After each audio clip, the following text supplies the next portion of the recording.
Wipers! There we go. Here we go. Stand in the door. Now we're in. Okay, guys, cool. So, special guest today. I say that all the time, but these are all special guests. Well, some are very special. These are very special. Very short bus special. So Lew Knopp is joining us today. One of the iconic personalities of the West Coast teams. I know we've known each other for East Coast. Well, I've known you on the West Coast. Were you East Coast when you were in? Full time. Oh, okay. But I've known you on the West Coast. I had to get to know you guys out here. Yeah. Also entrepreneur, and then I think we met like 20 years ago. So I'll for those of you guys listening, I'll just do a quick read down of some of the wild stories that we're gonna get into here. So class 161 in 1989, your SDVs. I got some Cold War, Desert Storm.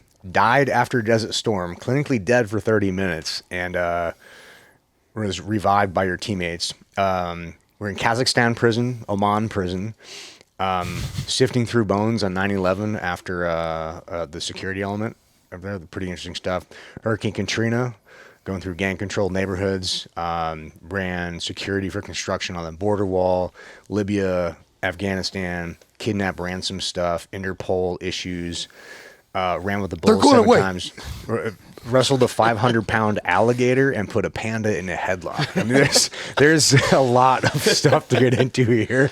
So if you guys are joining us, strap in, buckle up, be prepared. Maybe pour yourself a drink, maybe some Emerald Spirit tequila if you want to get some with us. We're imbibing ourselves today. Code Liberty Risk and 15% off. There we go. Yeah, and dude, thank you, Lou, for coming, man. Thank you for having me. Honored to have you. Indeed, gents. Hell yeah. It's like the Forrest Gump of team guys. I mean, without all the retarded shit. Or dating whores.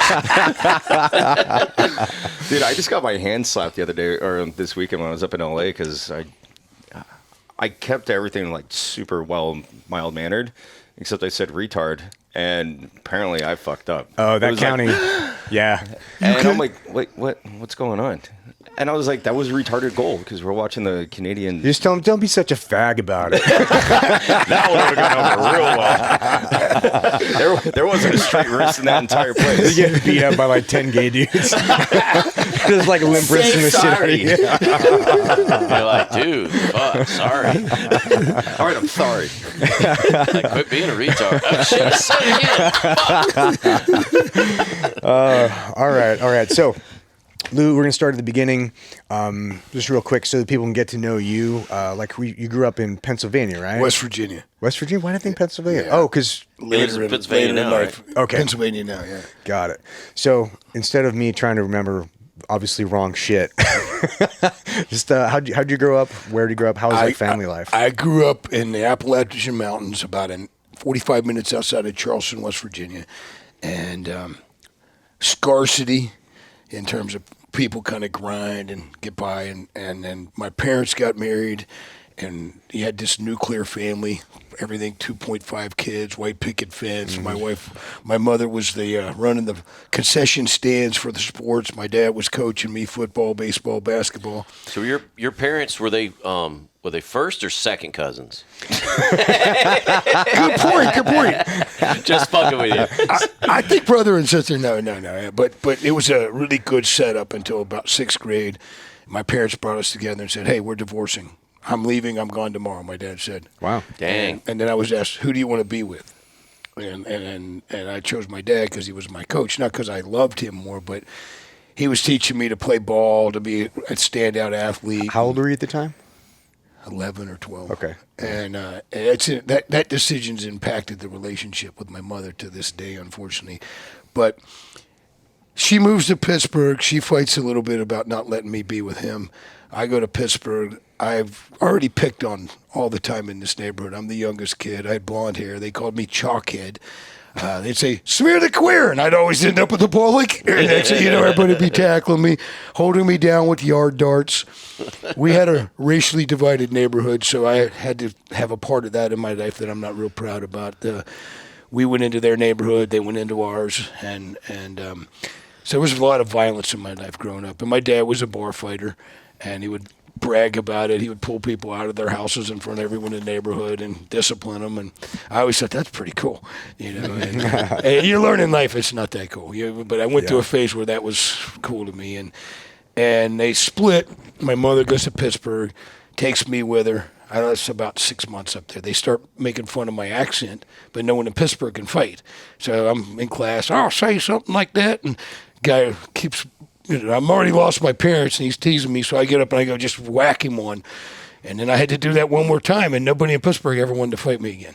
So in seventh grade, I moved back to West Virginia. And my dad was like, I don't have to pay rent for pay child support for 2 kids. Put me in an apartment by myself for 2 years. And how old are you this time? 13, 14? 8th and 9th grade. Oh, okay. You're a little bit older. That's a pretty dope scenario. Well, I had older people showing up at my house all the time. Oh, yeah. And then when the social workers got on my dad, he just moved me to another school. And I was running with guys that died in high school, maybe 3 or 4. A lot of different kinds of drugs. I was never much into drugs. I smoked marijuana from time to time and was a big drinker. The big thing in West Virginia was dipping Copenhagen, not throwing up, and being able to drink a 6-pack. That means you're a man. And you had the Rolling Rock grenades. Remember that? Grenades! It's funny the thresholds you have at different points in your life. Yeah. That was a threshold because I went from school to Copenhagen. First time I put Copenhagen in my mouth, that same neighborhood had grabbed me by my ankles, spin me around. I'm everywhere. Projectile vomit. I dipped Copenhagen to like 32, 33, and the teams I did. Used to ferment it and Jack Daniels and whole socks of it. Got me killed on the island. What class are you? 200. Did you ever see the dip of death? No. The big Copenhagen thing that was a backpack that you had to carry. The rock. It's a huge stone that's like 2 feet around, right? Is that the dip of death? We made a Copenhagen can because of me. That you strapped on, and it weighed about 100. Like a fucking manhole cover or some shit? Yeah, it was like a full rounded 2x6 with a radius, and it was crazy heavy. Oh, I'm thinking of a rock. I got caught with a roll of Copenhagen on the island, and lights came on at 9 o'clock. I'm sitting there like this, Knopp! Chaplain up the hill with Copenhagen in your mouth all day long. Everybody sat and watched. It was like, miserable. Yeah, I remember the chaplain was that big dummy that you would have to Yeah. carry. 180 pounds. Yeah. See, you guys are pretty creative with the punishments. For the audience that doesn't know, on the island, you get like 4 weeks of getting permanently fucked with every day and every night. And so they'll find new ways to fuck with you. And one of them is to carry random stuff up Frog Hill. Did you have to land on yours where you had to request permission to land? You're on fire, you're on fire. The pallets? You had the flights. Flight deck or flight quarters or something. Frog rocks. Yeah. How do you guys move from Coronado to the island? Like, is it Zodiacs? Rowboats? Can I time out? We need to back up. In terms of, I jumped all the way to Bud's. So that was a side quest. side quest. Yeah. But I just want to get through that piece because I started looking at certain people as role models that when you go through life and your parents aren't around you, well, he's cool. And then he's cool. And you end up taking on their bad habits and hanging out with their bad crews of people. So 11th grade, my dad comes home, and he never would come home, and he was hammered. And I had 2 of my best friends. One's dead now, Barry Pack and Todd Gerald. And he starts pushing me around in front of this girl. He's hammered, and I was like embarrassed. And we had pornography on the TV, Jack Daniel, bong, everything. And he just starts whacking. So I hit my dad. Worst move. That's the only guy that ever knocked me straight down. Boom, boom. And he told my other guys in the room, like, hey, come back tomorrow and get his stuff. It'll be in the yard. And he changed all the locks, and all my stuff was in the yard. And right at that song, White Snake came out. Here I go again. I got a full pickup truck heading back to Pittsburgh, and my mom's like, well, you can't stay here. I don't even like you. I stayed a couple months there until I got grounded, and I ended up living with my buddy Oak. Is this you're still like 11 or 12? Or what was this is 15, 16. Oh, okay, yeah. And I had 16 to, like, my senior year, 16, 17. Because I walked onto the football team, and it was like, oh, my God, 5A. West Virginia's 3A. And I was having great seasons, and you had to walk on. They'd cut like 40 people. So what was it? Is this the catalyst that led you to join in the military? No, getting close. Okay, so that team was all these dads on the fence. They kicked into the athletic program. They didn't play the players that were better players. I made the cut on the team, but you had people that just couldn't even throw the ball. So I was always showing off. I get the ball, launch it back. I tackle the quarterback. They'd be mad at me. Don't tackle him. And he ended up being a buddy of mine later in life, Chris Sims. But then basketball, we won a championship game. Only game my mother ever came to since the divorce. We get in a melee in an all-black neighborhood at the end of the game. we win the game. But my buddy I was living with, he was in the stands. The guy that's the quarterback for Bethel Park, Chris Sims, these black guys have him against a wall. They were dunking on us in the first quarter, making us look. We were down by 20 points. Can we get the cliff notes to this story because there's a lot going on? Okay, so a fight happens. Turf war. My mother's there. It sucked. My sister. I just was defending a buddy, and it became this full war. Didn't even finish the last 9 seconds of the game. SWAT team comes, circles everybody, takes everyone out. We come to graduate. I'm living in a home that has 7 other kids. I'm like, what do I do? I go to this Navy recruiter like in April or May. They're like, I got till May to figure out what I'm doing. I can't be living here. You get 7 kids. Sign me up to be an F-14 pilot. And it's a little black guy. Here it is. Son, why do you want to do that? I saw Top Gun, bro. Yeah, I saw Top Gun. That's the answer. I saw Top Gun. He pushes the 1987 all hands with the guy in the green camis, the jungle warfare stuff, and says, this is the best.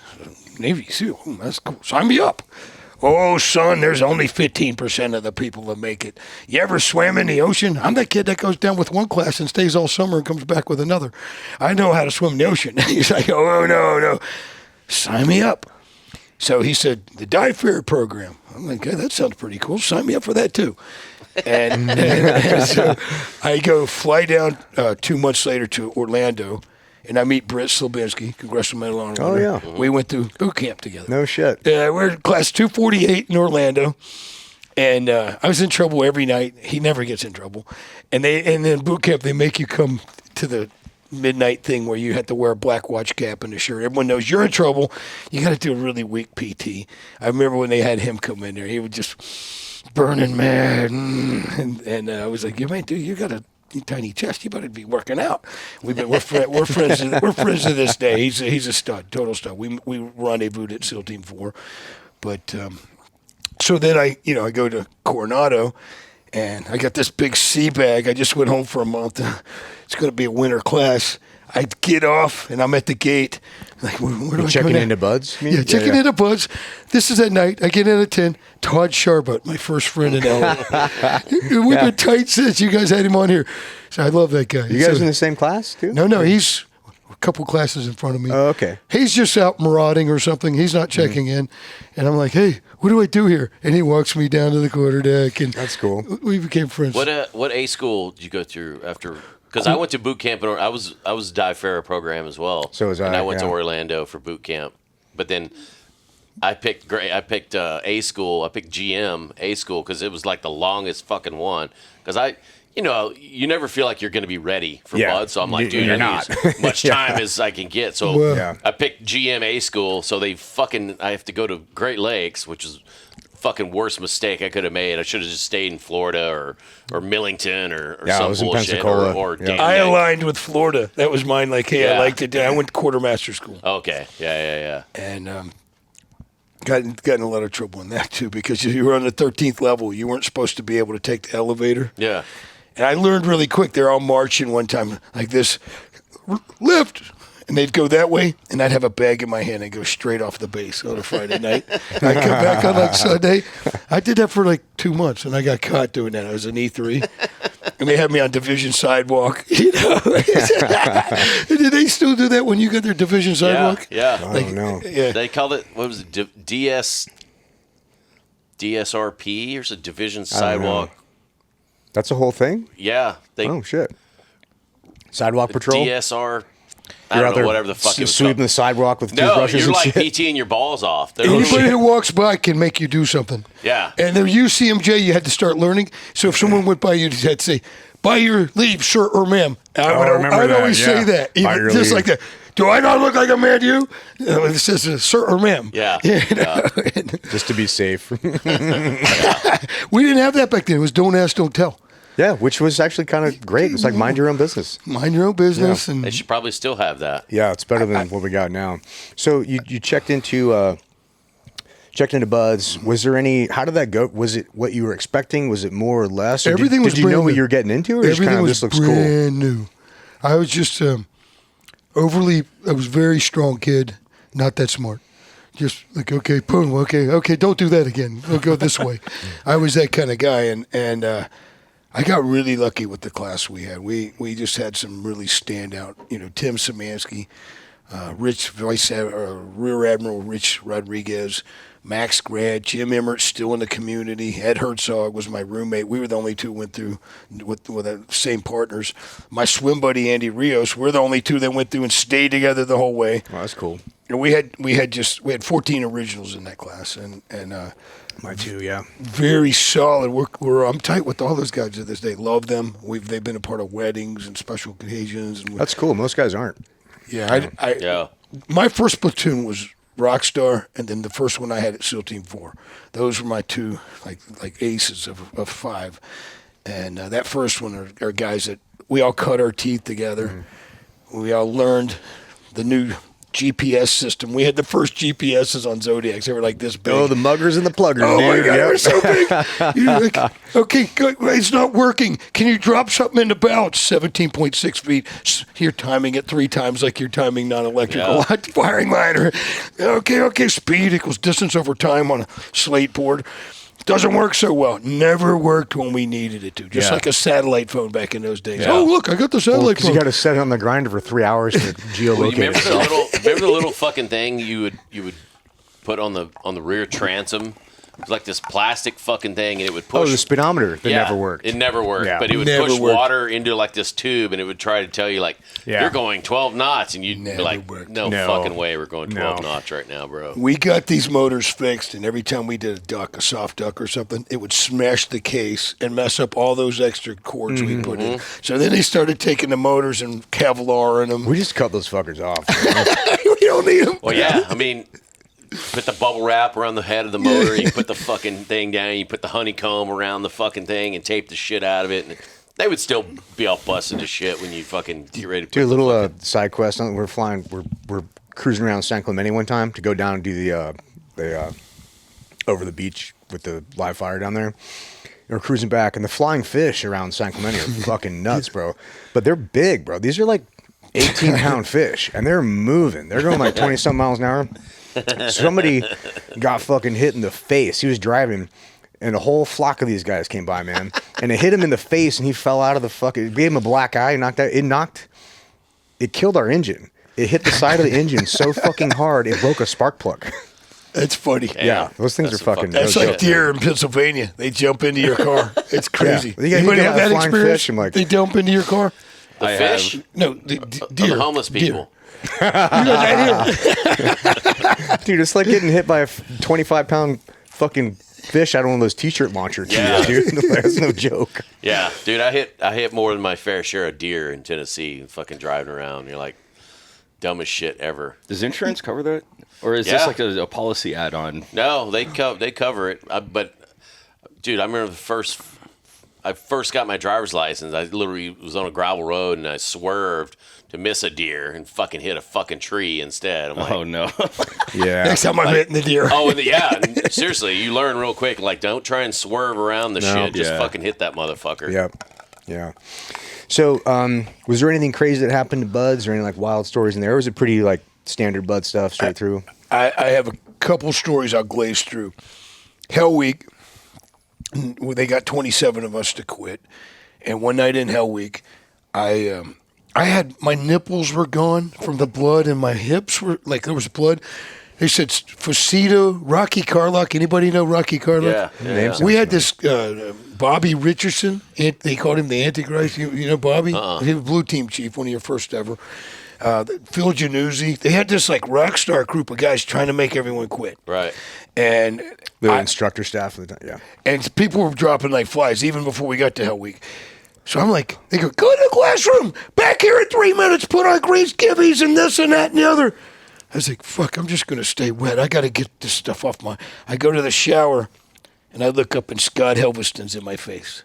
Knopp wants to take a hot shower while everyone else is doing what we told him to do.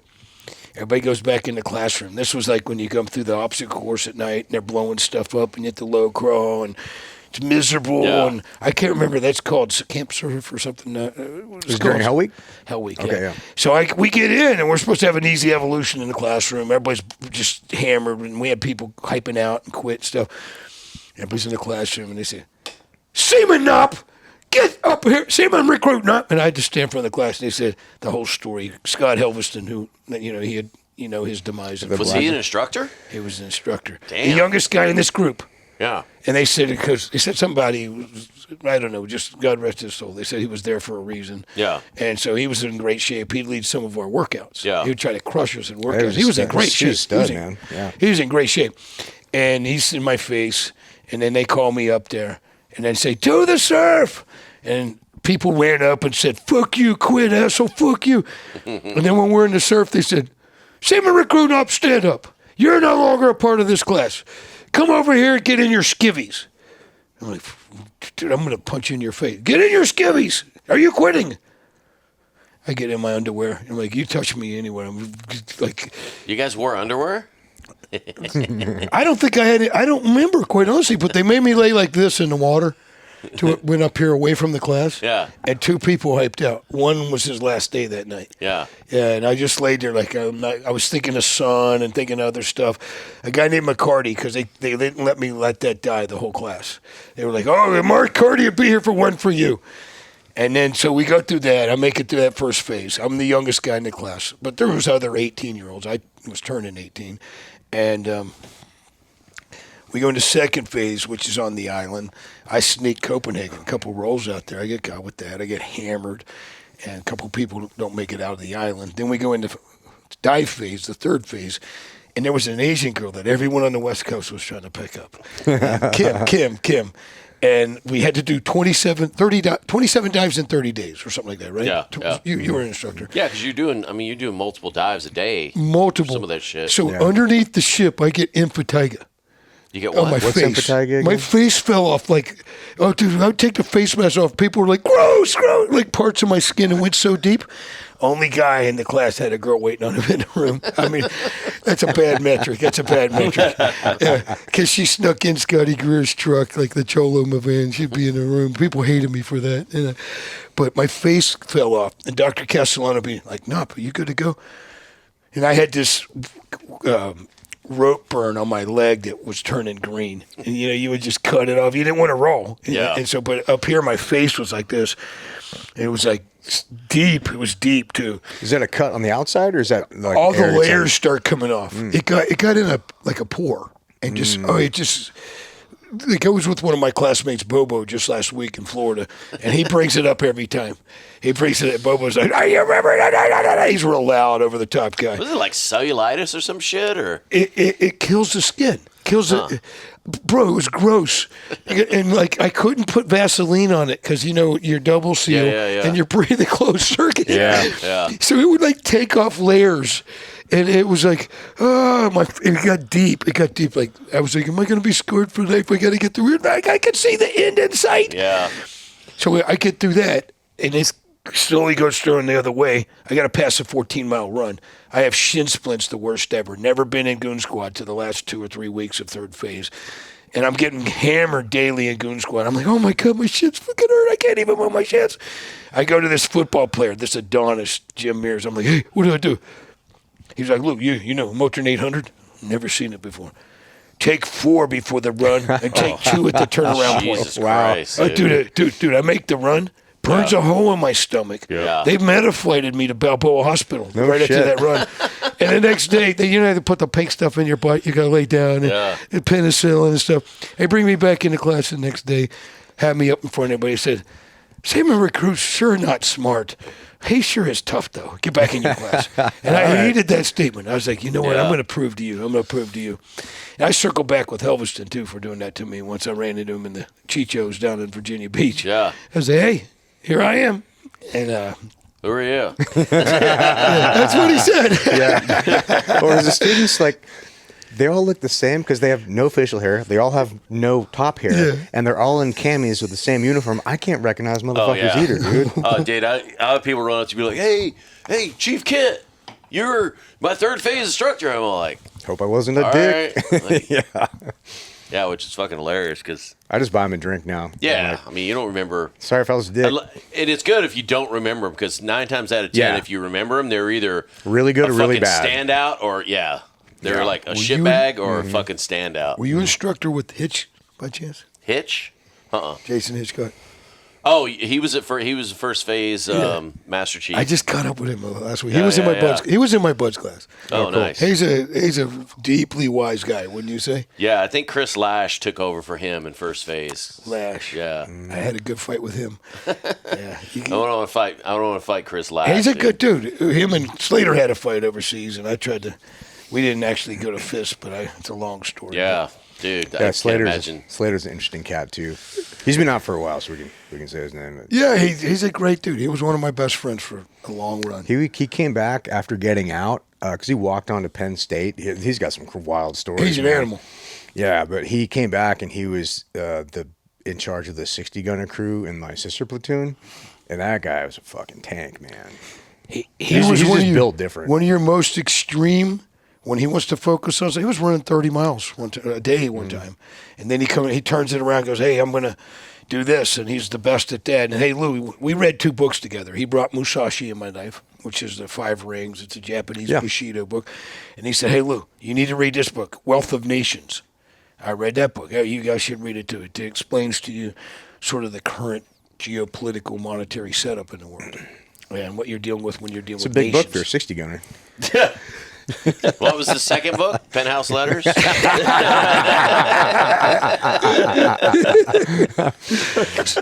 Slater's is a loyal dog too. He doesn't like diving though. There was because he came back with our sister platoon, and we're supposed to do a diving block. But he was I don't know the exact like drug deal he was putting together, but supposedly he came back was supposed to do one platoon with our sister platoon, and then supposedly was fast tracked to go to Dam Neck. I don't know the details about that, but I know that he did not like diving, so he just straight up refused to do the whole diving block. We're doing the brief and everything, and he's just like, "The Hawk don't dive." He'd always refer to himself in the third person as the Hawk. You're like, "Hey, Slater, you jogging?" He's like, "The Hawk don't dive," and they were just like, "Okay," which is the weird. I've never seen anybody else get away with that shit. Oh, dude. He He's went like, to "All right." bar dives though. There was a night we were with him. Remember when? Yeah. He would get to his point where he's up on the bar diving into the crowd. Shirt off. And that deal, he was supposed to go straight to that group. Like I was tight with him then, and he was disenchanted and mad and things like that.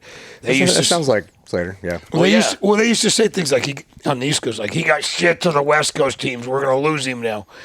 And to me, when I look at things, man, if I'd have went West Coast, like the sun and all the setup you have, and It's pretty nice. your leaders got you into a lot. First Gulf War. There was more West Coast guys operating than the East Coast guys. You know that, right? Mm-hmm. Sawman, Silty Moore. Oh yeah, Craig Sawyer. Yeah. Well, I think it was one of those crazy things too, to where you had, because before Desert Storm, you had Panama, you had Grenada.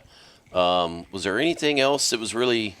Nothing. I mean, those are. But and then the Go Plats well, and the then oil you had stuff like Team started. 4 that was doing shit down in South America that El was kind of like Salvador, very Nicaragua. hush Yeah, hush. they kept that to themselves though. Yeah, so I think that was one of those things where when the Desert Storm popped off, the West Coast tried to just rice bowl it, like no, this is our shit. We're the desert Yeah, team. yeah. The same way with like when Iraq and Afghanistan popped off. The West Coast were one like, oh no, this is our shit until.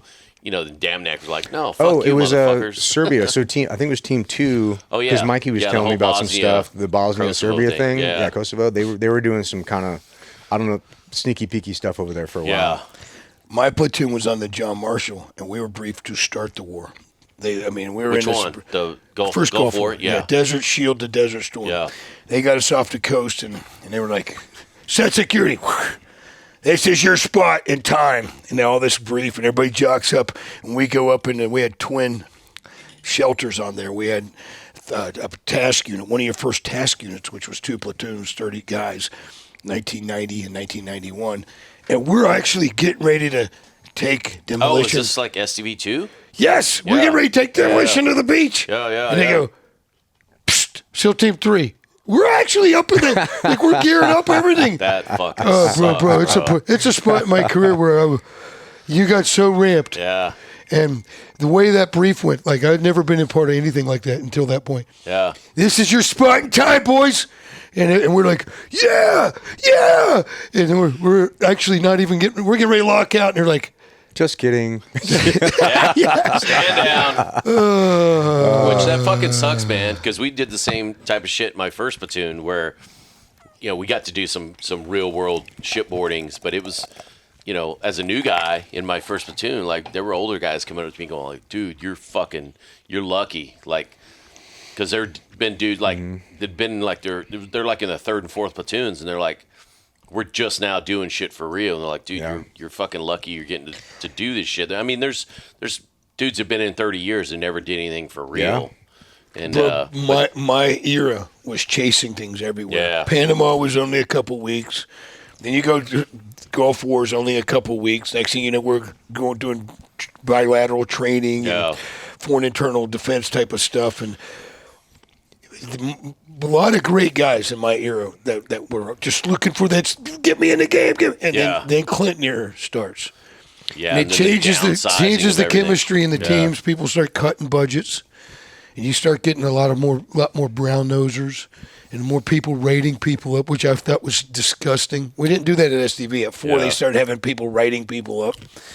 And if you were going to do that to me, I just assumed like, hey, dude, you want to go outside and fight? I don't like you. I said that to a couple of chiefs in SEAL Team 4, but we had a great team.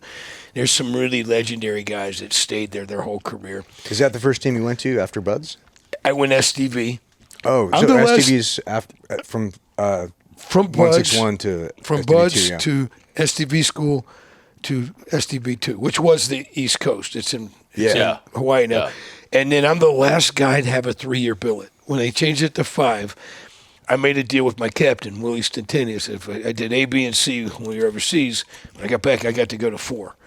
And there was senior guys to me that hit the wall, but Piana and Chuck McCullough made him hold his word. Yeah. And one day I'm leading workout at SDV, and I built that whole climbing wall system. You guys remember the climbing wall? That was I was West Coast all the time. I built there was a climbing wall right outside SDV between SDV and 4. I built this 5-route overhang, put extra pull-up bars in so we could get the whole team on it.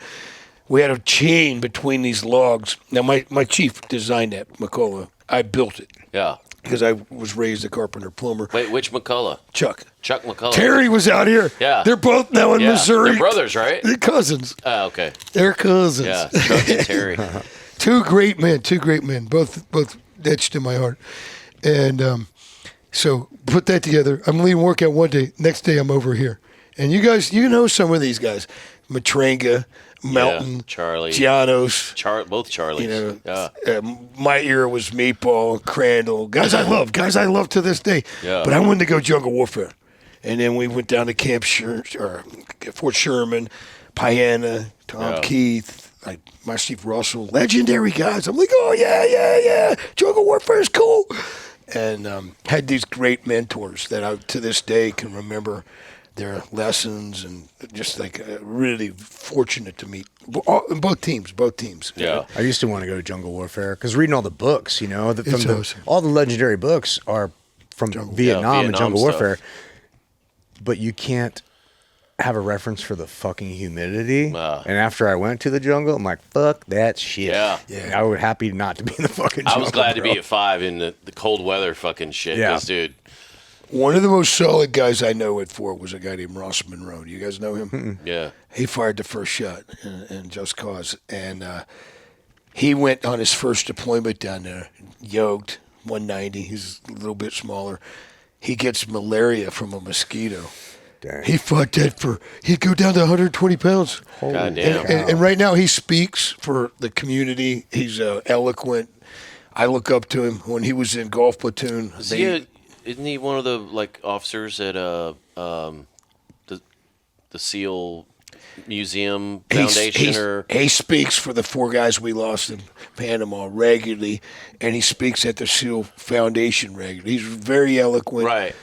I thought he was on the board or something for the SEAL Museum or something like that. He is. It's Monroe, MUNRO. Yeah. That was a great group of guys. There was a guy I lost that I went through buds with, Cheese, John Branquizio. Did you ever know him? Mm-mm. Yeah, he 200 pounds of C4 guy. So here's a crazy question for you, because, talking about like Grenada and Panama and shit like that, like, do you think the fact that the teams were chasing all these wars, do you think we fucking rogered up for some shit that we probably shouldn't have rogered up for, or maybe didn't put our best foot forward? And it cost dude, because I mean, like airfield seizure. Well, dude, like the airfield seizure, Rangers. Dudes got shot up and fucking killed on that. I mean, there's at least 2 guys, or was it 4 guys in Panama, who drowned going into Grenada? Grenada off the backside. Yeah, 2 guys. Yeah, so 2 guys drowned, and I'm like, dude, how bad does your shit have to be to have fucking 2 team guys fucking drown? I mean, they knew that there was a sandbar there, and somehow they hit in front of it. And they had all this gear on. Yeah. Those 2 guys were gone. Yeah. And they had to come up the side of that mountain. When I went down there for Trade Winds deployment, we got to go where the governor's mansion was. Duke Leonard, Denny Chalker, who's a mentor of mine, and Rich Peters. Those were the 3 guys in charge there. And they held off those 2,000 Cubans. And that's where Psalm 91 comes in my life later. Rich drew the short straw. He had to pick 3 guys, which is a FUBAR mission, go down the hill, and buy them time to get that governor and everyone out of there. After they had lost 2 guys off the back, but the other guys made it up there. And Rich, who draws that straw, takes those 3 guys down there. They don't think they're returning. So fast forward to my wedding, 2007, I said to him, did you ever feel like there wasn't like a bullet for you, even if you ran out and said, hit me? And he said, Lou, do you know Psalm 91? I said, no, I'm on an early walk with my spirit, my faith. And he recited it. And he said, I recited it to the 3 guys that I chose.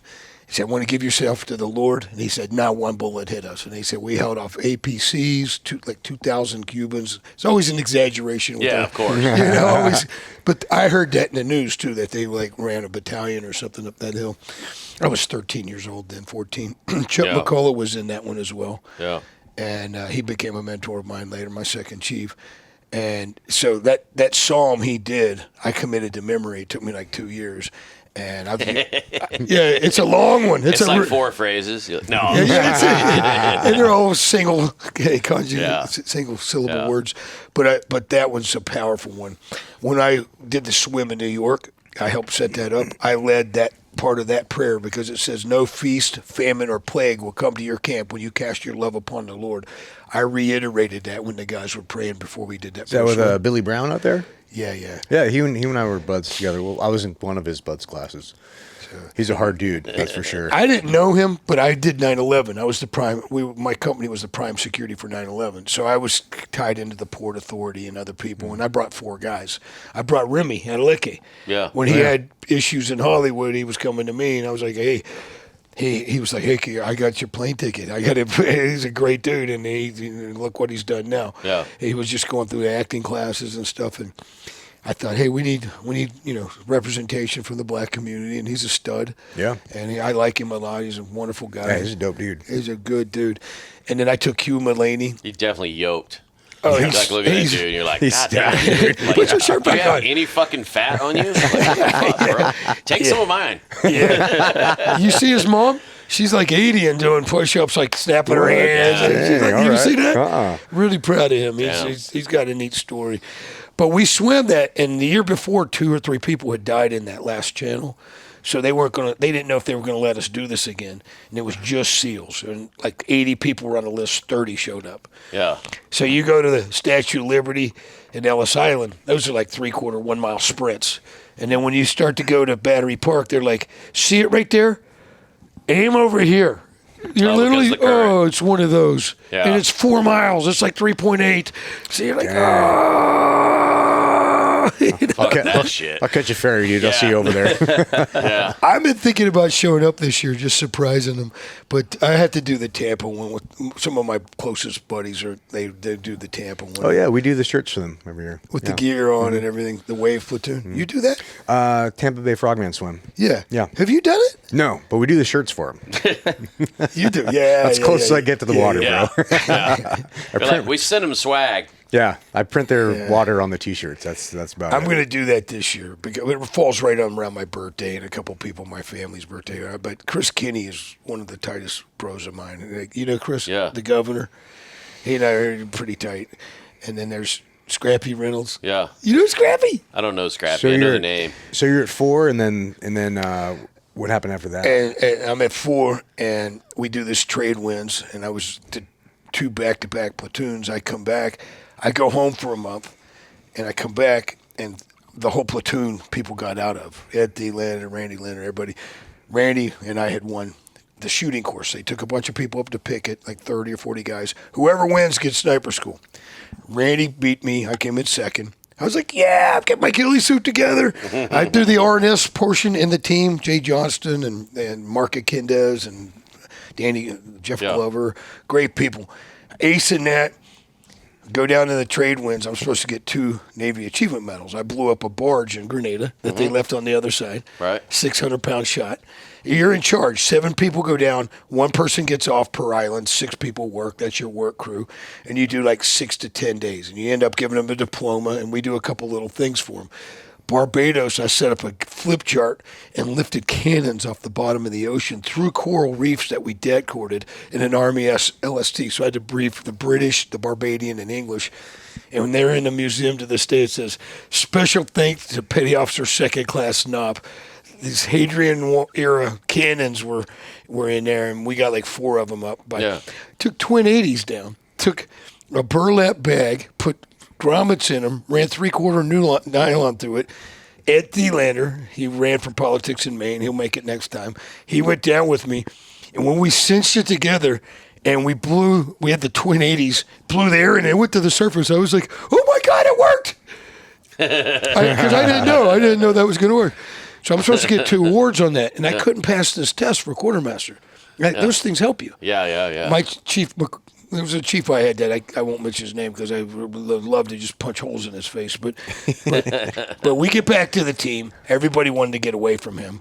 I go home for a month, come back. I'm like, hey, put my shit in to get out of here. No, you got to do another deployment. I'm not staying. I'm not doing nothing with that guy. And Kurt Muehlbach was the ops boss. He apologizes to me to this day. He was my proctor in second phase. And Kurt's like, so I went and got Payan and Chuck, and they came over to the team and like, hey, what's going on? Like, well, he can screen. And I was like, 2 years of kind of cutthroat budgets where we had to win a competition to go to sniper school. Yeah. Like out of 30 people, and then McCarthy kept trying to, hey Lou, I need you to go to Draeger school. I'm like, I'm an STV guy. I'm going to Bragg next month. No, we're going to kick that a few months. I need you to go to Draeger school. I'm like, I'm not deploying with you. And we really got kind of toxic together. Yeah. And so I hatched a plan that I was done with being a part of this community. I was like, I don't want to hang out there. I thought it was with a group of Vikings. I'll tell you, this is what I was thinking then. It's not how I think now. And I was like, you know what? Fuck you guys. And I said, you know what? I'm going to get popped on a piss test and I'm going to get out of here. I told a couple buddies, I'm like, I'm done here. We used to pass that piss test anytime we wanted to. Yeah. So went in the bathroom and there was one of my chiefs like, Lou, you good? I was like, I couldn't wait to get out of here. Yeah. So we go. They sent me up to Rhode Island for a fast current combat diving course, and it was really cool. You could just, and you'd go like take off. Knopp, Cordell, come back to the team. And they fly me back to the team. Well, I already know. Yeah. He doesn't know. I didn't even know he was, doing that. McCarthy meets us at the airport. I'm like, hey, you want to fight? And he goes to the commissary. He's like, I need you to get dungarees. I said, you want to fight? I'm not getting out of the car. Fuck you. Fuck you. I fucking hate you. I was in his face. Yeah. And then they said, okay, captain's mess. Piana, Chuck McCullough, Tim Szymanski, all these heavyweight people, even Brian Losey. Yeah. He didn't come, but I was up to screen. Right. And Stan Holloway was my captain. And we came in there. I said, I don't want to be here anymore, guys. Well, you're going to have to outpress. I said, well, fuck you. I had a year left on my enlistment. I said, fuck you and fuck you and fuck you. I said, well, you better go check in the barracks. I said, you better go check in the barracks. I'm not coming back tomorrow. And that's how I left. And So what did you do with the rest of the year? For like 3 semesters of college, I went to college, Tidewater, then Old Dominion. And I was bitter. I'd see certain team guys out. I'd be like, I'm just going to go fight out 3 of those guys. And I'm not that guy right now. This is how much it hurt me inside because no one listened to me. I was on my A game. Anybody would tell you at that time I was on my A game. I was a little bit of troublemaker through SDV.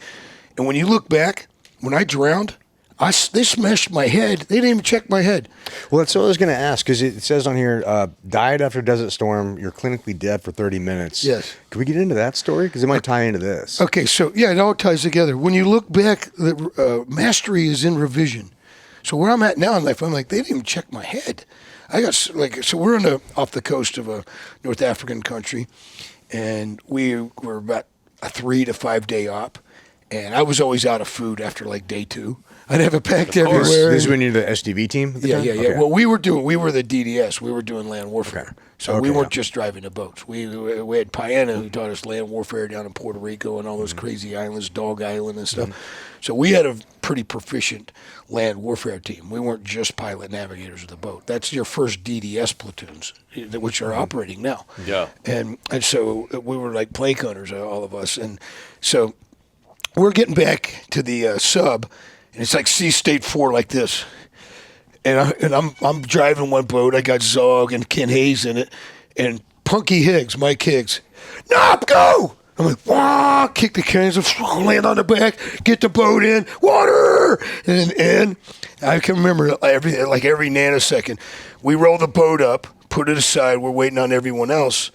Meatball, who's still one of my best friends to this day, he's running the transfer trunk. You can see his little fat leg like below the plexiglass where normally you're launching stuff. You ever been in the transfer trunk? No. That's where you roll out Zodiacs and you go, or kick a buoy to the surface where you have the boats and they come on tether. Oh, in the sub. Yeah. Okay. Well, this is the dry deck shelters. Yeah, I never did any of the DDS shit, but yeah, we do lockouts out of the trunk. That's of the tough. submarine. Yeah. Yeah, you're all in your claustrophobic. That shit fucking sucks. This actually, you're on feet. This way, you're not all stuck together Yeah. trying to get out the hole. Yeah. But I've done a lot of that. But on this part right here, we're standing there, Hollywood shower. I'm going to eat everything they have in the galley. We're going to look at $30. We're going to all night long this one. and they Meatball says to the captain of the sub, blow the ballast tank 3 seconds. Like just because they weren't landing properly the way the water was. Yeah. Guy blows it 30 seconds. I'm standing there like in the room like this, just like tired, like, oh, we're almost done towards the end. You know, team gear, personal gear, self. Yeah. And we got to get the gear boats in, rolled up, stuff put away and clean. We're going to be eating. Zog and Matt Brown went that way, got washed that way. I got slammed up into this corner. And I was like seeing birds and stuff. Just because all the water rushed in? Because they were going He too lifted deep? me out the ground, just crushed me into a corner. I hit my head there. And then we didn't know that till years later because I had a whiplash. After I had the military, they found, I would tell this guy, I don't have a whiplash. My neck's powerful. He's like, look at this. And he showed. And so it wasn't in my military record. So I get slammed. And when we're going down, my ear pierces. And I wake up and I'm like, oh shit, I need to get air. And so I swim over to the bubble, and there's Meatball's leg, and I put my hand up behind it, and it's all water. I go, short. You know that one? I was like, okay. Oh, there's hookahs over at the middle of the dry deck shelter. There's 30-foot hookers because hookahs. It's a big hooker. Yeah. Well, that too, no. But I go over to the hookah, and I grab it, and it's supposed to be a spoon of water could be in there. Yeah. When I exhale, It's like an octopus, right? Yeah, On yeah. the thing. and it's got a long hook, so Right. people launching stuff. Yep. And I blow, and then I inhale, and I look down, and it's on empty. Yeah. I go belly up. I saw the reel first time in my life right there. This whole reel before my parents were divorced. Yeah. and sometimes I tell the story, it like shakes me up because I remember thinking like, ooh. And the next thing you know, I'm looking down on Aaron Brockman over his back and some other guys. And I thought I got kicked in the head with a fin. You know, the vertigo from going out of the tube? Yeah. I'm like, hey, I'm right here. Oh, shit, I died. Because I remembered the process I had just been through. Yeah. And I look up, and there's just this light, like, oh my God, what is this? Like, and then I look over here, and there's a darkness rolling at me that was so scary. Like, it was like I failed my gift of life. I'm headed to the trash heap of eternity. I failed my grandparents. I failed God. I failed everybody. Then I look over here, and my body wanted to go to it. I think that was the firmament. And then, at that time, because there's not someone going, hey, I'm Jesus, come meet me. But I think that's a firmament, like they mentioned years ago, that you to the next dimension. Because people online that have been in the same scenario, there's hundreds of them saying this bright light. So I think that's the firmament they used to talk about before 1952. You can look at an Oxford Dictionary, 1952, and it tells you its exact dimensions. So space doesn't go on forever. They want you to think that. But anyway, so Don Adams, who sometimes when I have parties, we call him on a speakerphone. When I'm with my 1st or 2nd platoon, and Don will be like, "Oh yeah, we were all grieving Louis. Louis was dead." And Brockman says he was like, he felt my head hit his knee, and he started like pushing air. You know how it has the psh, psh, psh. Yeah. Or the purge. Yeah, and so for a sub to stabilize, it's like 10, 15 minutes. And then it comes up and stabilizes before the water. So just on that metric, they say 30 minutes. Don Adams says, if we put him on the phone, he'd say like 45. And he works for SOCOM in Tampa now. He's a hyperbaric chamber guy. And so what they did was put me in the chambers on the other side of the trunk. It's over here. And there's a guy that was in my class, that platoon, Adam Watkins. He's at NORAD now. Those two went on a table 6 alpha with me. That's one of your deepest kind of decompression. And they said the first time I woke up was about 4 hours later. I'm like, where's my mommy and daddy? And like they thought, oh, Lou's got brain damage. And they were like, They were right. they were right. No more than normal. So that happened over a period of a couple of days where I was mommy, daddy. And then I honestly think it made me a wiser guy at that point. I wasn't smart enough right there to just start walking with the Lord because I felt like I had something to prove in the teams. And I felt like, I wanted to make a name and stuff like that. And so I was like, wow. And I didn't even really tell that story for maybe 5 or 8 years, like what I had seen. And I just rolled onward with it. And so that's a part of it ongoing right now with my disability is this piece right here. Yeah. Like I don't go in front of them going, oh my God, I got PTSD. Look at me. It's like, dude, that made me happy. Yeah. It made me realize that there's something else, and then so that's that story. And it, for 2 months they checked my melon and stuff. And then I really woke up one day and I'm like, hey, fuck you guys, went back to the platoon. Yeah. Back in those days, you could do that kind of thing more than you can now. That was really an operator-driven enlisted. I think kind they take care of the guys. I think they have much more awareness of like kind of physiological effects of stuff and how to better now. Yeah, back in the day. I mean, even when I was in, I mean, like I blew my knee out in my 2nd platoon, and they're just like, yeah, you tore your ACL and your MCL and your PCL and your probably you just rehab it and stay in the platoon because dude, they were like, oh, you don't want to put the platoon out, like there'll be a man short now, and so dudes I felt obligated to stay in the fucking platoon, which I did, and then it was like, let's hammer that point. In my class, if you wanted water, you were a pussy. In my class, if you say, hey, I want a drink, you're a pussy. Yeah. And then 2 or 3 years later, J.V. Kane was a tight end on the Arizona Cardinals, died on the field. They said, what did he die? He was dehydrated. Yeah. 3 to 4 years later, they brought this training timeout thing in. I wasn't there. Was that your class? We definitely had that shit whenever I went through. Training timeout? Yeah. Which, not like it ever, not like it ever, anyone ever would go, hey, training timeout, because, I mean, you would get clowned so fucking bad. Yeah. They were just like. Is it the same now, though? I don't know. Right.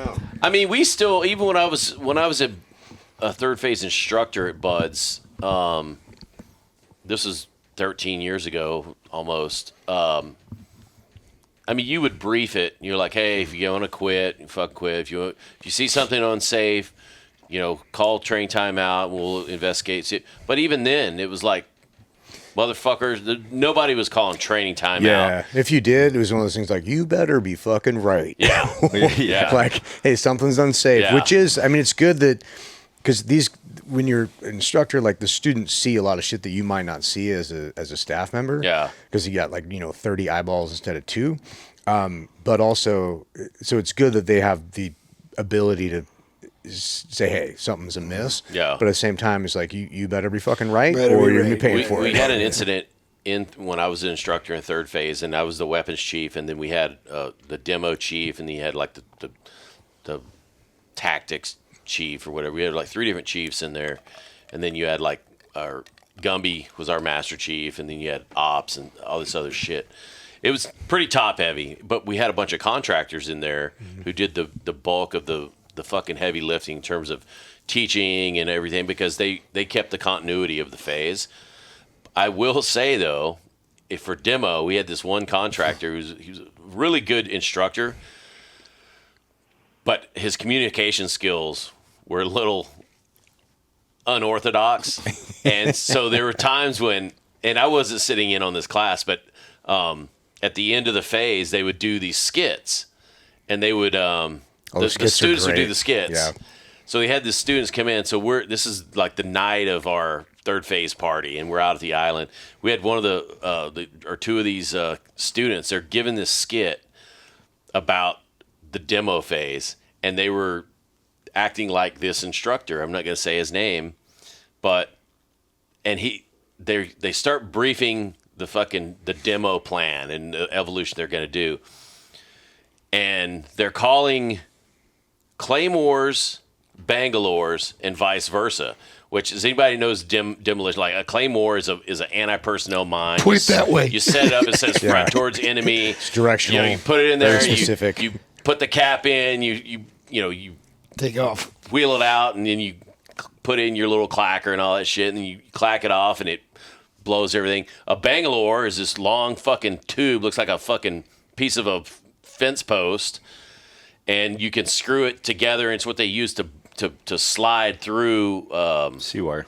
yeah, fucking concertina wire, yeah, and it would blow it up, and so 2 drastically different things. Very different. And so they were briefing it, and they were making funny jokes about it, but apparently this evolution, the way he had briefed it, he was calling one thing something else, and none of the fucking students knew what the fuck he was talking about.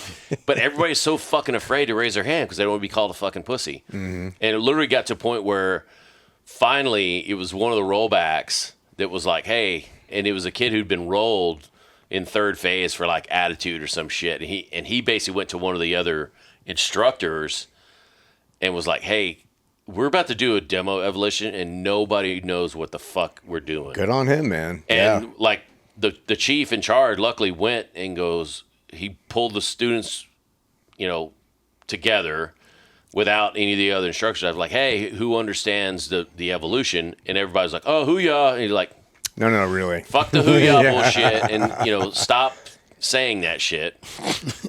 Which was the worst thing in SQT, as being an instructor in SQT. Yeah. You would be like, hey, you got everybody understand? Oh, hoo-yah. I'm like, motherfuckers, yes or no? Stop fucking saying hoo-yah, because It could mean anything. I don't know if you mean hoo-yah fuck you, or hoo-yah yes, hoo-yah no.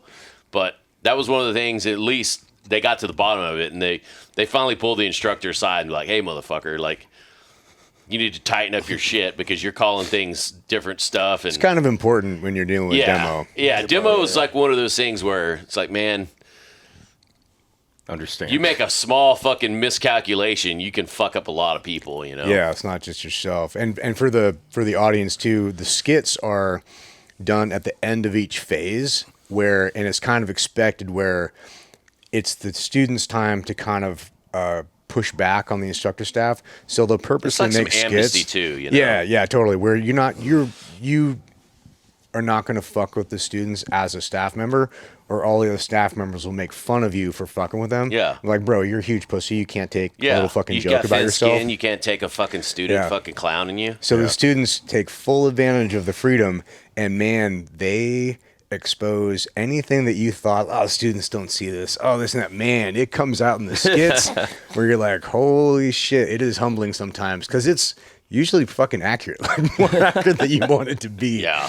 Yeah, for sure. You want to take a break? Yeah, I was thinking before we end the break though, there's so many stories in here that I want to get to.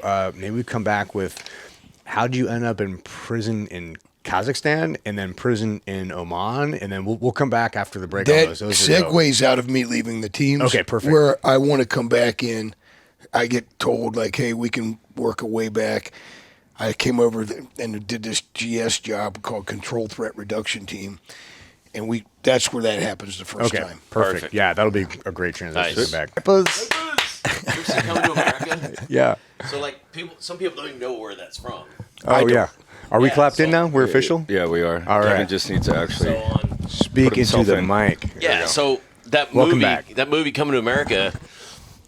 You've The seen very it, beginning Eddie of Murphy? it, yeah, it's like Eddie Murphy. He's a prince of Zamunda, and he's waking up, and people are coming in doing shit, and he's got this his servant is this actor named Paul Bates. But That was Arsenio Hall. Oh, different service. Yeah.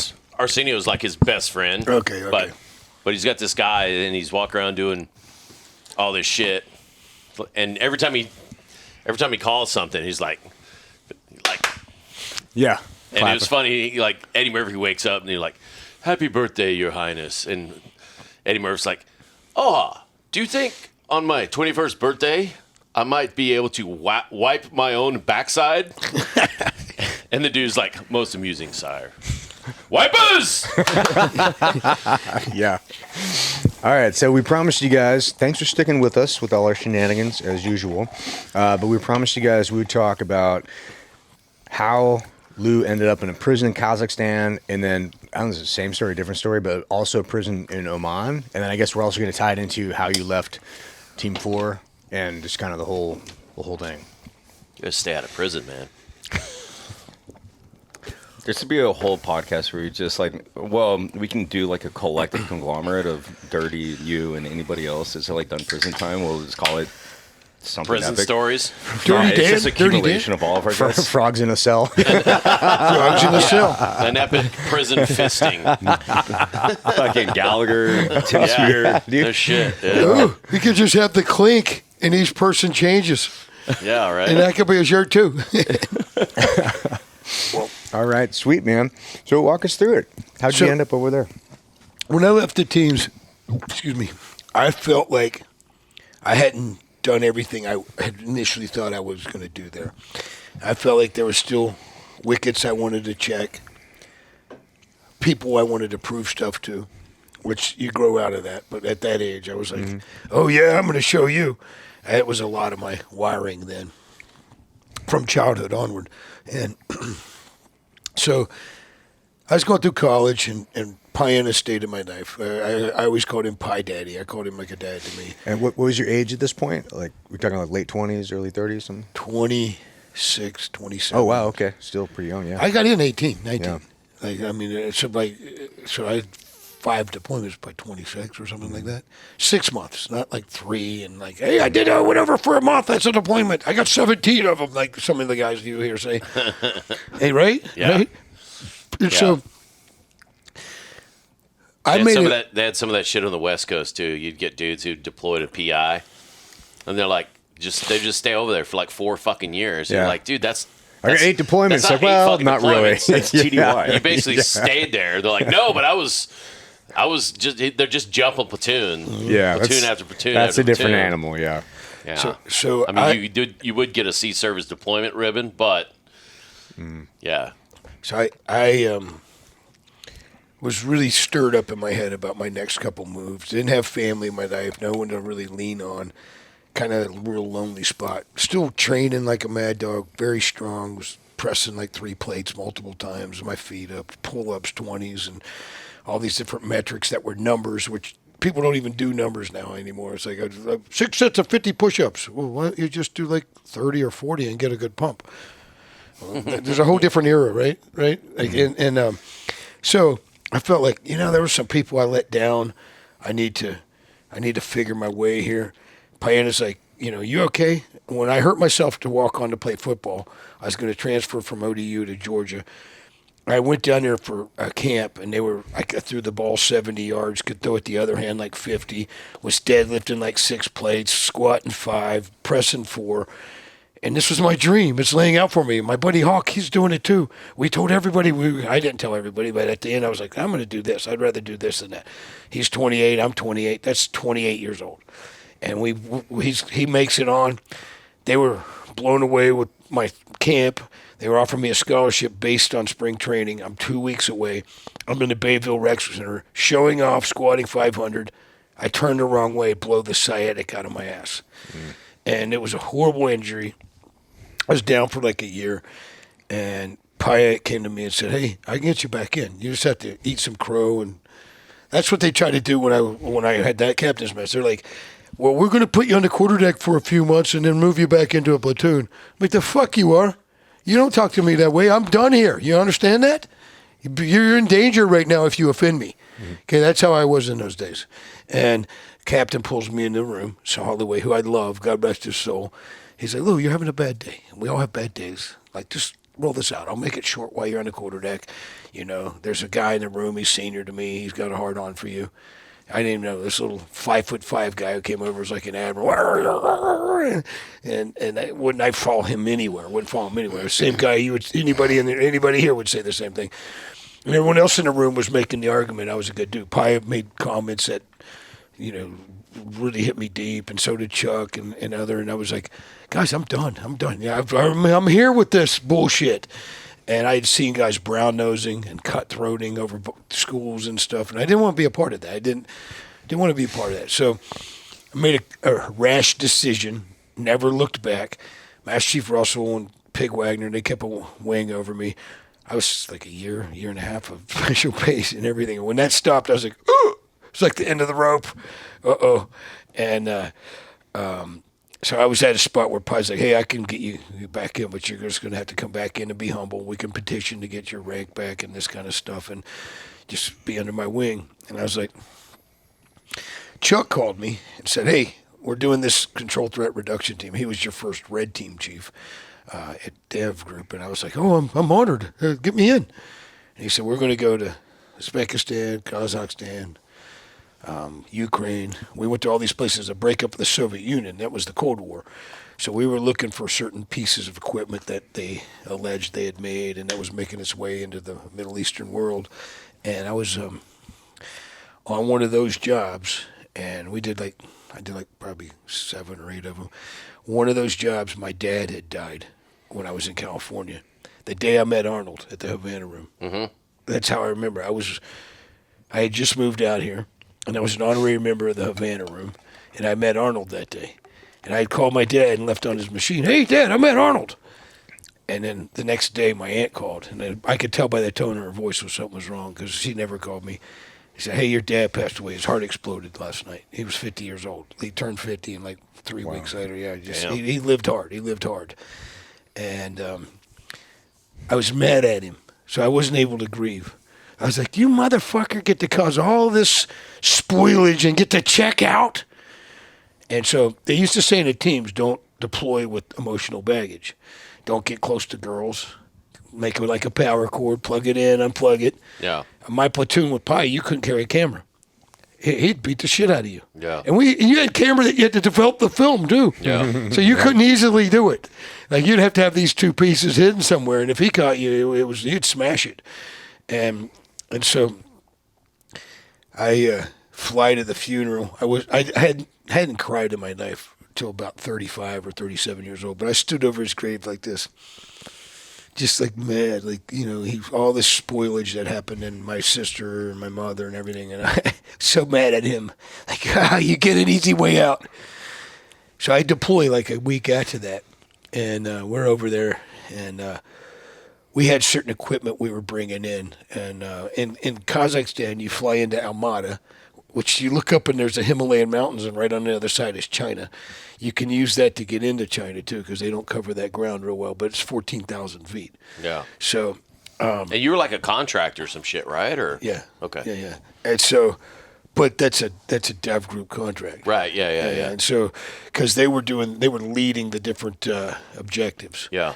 And I'm just a little whale shit on that job. Yeah. You know? And so you fly into Almaty, and then it just blew me away because flying from Virginia Beach to L.A. the first time, I drove the first time, but the first time I drove, it was like 3,800, 3,300 miles or something like that.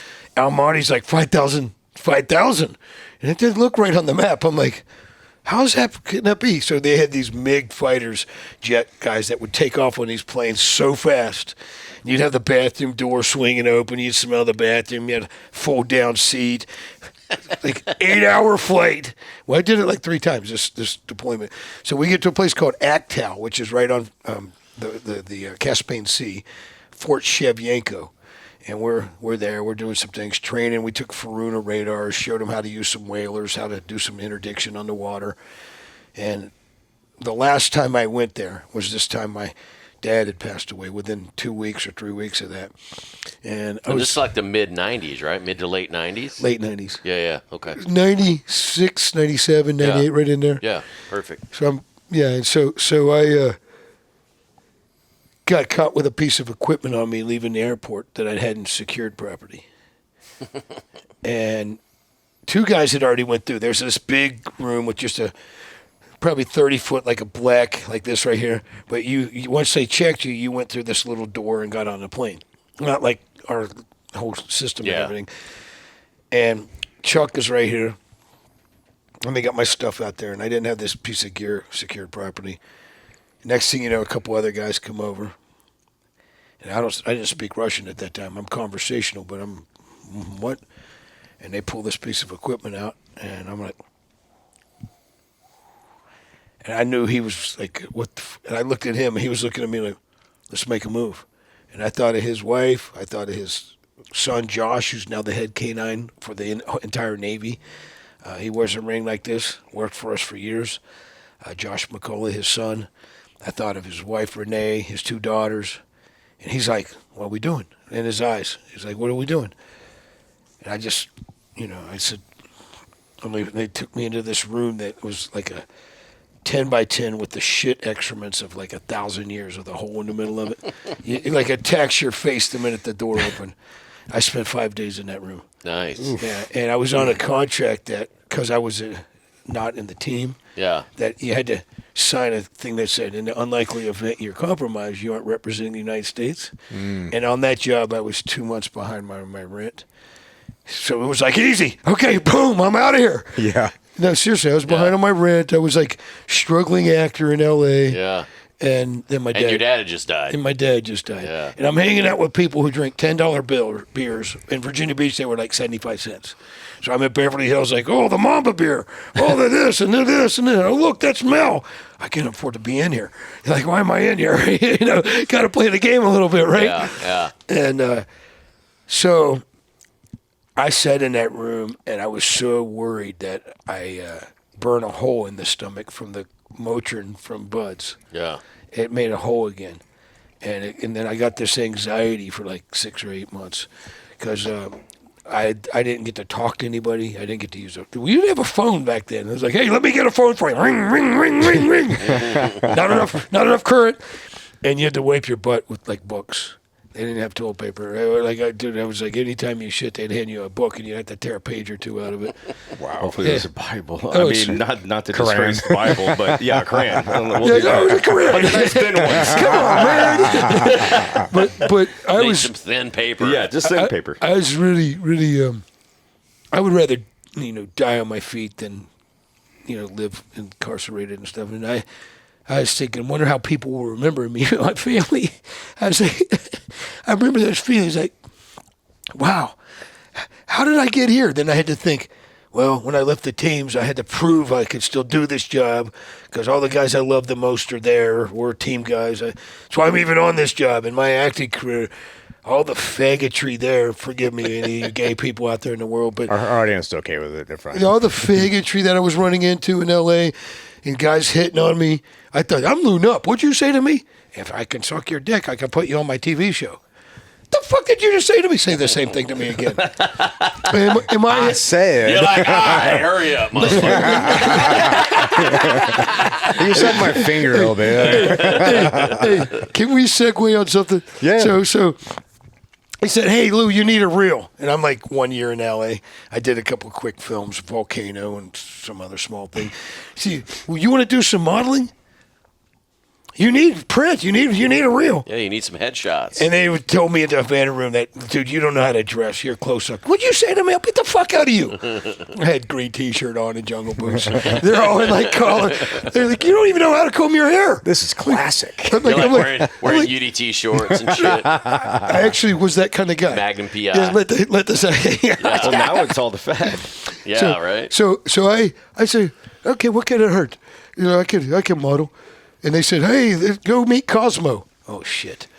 Cosmo, hi, you're a good looking guy. Hi, here's the deal. You get 3 sets of clothes and a piece of jewelry, and you got to go out on the runway 3 times. Okay. Wow, that's a cool watch. This real mechanical watch. He said, New York. It's still on Melrose. It's still downtown in Broadway in New York. I know those guys to this day. We have funny laughs together. But so I show up. I drive from Studio City over to Little Santa Monica. I'm ignorant to the town. I'm like, okay. They put me in this zip-up thing that's got pinstripes on it with yellow glasses and put my hair this way. And someone told me, don't look, at the audience. Just I had to have one of these cassette playing music where you cut a song off on the radio. It didn't have the beginning or the end properly, but you had the song. You remember that? The Walkman, dude. Yep. So I did. I was listening to Madonna, Holiday. I'm like, okay. Holiday. And I walk out and I'm like, I keep looking above and I'm like this and like this and like this. The crowd goes crazy. I'm like, man, I'm on my A game. This is cool. This is easy. I look down through the glasses and there's all guys. And my butt goes. I go back in. I got to come out 2 more times. Okay. So I end up getting through that when some goofy looking outfits. My daughters love looking at these things. As long as they're not hitting on you, whatever, you're fine. But this is brand new to me from this aggressive neighborhood I grew up with. Yeah. To a dad who would call him out if he saw him. Like anywhere. He's like, you're a gay guy, aren't you? Yeah, it was different back then. Kind of day my dad was, but It's just skin. yeah. It's not only gay if but so Sirens was representing me, and there's a big agent called Riley Day. He's a pretty big guy in L.A. now. And he was like, hey, you got some clothes now, Lou. You need to get some more headshots. Oh, the most denigrating thing. Hey, Kevin, do you like my headshot? Brian, we're cool, right? You like this? Oh, absolutely. Oh, my God, is that denigrating? Oh, my God.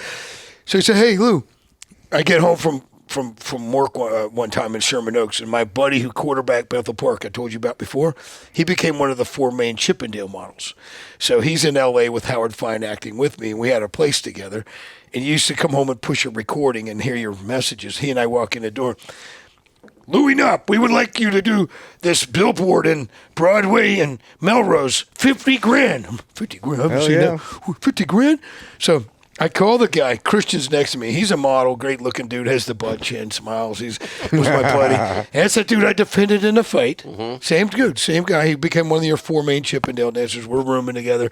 He'd pay rent one month. I'd pay rent the other month. Yeah, I'd go out with him when he would be dancing in rooms with 100 girls. I'd cherry pick. All his rent was 1s and 5s. Every other month. Just a stack. Like a whole bag of like a Adidas bag full. And Roll quarters. we push the recording and says, hey, we'd like you for 50 grand. You come show for a day. Here's the producer. Call him. Wow, I call him. Speakerphone, like this like round thing that you push. And, hey, and Christian's right here. I'm Lew Knopp. How would you? Hey, you open-minded? Yeah, I'm open-minded. I'll teach you to play, jump out of plane. This is what I had in mind. This not what he had in mind. He says it like this. He says, if you come up here, he goes, I'll pick you up at the airport. You'll have a 5-star dinner. You'll stay at a 5-star restaurant, hit the gym, drink protein drinks. I suck your dick. You do the job. You go home. 50 grand. You're just putting it all in there, like bullet points. I said to him, what'd you just say to me? He said the exact same thing again. I said, bro, I'll smash your fucking head. Like I said, don't ever call me again. Hung up. He calls back. Tom Cruise, Arnold Schwarzenegger, Tom Selleck. You're not going to make it if you don't. Suck dick. And then I called that guy. I don't want to do no more modeling. I had 2. Those are my 2 experiences. I had 3, but that was 2 of the 3. Third one I said yes to. Well, that's a different category. We'll get to that piece. So shifting back to that spot, 5 days He was in a there. refrigerator box. So shifting back to the spot where I'm incarcerated, I don't know what's going to happen here. I figured that everyone left because that we were leaving that day. I didn't, and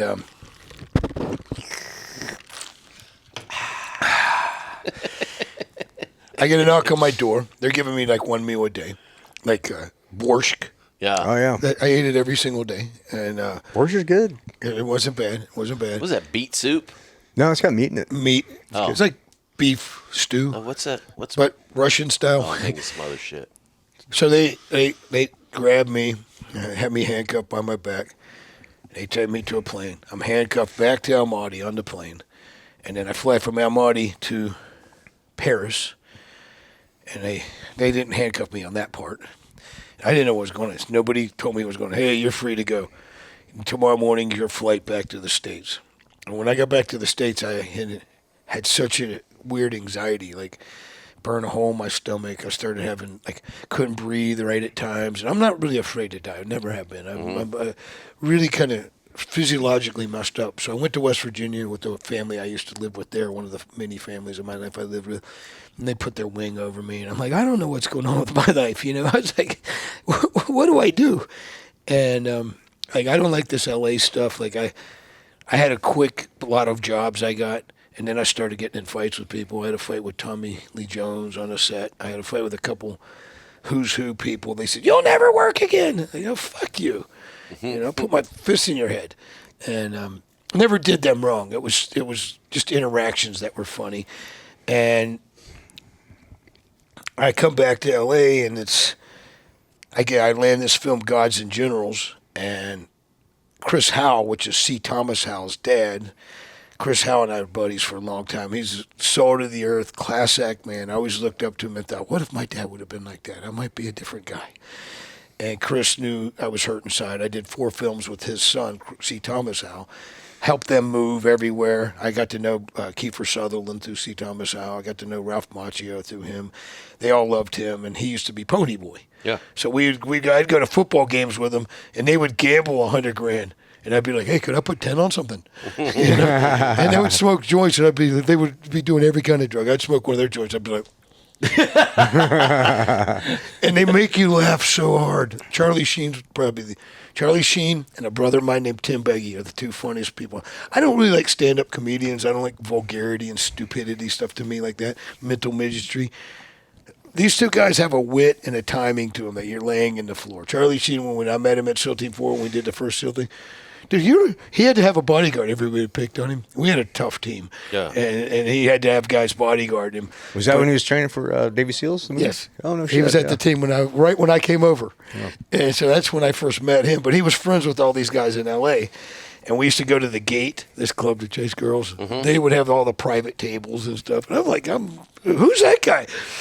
And my hair all new, my new clothes. You got a striped shirt on, ready to go. Yeah, my new shirt. Yeah, I wore that thing out several times. It was a zip up. Like, what's up, Beetlejuice? I was a short thumb around them like all the time, but so I'm in D.C. and I have a role where I got the last role, Mary Jo Slater. That's Christian Slater's mom. She had casted me twice on things, and I was the last role for Gods and Generals. Are you a horseman? Yeah, all day long. And that actually has a title that I didn't know. Mm-hmm. So I fly out there, and they're like, hey, you're Lew Knopp. You want to meet your horse? I don't need to meet my horse. Like, oh, you want to meet your horse? I don't want to meet my horse. Harry Constance, who's another really badass SEAL from Vietnam. He had like 14 or 12 hand kills. He was another mentor at a period of time. He worked in Templar Titan for a few years after his retirement. And Harry taught me how to post on a horse down here where he lives, somewhere in El Cajon or something like that. He's in Texas now. For a week, I learned to post on a horse. And then they take me to my horse. And I'm like, hey, that's cool. Where's the saddle? They didn't wear saddles in this era. What? Give me some underwear.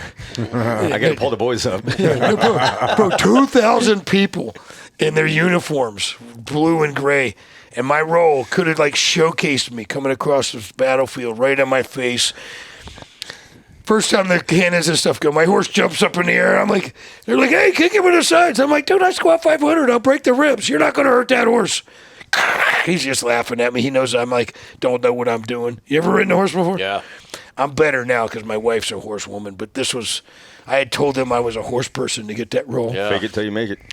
Fake it till you make it. Bro, when I finally get the horse to move, I run down across the battlefield. Remember that show before Friends that had two twins on it, two guys that were twins, dark hair? If you said it, I would know. It was right before Friends. It was like a Friends. Jeremy and his brother. There's C. Thomas Howe, Stephen Lang. There's this whole row of the generals for the South. Oh, yeah. My horse plows into them. I didn't know that they would do that. I didn't know. I thought they would stop. I plow into all the horses. Robert Maxwell, who wrote Gettysburg, and he's the director. What the fuck? The horse isn't listening.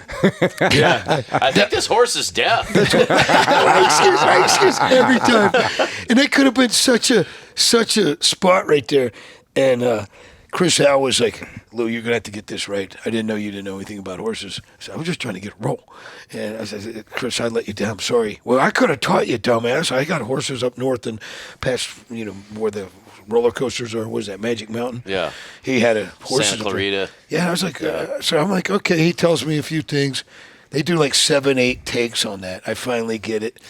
And I only ran into the other horses 5 out of these 7 times. But this comes back to the story we were at. So I get in the plane in Richmond Airport, fly to Reagan Airport, and I flew back to L.A., and I was living in Westwood.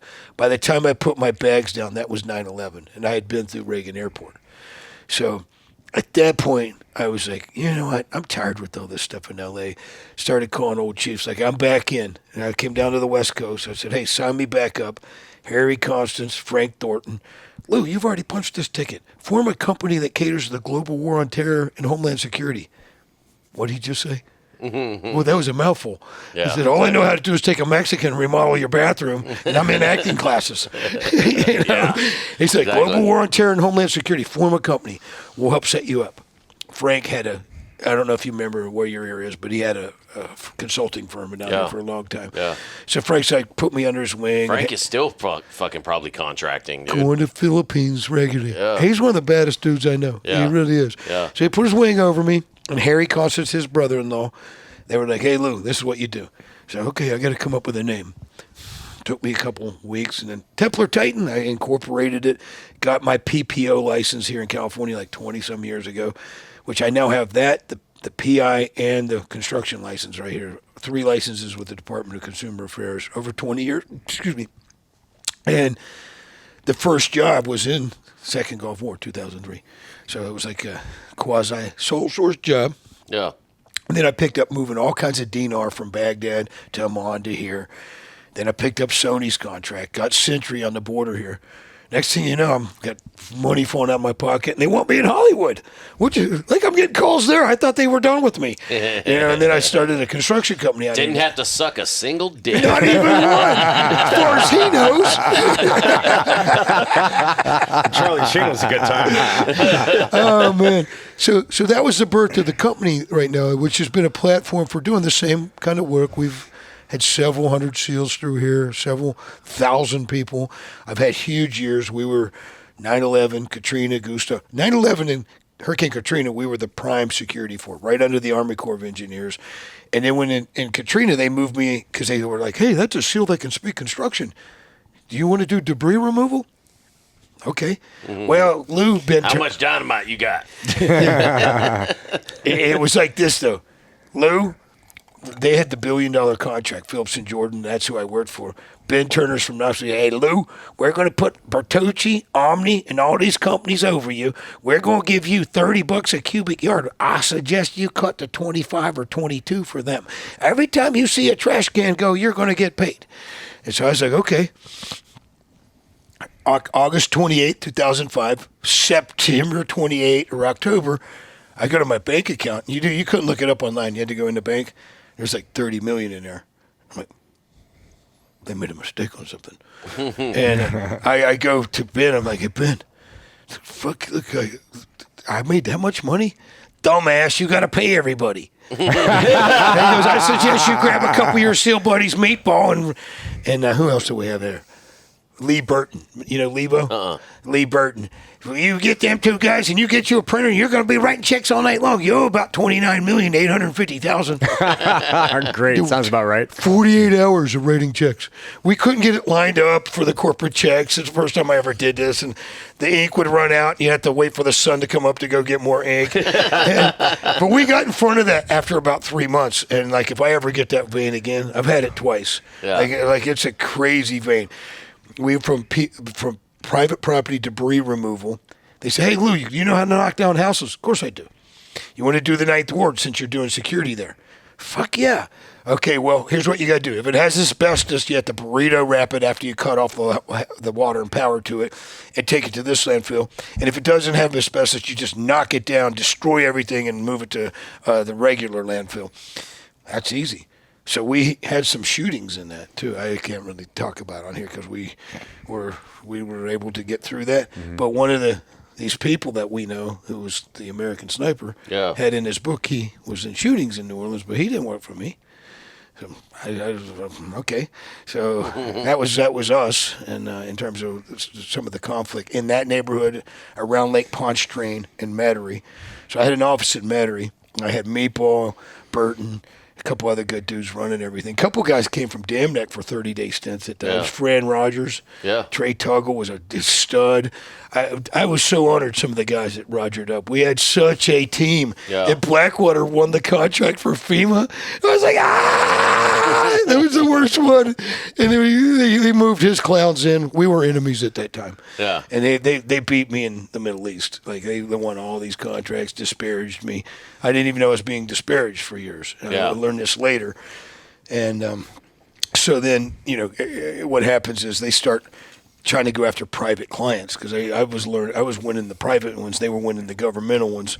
And that's a whole story of its own. Eric and I's kind of trajectory. He's my friend now. I respect him. He's geopolitically connected, aware, astute. He's upped his game. He's a smart guy. He's got a good pedigree. But we are, I guess, competitors in some spaces. I don't look at people as my competitor. I think we all Americans should work together. Yeah. I've never been money driven. People who would work with me will tell you that. I've always been end result driven. Get the guys paid, make a good experience, have people like you, want you back. And that's a hard thing about in our communities when you're employing frogmen. Pass a fucking business card. Yeah. Like, you come back every I wish I could stay. Pass a business card. Like, I'm making rain all the time. Like, I made you cards, you pass a card. Then we created a metric about, if you catch a fish, you get a commission. If you bring the fish to the plate, you get a commission and you might be able to run the job. Yeah. And if you don't need the company, you cut it up and feed everyone, you only pay the company 15% for the overhead. Get a finder's fee. That's getting ready to go onto our new website where we have 192 ring bearers. It's going to tell people how they can contribute, the active and passive people. I've never had that before, but I came up with the idea how to get everyone contributing. And because it's a bunch of great, jolly men that I want around the table. I want to die knowing. I want to die doing it. We want to be written about as mighty men of this time who stood the gap, brought light into a dark world, attacked it head on. Like in Isaiah, who call on me, Father, call on me. What better fate than your Creator to lay it on the line for other people you love, for your country. So that's the Templar Titan kind of weaving. And I never really marketed. I never put these things up on websites. And people, oh, man, like you and Mikey had a better website than me your first year in business. I would always just have these static type of things. I was always impressed with the artwork you guys did. You were the shirts I wore everywhere. You guys sent me packages in Pittsburgh. Well, thanks for helping us out with that, man. We didn't know what the fuck we were doing. Not that I know what the fuck I'm doing now, but a little bit more. Both you guys have been such fun people. Mikey comes in at the oddest places. Like I run into him at Denver. We end up going to the game together. Like I'm there seeing Julio Fitzgibbons and a couple Chris Dawson back. Here's Mike. Yeah, we're black and gold. Everyone else is Denver fans. And we're sitting in one seat together. Yeah. And where he comes in, man, I got a special spot in my heart for him. We did that film together. I had 17 grand in that film. It was like one of these ones I was helping produce. That last. Is that the one we're filming out in the Will Kaufman. one there? Will Kaufman. Yeah, I was on that too. Yeah. And we met the actor. What's the actor's name? He was in the pistol duel from the Veritas would have the written on Sean there. Patrick Finley. Yeah. So he and I become pretty good friends to this day. He supported my swim. and he's Boondock Saints. Boondock Saints. that's Boondock right. Saints, and this one where he's got a demon in him and he's in jail last year. Really well done. Because you see this one? I can't think of the name. It was last year. He's a great actor. He's a great actor. Good friend too. He's been very loyal. But we met on that set, and or I brought you guys up on that. And there's a pickup truck I had. I don't know if you remember. It made 4 films, and we blew it up in the Smoky Mountains on a C. Thomas House show. Yeah. I don't know why I brought that up, but so Templar Titan starts being global. I had an office in Amman, Jordan in 2003 to 2005 or 6. I met the bankers that run all the money for the king. They're called the Kawar family. And another group of people I met in a funny way. I'm hanging out with C. Thomas Howell and Terry and Zaldo, who founded Alanis Morissette. What year was this movie? It's like 2010. I think. Sean Patrick Finley? Yeah. Last year, it starts with a D. Last year or the year before. The recent one, yeah. I don't know. I haven't seen it. Just with a D, huh? What I see, my memory's not the same. But tell me the last 3 films he's done. Shit, man. Blue Ridge, the series, Ruthless Bastards, Killing Mary Sue, Get the Girl, Nefarious. There you go. That doesn't start with a D. I got it wrong. Defarious. It's a Tyler Perry movie. He's a fun. You know him. He's a fun actor. If I say an actor's name, it means I have worked with him. I'm a horrible studio. I know of him well. I mean, I love Boondock Saints. He's a good dude. He's in Texas now. When he called me before the swim in New York, he just to pump me up. We're watching you on TV, Lou. You know, not everyone does that in your life. You know, Yeah. I mean, he's a busy guy and all that stuff. So Templar Titans created a platform to be in these great kind of spots. That first 9/11, I made several $1 million. I spent even more than that having fun. Then I did it again in Katrina. I didn't actually correct the sales until about mid-40s, and I'm mid-50s now, in terms of just letting it come in and letting it go back out, and let it come in and let it go back. You don't want to disrupt the flow. Just let it go, you know? Let it go. Roll with it. Hey, so I want to go back. I want to put some closure on this Kazakhstan deal. So how did you wind up, how did they broker the deal to let you out? Was there any kind of like State Department shit, or they basically were just like, all right, fuck it, we can't hold this guy? The State Department got involved. Okay. The program we were on was sanctioned by Russia, but they no longer own this country. Oh, right. So they had to make a paper play or something. Yeah. This is what I found out later. Yeah. Because I wondered too, like Quid pro quo or some bullshit. Control Threat Reduction Team was approved by Moscow and D.C., but not necessarily these countries we were in. And so when we were looking for stuff we knew they made. And so part of it was do this part, training the barracks and all that stuff. Well, I got to see how they did pay, the scarcity. There would be someone show up with a wad of cash and, hey, Kevin, you're my buddy. You're my buddy. I would think there'd be a lot of mob fucking dealing with some of that shit. Yeah. They would Russian go mob from or- this little pile of money would get them like bottles of Stoli vodka. Yeah. And like a 4-ounce piece of chicken might be twice as much as that. They wouldn't eat. They'd go for the vodka. Wow. I had some great stories with Spetsnaz in this group, and like that was this that compromise at the time was not obviously a good one, but Yeah. But there was some great stories in all these, you know. Well, I cables. do have some of the questions on the stuff, but were you working the Russian Spetsnaz? How'd that go? Well, one of them wanted to fight me one time, and we were coming in on the It bus. seems like a common theme here. Well, I was jiu-jitsu and used to project I'd like to fight. And he was bouncing around one time, and we come in on a bus, and I told the 3 guys I was with, Chuck and the other 2 guys, I said, I'm going to smash this dude. I said, this is easy. Big dudes always, I love fighting big dudes. Was he being an asshole or something? Well, he had a whole crew, and there was only 2 Smith's Nest guys in this group, and this guy was like a Mongol. Like from the north, like Siberia area, big black hair, big thick dude. That's my favorite guys to fight, the big dudes. Like I'm a lethal guy, and so I can say that openly. I'm going to punch a hole in your face, and or tie up a limb and break it, and you're going to go, oh shit. So Chuck says to me, if you fight that guy, you're on a plane later today. He's calling me out. He's like, well, if you win the fight, you lose, and if you lose the fight, you lose. Yeah. So that's not why we're here. It's true. One of those pearls of wisdom. Chuck was always dumping those on me. And I'm like, but. So later on that night, Chuck goes, hey, they want us to come and do a warm bath with them. That's what they do over here. I'm like, that's fucking gross. I'm not any ranking dude. I'm staying in my room. So he had to go. I get a knock on my door later that evening, that dude that won the fight. And he's got this green jacket, and he like the trading places. Remember when Dan Aykroyd took the fish? He's got a big tarpon hanging out of it and a 6-pack of beer in his pockets. We don't even communicate. He's like pushing his way in my room. I got my locker open with gear and stuff in it. I'm like, oh, shut my locker. He sees my knife, grabs it. I'm like, oh, fuck. What's going on here? And he puts the fish on the table, and he cuts a piece, hands it to me. I'm like, I didn't know what to do. Eat it. He laughs at me. He shows me, you should have cut the skin off, dummy. No language between each other. But that was, we drank that 6-pack together. Didn't even know how to talk to each other. That's pretty cool, man. It really is. I got a picture. I got several pictures of him. That's way better than fighting. Yeah. I agreed. But he was their top sort of guy there, and Chuck and I sparred for 30 years, and he never got a victory.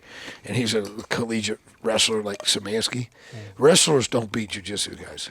So they have a different mindset in terms of take you down and pin you or points or whatever. And, you know, Chuck fights me like a rabid animal, but never pin me. So anyway, so that comes out in those kind of small circles and things like that. But Chuck, I never beat in a run. I never beat him on a swim. I owned the East Coast obstacle course. You know how you had this little baby one on the West Coast? Ours was like 10 times that one. Right? Yeah. Right? And you guys had the water obstacle course too. That thing was fucking insane. Big ass on the wall, and that's. Dude, I remember I went to breacher school out on the East Coast. I didn't spend a lot of time on the East Coast in terms of in the SEAL teams, but where you go out there. I went out there for breacher school. I went out there for, Harvey Point for some shit, some agency things. And we would go up to Little Creek. And the first time I go up there and we're like doing this water obstacle course. I was like, this is fucking gay. Dude, that shit's tough, dude. Yeah. Like, your whole upper body is just screaming. Like you literally can't even grip shit by the time you're done. I'm like, dude, I'm gonna fall in the water and drown because I can't even fucking use my goddamn arms. Yeah, I've seen pictures of it, man. That thing looked fucking intense. Everything you know about climbing goes away when it's wet. Yeah. Yeah, no shit. So the other question on here. So prison in Kazakhstan. How did you end up in prison in Oman? That was 2016. Oh, so just recently, yeah. You'll see another bullet point on there. It says I have Interpol issues. The two are interwound. Okay, they're intimate. Right. They're intimate. Right. Let's get into that. So, I had a deal to work with the UAE military in Yemen, and I went by the Little Creek teams and went through one of the admirals and had a target folder and stuff we were going to allegedly do. There was a command master chief in Bahrain who was familiar with what I was doing from the private sector, and had an office in Abu Dhabi. It was an English and Arabic-speaking secretary. We were right under Mohammed bin Zayed, who's the crown sheikh with a family called Bin Ham, and we were going to work with rooting the Houthis out of Yemen. That was one. Two, help them set up a private security emulated on one of the states, like California, New York, Pennsylvania, the way their rules are, so that they can have immediate responder capability, amalgamate all their different units together. Mm-hmm. And then it was pipeline security. So pipeline, Denny Chalker and Duke were over there. ideas of maybe linking up with them or bringing their company in for the pipeline stuff. So I was going over there several times. I was going to the empty quarter. I did Ramadan with them, 30 days of Ramadan. I cracked their Quran a little bit. I was in tribal councils where people were coming from everywhere and presenting their case. They'd want to shave me. I'm like, not letting that dude touch my face. Get away from me. Like, get out of my face. And they'd get their beards dyed and stuff. And senior guy I would sit right next to. And they'd have people bringing stuff from the Mecca. And that's through the Ramadan. Yeah. And then you get into Eid Mubarak, the last 3 days are there where they give all poor people food and spread. Are you familiar with this? Mm-mm. So they had 3 days of that. And the job's supposed to start on Monday. My accountant that I was at his house last night in Anaheim Hills, they already had the wire set up. The first $5 million between the sheik, I brought capability, he brought setup. He's giving me $5 million. I'm $300,000 into setup. I'm 20% off the top. That's $1 million. So I've got my 3 back. I got $700K. I had everything packed. I was getting out of Pittsburgh. Okay, that was I was telling my wife, I'm bored here. We're moving. Kids are young. Let's get out of here. Yeah. 3 storages.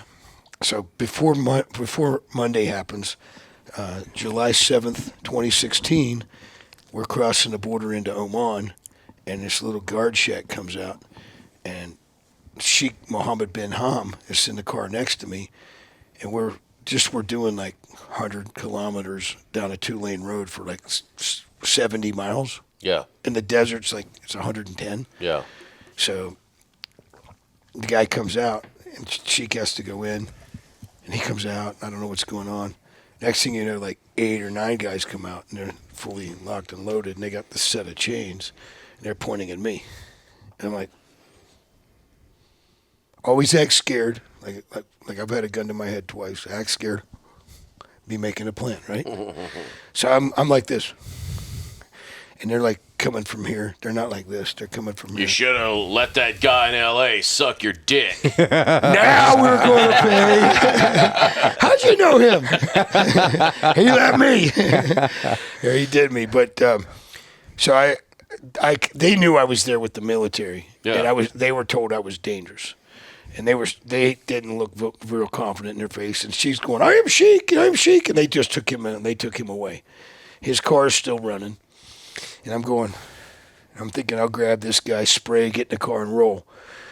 And because South America, that's much easier. You have triple and double canopy, waterway, you can get away. Here I'm going, in my head, I'm like, there's no water, there's no trees. No, nothing. I don't speak the language. Yeah. This is exactly how I thought. You ain't Ian. Short of burying yourself in the sand, you're fucked. Yeah. Well, and I used to tease people. I'm a 2-man volleyball player. If they ever wear socks on the beach, I'm like, you're such a puss. Mm-hmm. You can't barefooted in the sand when it's that hot. Mm-hmm. And I already knew that earlier because we were driving one of the Sheik's cars in the sand, and you have to drive differently in the sand there. You have to kind of yank it.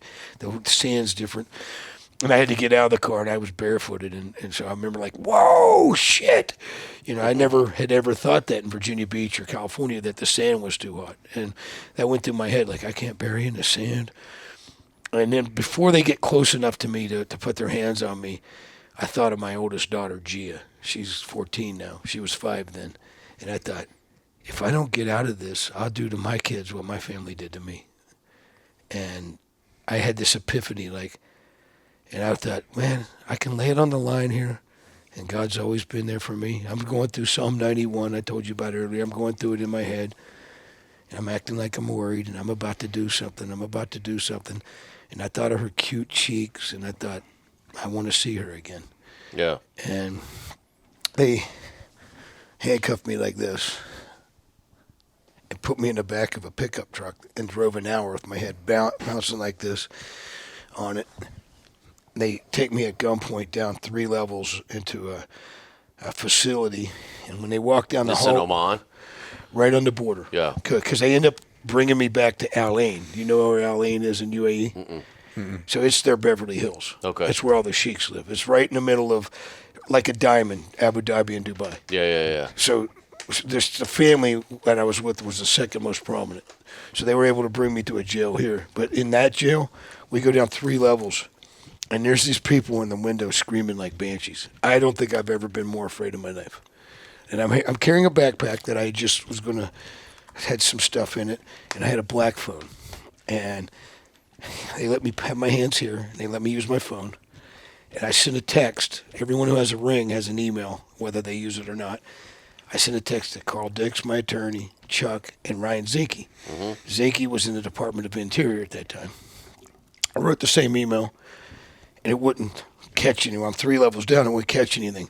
So right before we get to this door, like here, before these little window, these people, like they're Africans in the country, jumping around, screaming like little banshees. I'm like, holy fuck. And I'm weighing about 230 at that time. My hair was kind of crazy and stuff. And so they go into a room over here for me to put my bag into a locker. Yeah. And when I do that, I lift the phone up like this and it goes, zing, zing. The email goes. They draw down on me on the floor like this. And they take me in there and they keep my feet handcuffed. And there's like 2 other rooms in there. They're like, you can, and I'm like, I'm going to sit right next to the door.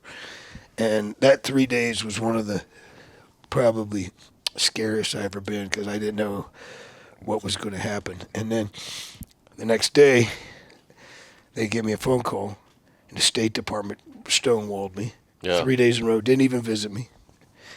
And then they take me to Al-Ain. And when I'm in Al-Ain, there's a guy in there that speaks English. His dad's a major sheik, and he's in trouble for speeding. He says, they're going to take you to Interpol tomorrow, and they're going to extradite you to Peru. And I was like,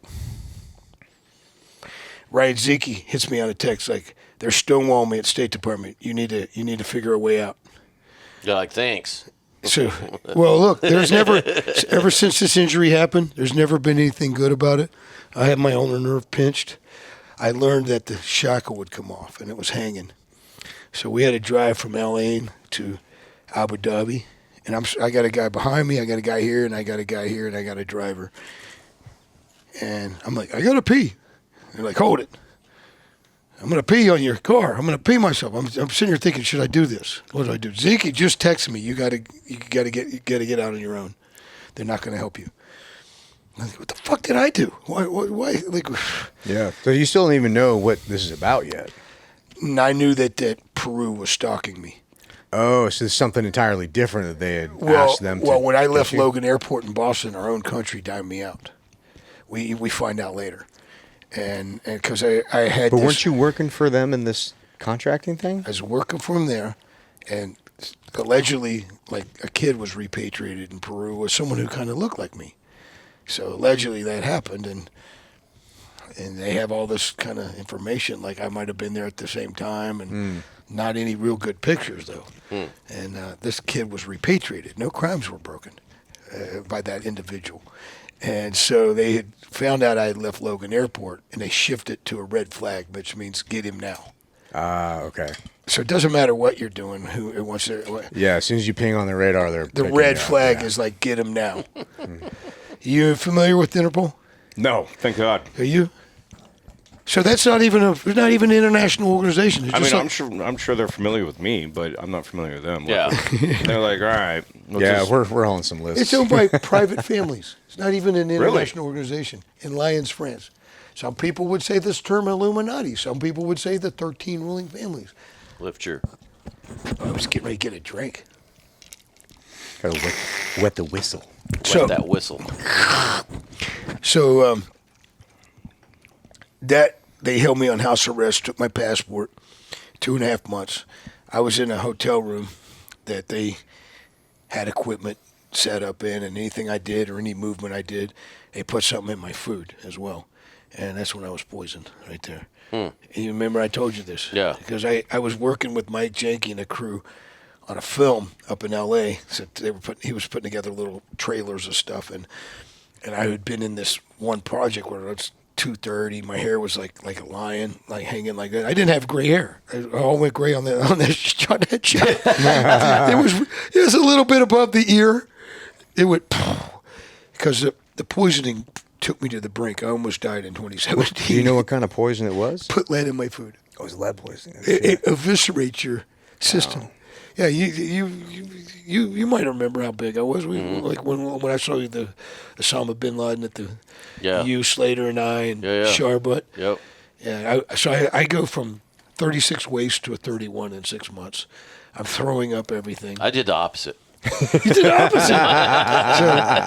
Went from a 36 to a 42. No, I'm just kidding. But I lost. They misdiagnosed it for like 6 months. So I get back in the States after this. Let's go there. So when I finally go to Interpol, they have like 100 people lined up, and they have me walking like this. I opted to not do anything, even though I had pulled my hand out. I had this hanging. We were in this little minivan type of thing. I thought I could get through this crew, but I didn't know I couldn't swim 17,000 miles. I can't run to someone and say, help me, I don't speak Arabic. Yeah. So I was like, I just felt fucked. When I was on house arrest, our old command was going to sneak me out. I don't think I should talk about that here, but there was a couple little things that were going on, a couple different times. And Szymanski and Losey were changing command August 7th, 2016 is when they WORCOM changed command. I was supposed to be in the front row with my wife, Marcy, Tim's wife, Losey, Ivy, and I was supposed to be there. And I said to everyone that knew I was hemmed up in Bahrain, that was a SEAL Team 6 chief, whose brother was a chief of mine, and I was a part of his SDT. They were going to try to get me out. I said, hey, don't let Tim know I'm hemmed up. Don't let him know. I'm going to be back in time. I'm going to be back. Once I wasn't back in time, he got word, like, he's hemmed up. And I ended up going all the way to, like, September 20th. But when I went through the Interpol thing, they interrogated me, and they had the sex wrong of the alleged package or kid that was repatriated. It was written in Spanish, interpreted in Arabic, and it was a mess. And the guy says, hey, he says you're on the run and dangerous. They called my office. They looked me up online. You're not hiding from anybody. And so that changed the ball field right there. And then I was conversational in Russian. One of the interpreters were Russian. And they were like, okay, you're going to put you on house arrest for 30 days. Here's a cell phone. If that ever rings, answer it. So I was staying like 2 hours away in a hotel, and a lot of the sheiks pulled away from me when this happened, even though they don't have an issue with sleeping with young kids, some of them. Yeah. No, they don't. I have none of that in me, and so I was alone there for a long time. I was alone 30 days. At 30 days, I found out that Peru was hard-pressing to have me extradited, and we went another 30 days. So still, even though after they were steadfast in their information, but Interpol, through the interpretation, it got murky with. Well, it was lies anyway. But Peru still wanted you for this stuff? To this day. No shit. It was lies. Because that individual child, when you know the story, was never out of the custody of the mother or father. And this is all due to somebody getting, like, sent back. Like, I'm trying to figure out how, because Peru is relatively disorganized as far as the country is concerned, and same with their intelligence or lack thereof. So that's what I was trying to figure out is, like, what fucking pull does Peru have? Here's how the story went, allegedly. There was an Italian guy who's a governmental guy, and he went on to a website that was called LatinoLovers.com, and he tried to find a lover. And that's backed by the Peruvian government to hem Westerners into their judicial system. And the individual called a guy like me and said, hey, I loved her. And she took off like right after I had the kid. Well, the kid was born in Italy, meaning it's an Italian kid. Yeah. So she kidnapped him and then put him up for adoption. And A.K.A. trafficking. And had a friend that had 3 different Westerners just paying her. Oh, fuck. And then the child was in a building with some old ladies that weren't even his mother for like allegedly this team watched for 45 days and saw these atrocities and decided to help that kid have a better life. That kid has a better life now, I can tell you. And it became this big caper where somebody got wind of what was going on, and the military ended up chasing this team through the mountains, and it was like they all had hard-ons running. It was crazy. Like, it was a great story when I heard it for the first time. It was a great story of a grand adventure. And so it went into 2 countries, just the E&E of it. And so legally, the kid gets repatriated. Legally by the Hague Convention. Legally not a rule broken. But Peru decided since I was there on vacation that I had something to do with it. So, anyway, as I know the story, whomever did that should have been a hero. And in the court of the Lord stands just and righteous. Yeah. But in the court of Babylon, which we live in, there might be some kind of red tape there, you know. But you stand just with the Lord, and that's all you really need to stand just with. So that happens is they interrogate me. Then they want me to go over to the Ministry of Defense and interrogate me. They interrogate me for like 20 hours. I go back to the room 60, 70 days. I'm a creature of habit. I eat some of the same meals. There was a couple of times, looking back, some didn't taste the same. About 2 months later, after I'm back, I fly from Dubai. They shake me down for being over my visa because they made the deal to let me go in Abu Dhabi, and these two, there's different sheiks. Right. Yeah. So I had to pay $17,000. Below Dubai Airport is a whole different prison system, like Ronald Reagan. Yeah. You just go down the elevator, and you're like, oh my God, it smells like BO. And No shit. Oh, it's disgusting. Well, I mean, even the entire airport in Dubai smells like BO, and hence why they have like a whole mall of perfume stores. Yeah. Worse down below. Like my olfactory's not the greatest, but when it hurts me, it stinks. You know, and so we go below. You like walking around going, Yeah, seriously. Horrible. And you're like, can't wait to get on this flight. oh, God, dude, that's the worst. I paid that money, and they told me, hey, look, you know, Mr. Knopp, don't have a ticket from D.C. when you get here. So I flew like a ticket back to Pittsburgh. I flew with complete uncertainty, like, what the fuck? I get off the plane, 6 dudes in full kit meet me getting off the plane. You're trying to watch Toy Story on the way over, just sweating balls. Yeah. So I get there, and this is like 3 or 4 times in my life. There's been people with full kit waiting on me on a plane, so this isn't new. I've done that before. So hey, it's me. And you flew to Reagan? Flew to Reagan. DC? Flew to Reagan. There's a whole system below there. Yeah. So they take me down elevators. They take me in a room. They shut the door. Like, dude, you're a hero. Thank God you were a SEAL. You've been through some stuff, haven't you? Because the FBI tried to get me out a month before, and Hezbollah knew I was there. They shot up my country manager's car in Baghdad, and they posted like stuff on my door. And I don't read Arabic, so when I went down to the front desk, I'm like, "Hey, are you guys looking for me?" Oh, and the cops come and all this other stuff. And they were threatening to kill me. Hezbollah. I've had issues with these monkeys, them and. You know, those from work in Iraq and Syria, Lebanon, stuff we do in the private sector.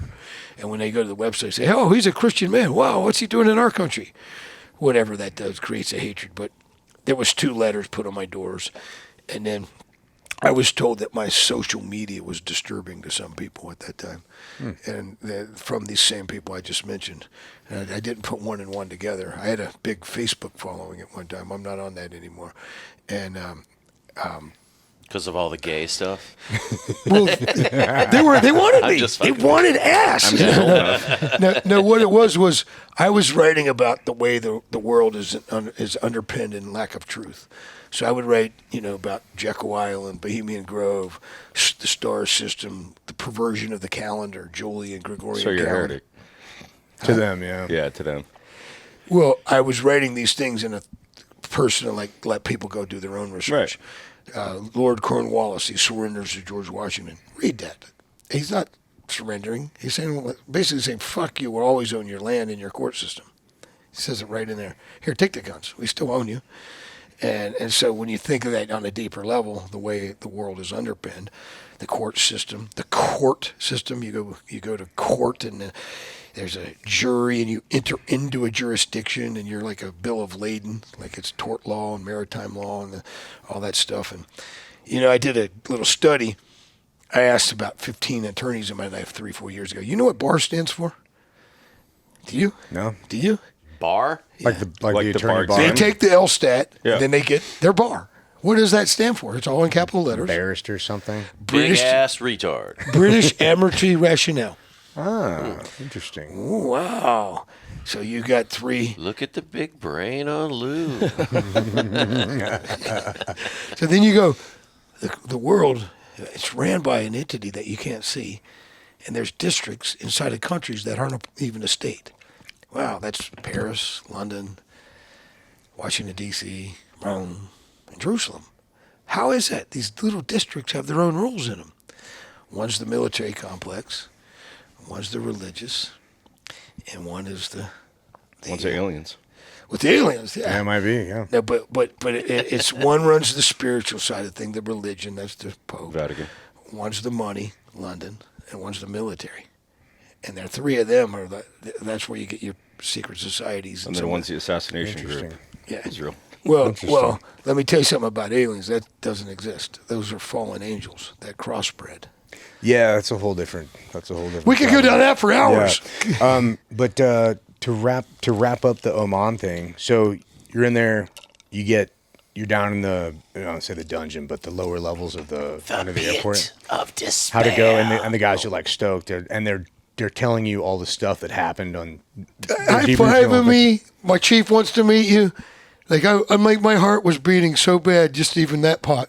When they were like, dude, you're a hero. You're one of like 70 SEALs that can never leave the country again. And that's exactly what this one guy said to me. And I had to get a rental car and drive 4 hours back, which was miserable after sitting bent knee on the plane. Not even sleeping either. I was like, there's a side of me that's had this side, like maybe one day I'll be on the run all my life. Like I'm not a guy that you're going to under anyone's thumb. I'm not ever going to be. I could take a certain threshold, and that's why I made the move into teams. I was young. If I had a dad or a grandfather or someone that I could have bounced something off of, at this point I was like, forgive me, the way I was in. I'm the baddest bull that's ever been in here, and you don't own me. You're not going to give me the school I've been asking for years, and you're going to make it like a carrot I got to go after, and I got to hang out with this pinhead I can't stand. Fuck you guys. That's where I was at. Or else I would have never made the kind of move I did. Because I went back years later and apologized to people that love me. Like, I'm sorry I let you down. I did this to 100 people. Yeah. I'm very sorry. I'm a passionate guy. I wasn't being heard. And I could have been there for a life if you would have fucking heard me. But you only can shit on someone so many times, and other people let it happen, not me. Yeah. And I'm that guy today. I try to be more lending and de-escalate things, but then I was a very escalatory guy. I was a guy that would take it 0 to 100. Yeah. And, that's just the way survival and growing up and that kind of stuff, know. But you can't unwind that. So when I look at it, I went, had I not done that, I wouldn't have some of these other experiences. Yeah. I wouldn't have had this body of work because the work we've done on the outside, I would lay on anyone's resume in terms of the company. And I've had beautiful men work here, beautiful men that I'm so honored to know. And people do acts of just bravery because you can't call a plane, you can't call a train. You need to get in there and your tradecraft has to work, your trade, what you're doing, your manipulation of their power grid or their light system or commandeering certain kinds of weapons and things like that. That one in Russia we used green lasers in cigarette packs. We didn't really want to try to commandeer a revolver or anything like that in Russia. Like, ask the wrong person and, you got their attention. Yeah, so. ask Dirty about that. Yeah, right. Dirty Dan? Yeah. Oh, what a stud that guy is. So, Yeah. So when you look at the community as a whole, in the military as a whole, you meet the best souls. I didn't know that when I was in. When I got out and looked back, like, oh my God, these people don't even come to work. Like, the bar is so low. What do I got to do? What kind of crow do I have to eat? I was at a few spots in the road, like, I'm just going to go back in. And to this day, Turbo, Scrappy, Governor, they're all like, Lou, why didn't you come to Damn Neck? Like, well, you guys were kissing ass. I didn't do that. We went. I'm joking. None of those guys I mentioned, but you have everything in the teams is timing.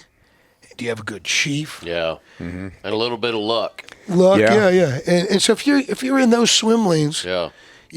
things go really, really well. And when I look backwards, my one issue is, for me, was I didn't have good male leadership from about 13 to about my first chief. And my first chief didn't follow any rules in the teams because I always referenced him. Like, he'd walk around with his shirt off everywhere he went. He was fed at the end too. Yeah. He'd be like, hey, "Fuck you," And they called it Pie's Navy. Like, nobody told him what to do.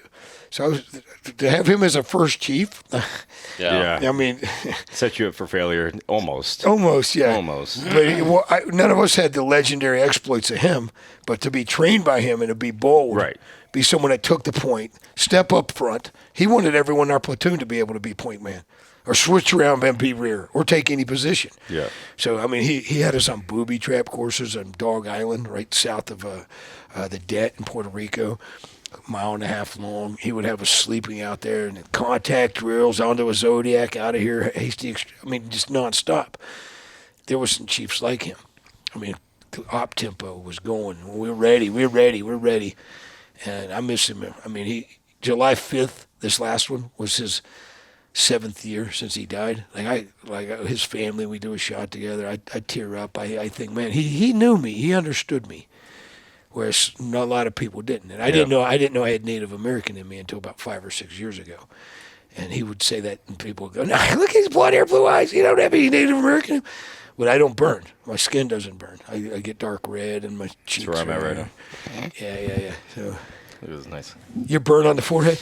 Yeah, I wore my hat backwards at this last sniper match, but also I got quite a bit of Indian. I mean, so it's it gets red, but after a day, I'm back. All right, cool. So we'll take a quick break, but when we get back, these stories are awesome. So 2 things. Number 1, getting a panda in a headlock, and then fighting a 500-pound alligator. I think those would be fun things to do. Yeah. All right. Running with the bulls is good too. All right. I almost got hit. Stick around, guys. Now it's official. Wipers! Let's go. Wipers. Okay. All right, guys. Thanks for sticking with us. Amusing. Little plug for our Patreon too. We do have our Patreon channel. We film all the breaks and before and after, so you get access to like all the kind of behind the scenes conversations. They're not really public. We need to bleep some of this last shit that we just put in there. Yeah. Bleep some of it, please. That's why I edit that myself. Just 'cause that's a whole different level of bleeping on the behind the scenes stuff. But if you guys are interested in that and if you like the show and you're going a little deeper with us and our guests, the Patreon channel is, I think we have a free option, then we got a $5 option that gives you access to all the behind the scenes stuff, and then a $25 a month option where we get like Zoom calls, like 2-way conversations. It's just super fun. Not that Lou minds going to jail, obviously. Got that down. We're like, we might need to bleep some of that shit out, like just to keep. I'm sure you want to spend Christmas with your family. I'm not ready to go on the run. I'm hoping that was just a thought in my head. I mean, Mexico's close, but we're on a few lists. I don't want to be on Interpol's list. Yeah, no shit. I haven't made that one yet. I'm going to eat bean burritos the rest of my fucking life. Well, I didn't have another accident like yesterday. All right, so Oh my God. which you better to start with? I shit my pants yesterday. Dude, it was funny as fucking shit, dude. My wife made this. So we came back from Catalina Island, and I just cut off the middle of your story, Ryan. No, go. This is funny. We went to Catalina Island this last weekend. It was my mother-in-law's 80th birthday, so I took the family out to Catalina. We were gonna take a cruise, and realized the kids' passports were all fucking expired. So we're like, God damn it! And I don't know, Christina, she really wanted to take a cruise, so we're like, well, fuck it, we can go to Catalina. I mean, it's a cruise. It's a little smaller cruise. It's a ferry, and go out to Catalina and had a good time. Had an Airbnb out there, and we did like this ghost fucking walking tour, which was hilarious the whole time. Well, Nick's still 86 from that bar out there. Oh, too. yeah. The Blue Marlin. The Marlin Avalon. Club. So the Marlin Club, dude, I popped my head in there. Fuck that and bitch. Took a picture, and I've been in there in fucking years, but it seems like every time I go to Catalina Island, I'm with my family, so I haven't been there. Just Every time I go, it's a boys' trip. Well, I haven't been there steaming at all, which the closest I got to that was this time. My boys are of age, technically. I mean, their IDs are of age, and so we had some good beers, and we were in restaurants, and we were able to drink a little bit and watch some World Cup. It must have been cool to hang out with your boys at that level. Yeah, it's cool, but it was so funny. We go on this ghost like walking tour out there, and a shout out to the guy Phil, who, not that he fucking listens to this show or not, but he was pretty funny. But obviously they talk for a living, and they're throwing content out there, and but it was so funny because my mother-in-law, she's listening to stuff, and she would just look at us, and she goes, "This is total bullshit." And she doesn't. I mean, she obviously understands English really well, and she used to speak really good English, but since she retired, she doesn't she doesn't speak as well as she used to. But it's so funny. Like there's shit that comes out where he's talking about, this one dude was like, yeah, I was like, there's a tuna club out there, which is a private club, and it's like you have to be vetted into this thing, and it's been around since like the fucking 20s, 1800s or some shit. Like, oh shit! I think they did build the building in like the early 1900s. That's the one in between like the casino FAR building and the and pier. the main strip. Yeah. And so this guy was given the thing. He was like, yeah, when I was 12 years old, I used to work there, and I was like a bus boy, and I was doing stuff, and there was notably like ghosts and stuff. Well, the dude who was talking, he's maybe like in his 40s, maybe closer to 50s, like us. And he was like, yeah, when I was like 12, like a bottle flew across the room and broke, and It's probably Tage. well, he goes, yeah, he goes, yeah, all the people there, all the owners, they thought that I was like trying to steal alcohol, like pour it in my Coca-Cola, and like I got caught and like dropped a bottle and busted. He goes, but luckily the cameras saw that it was just some random bottle flew across the room. And I'm sitting there thinking, I'm like, motherfucker, you did this when you were 12? There's no way there was fucking hidden cameras back there, or even like CCTV when you were. I mean, This is like early 90s. like in the 80s or even 90s. Yeah, it's true. Like 90s, Yeah, there's no. not a lot. I'm like, get the fuck out of here. So some of that shit, it was funny because my mother-in-law was the first one. It was just like, bullshit. Like,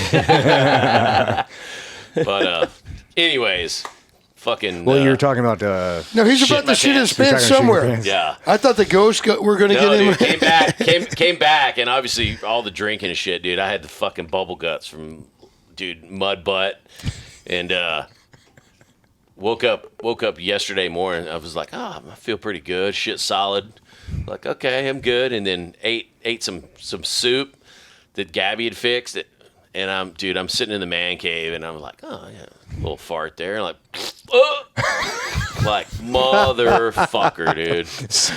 So he puts a picture, because we have a group chat that's the three of us And our wives. and then our wives. Except for his, luckily. Yeah, and so I see this image pop up that's just a pair of pants with some extra in there. And I'm driving back from LA, and I'm getting these like notifications, and I'm like trying to like tap like on my screen in my car, and all of a sudden here, oh my God, Kevin. Well, yeah, then because then he put it in there, and then he's like, oh shit, and he deleted it. But I saw Undo send. I'm like, oh fuck. And then my wife texts me, and it's like, yo, did you just see this? I'm like, no, I'm fucking driving. But I saw it. I'm like, dude, I wish I could unsend that from my eyeballs. I'm like, what am I missing? So then I sent it to just you two. Yeah, I'm like, thank you for that. I needed reinforcement. I was on it. fucking dying. Yeah, it was pretty good. dude, It wasn't that bad. No, it wasn't bad. I literally went upstairs and I went and took a shit, and then of course it was terrible. You're like, hey, Gabby, you ready to do laundry? Oh, dude, I had shit. Better not to tell him, just to throw it in. Dude, I had shit all down the fucking backs of my legs. Oh no! And dude, I get in the shower, and I'm taking a shower, and as I'm showering, I'm like, I gotta Fuck shit it. again. I'm like, fuck it, I just shit in the shower, dude. And I was sitting there going, man, I wish I had a picture of this, because it looked like a fucking, like a wounded animal. Looked like your I'm like, appendix. I'm glad you didn't send that one, dude. Me too. Did I I'm tell you not. about? Did I tell you about my old roommate? You know, in Buds, you have your roommate, and then you share a head. You share a Oh, yeah. You share a bathroom. yeah, you did mention that. Yeah, Michelle. He's just waffle stomping. Dude, on I caught him one time because you have to clean your fucking room all the time. So he didn't want to clean the toilet, so he would just shit in the shower and stuff it down the fucking drain with his toe. And I caught him doing it one time. I'm like, motherfucker, like I'm never cleaning this fucking bathroom again. Yeah. You're cleaning it. And it was gross. Well, dude, we had suite mates. 618. There's two people in each room, sometimes three, but two typically, and then you share a shitter, shower, sink, all that stuff.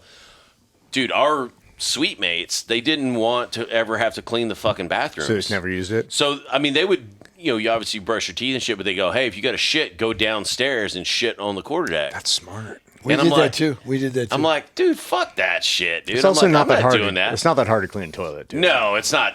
And Well, so, it but depends on the person. then I found out my fucking roommate this was in 198.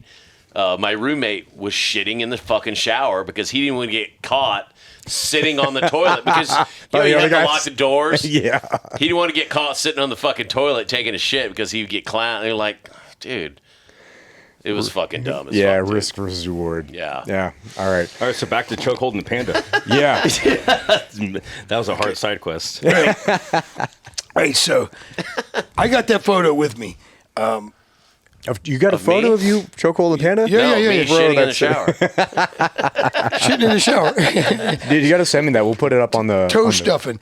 So Instagram. my second chief in the teams, who was helping get Templar Titan together in 2001, we incorporated April of 2002, and I had a place in Coronado, right in right in the high rises next to the teams. Yeah, the Coronado Shores. I was right in there. the shores, like I was on like the 9th or 10th floor, overlooked everything. Yeah. Could see Point Loma, could go around Great see combo. On the condos. Taco Towers because they're owned by the cartel. So phenomenal. The butter guy, the popcorn guy, Orville Ridenbacher, was the penthouse in the building. No shit. No shit. It's cool seeing that guy. He was always suit and tie with a little bow The tie. stupid bow tie. Yeah, He looked yeah. just like the fucker on the fucking the logo. He looked just like the Orville Redenbacher. Just guy. like that. Just like that. That was him. And Chuck was married to Renee, his second wife, for 20 years. He gets out of the teams. They were divorced in 2 years. He's going through the divorce, and I thought they were like the perfect family. My family splintered, and they kind of, Renee always looked up to and knew his daughters and his son since they were kids, and we stayed really tight. When I was going to go play football at Georgia, he helped set up the Athens. That was only 45 minutes where he was living in Gwinnett County, right just north of Atlanta. And he called me, and I was like, oh, dude, you go through. Well, that means we can play more, right? So he came out to San Diego. He loved he was like, wow, what a great place you have. He's like, I'll take this room. And I had a 3-room place. And You're like, nah, bitch. yeah, You get the fucking. You don't get the master. so he was still depressed. Yeah, he was still depressed. And we said, hey, let's go to China for 3 weeks, and let's go run the wall, and let's go just check out everything. That's pretty fucking cool. Yeah, and so we said, okay. We got on a plane, flew to Chengdu, and it's a 27-hour flight. Yeah. This is And- before you had Interpol issues. So. Oh yeah, long before. This is 2005. So we fly over to Chengdu. We get off the plane. We're starving. I got a dip of Copenhagen in my mouth. He's like, "Hey, there's a bag of bucket of eels here. Pick an eel." Fuck, what do you mean pick an eel? They all look the same. You pick an eel. That one smiled at me. I want here. And so they throw him on a skewer. They throw this eel I pick on a skewer. Hey, you like hot sauce? Oh yeah, give me some hot sauce. My mouth's on fire for like 3 days. I'm in Sichuan district. I don't even know that. Yeah. Oh, yeah. So I was like, and next day we're going to go on a tour to see the pandas. So got my camera, the film that you still have to develop. And we go I was up on gonna the, say, what camera makes that noise? you don't remember? Do you not remember? So we go up the hill, and there's pandas that live in a contained area, and there's pandas on the other side of the mountain that come and visit. And so we walk down this trail. There's a panda sitting on a metal or a concrete bench, and he's sitting there in the corner. And they look like goofy animals to me at that time. I'm Lew Knopp. Yeah, a lot of people forget they're fucking bears. And they're crazy. He's eating bamboo reeds like the size of your fingers. It's like Lou's like, this motherfucker's eyeballing me, dude. Well, I didn't Big see. old black eyes. I wasn't that smart. Like right there, I didn't think they were very vicious. I thought, hey, how can something that looks like that be? Well, Australia they call them drop bears because they drop out of the trees. On Yeah. They which is could- a joke. They don't. But Well, in Australia, that's what they call They- fucking Koalas. koalas. They could though. sorry, koalas. Yeah. They sleep in trees on limbs that you don't even know how it's holding them. Yeah. Like I have 40 pictures. Like they're like hanging over these limbs. Have you anybody been there? Yeah, their No. bones are hollow. That's why they're so light. I'm just kidding. I'm full of shit. Could be though. Like the owl. So he's on a bench. How's their jujitsu though? I got him. I got him. Their nails are like that long.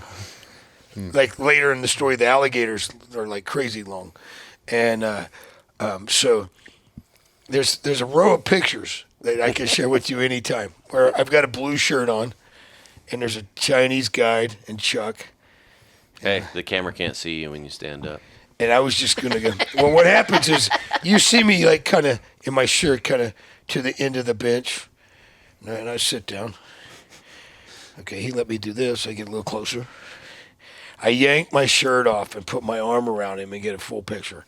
My daughters take it to school all the time. That is fucking hilarious. That's awesome. And my arms were like legs in those times. It was like I thought I could handle a bear for whatever reason.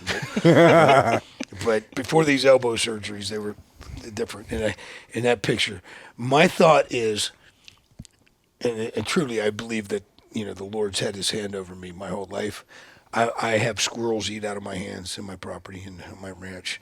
Birds, I feed them in the morning. I talk to them. I whistle at them.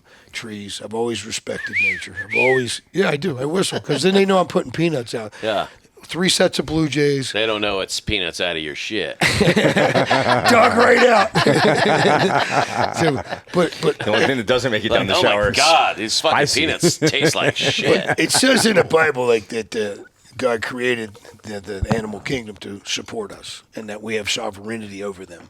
So when you walk with the Lord, and because I dove on the back of Catalina Island, Yeah. I was only SEAL to get out of the water. Yeah. I mean, get in the water and dive. I did a bottom drop, and I got swarmed by SEALs on an echelon. That's a whole nother story. Yeah. My wife, Chuck McCullough, Carl Dix, they were all looking down. I thought we were going out there all to do this, but they wouldn't get out. Yeah. They all stayed in a boat. Have you ever been on the back of the island? No. That's where the great whites eat the seals. Yeah. I'd be on the boat too. Yeah, I just, if it's going to happen, it's going to happen, right?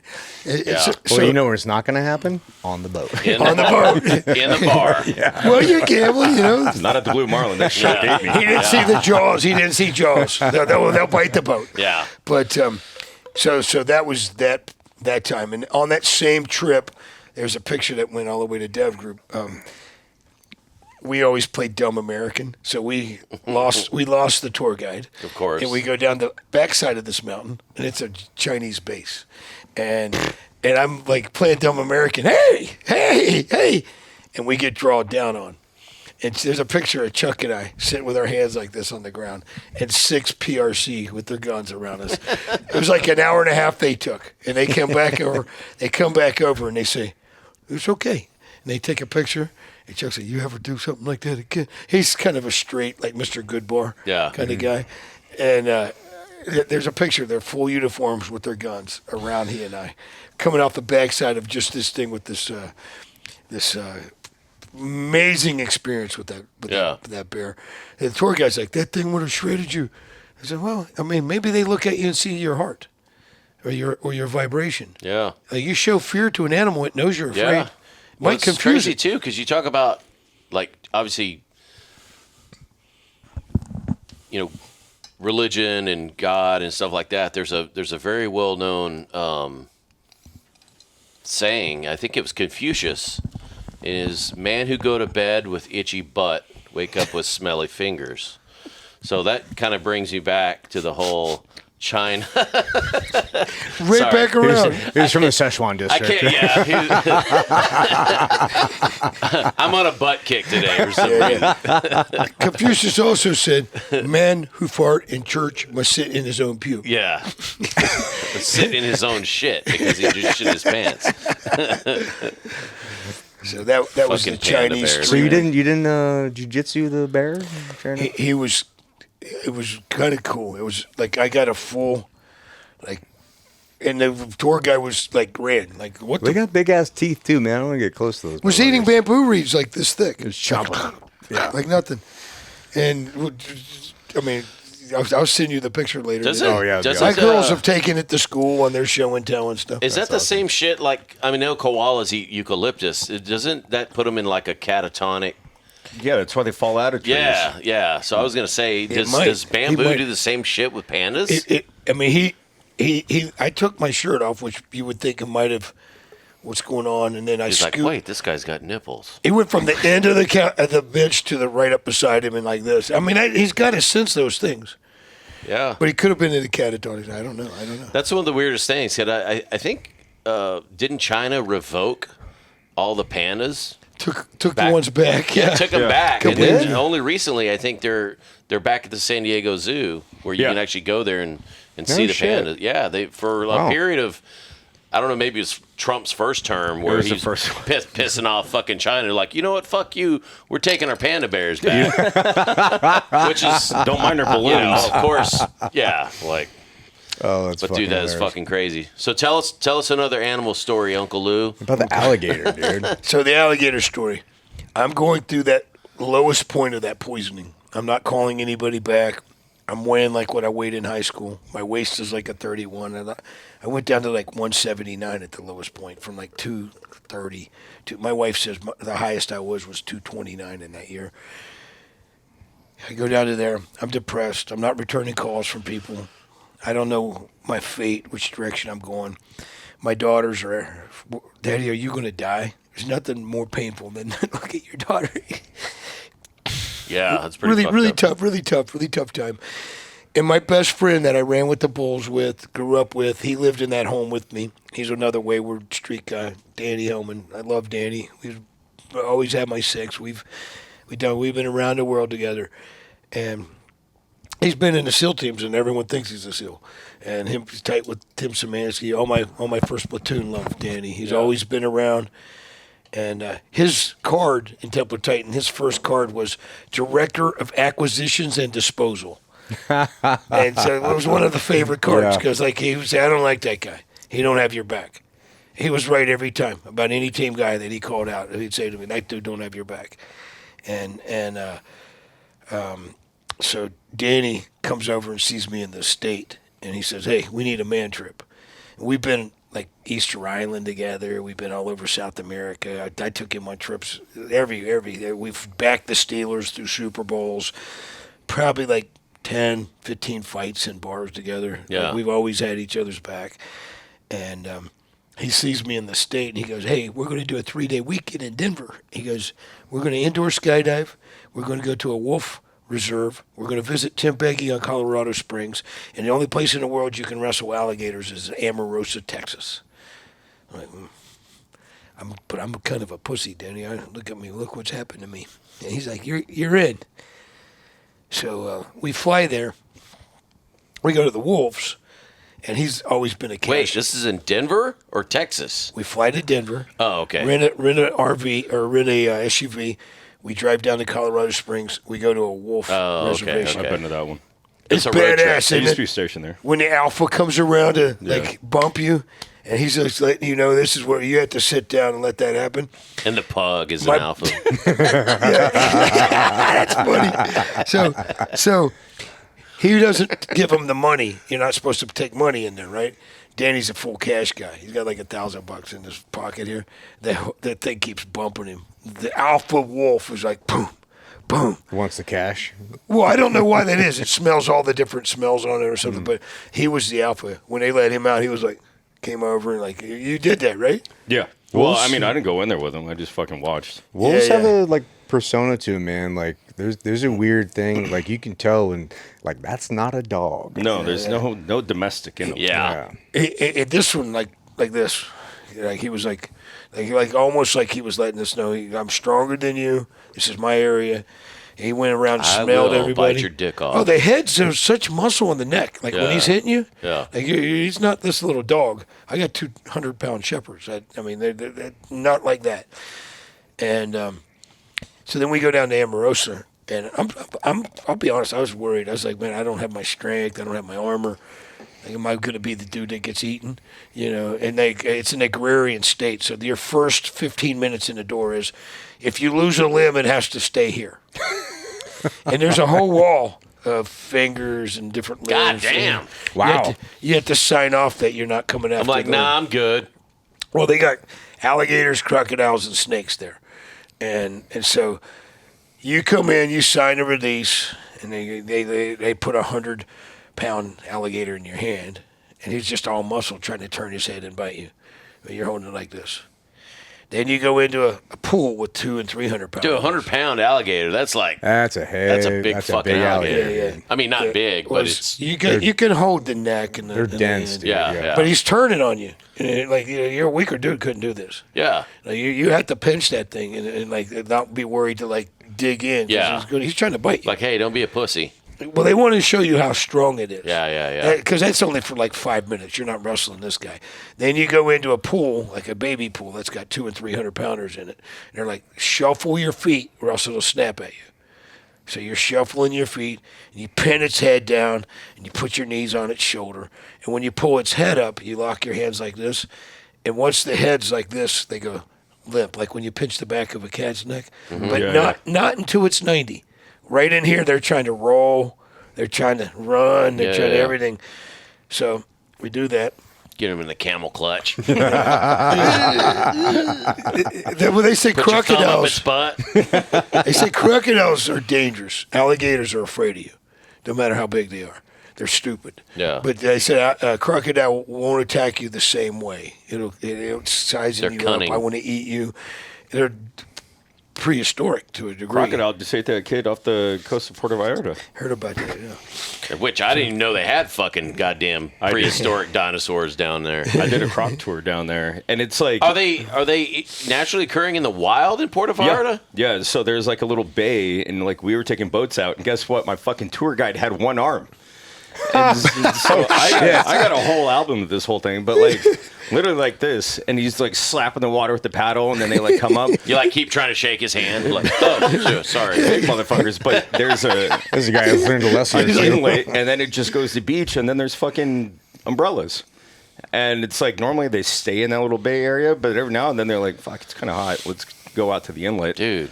Let's go get some of these new pink seals. You can look at them. You can tell the difference, okay? They're like, one's like a Tyrannosaurus Rex face, whereas an alligator's like a big lizard. Yeah. So they go, okay, ready to wrestle the 500 pounders. I'm trying to delay.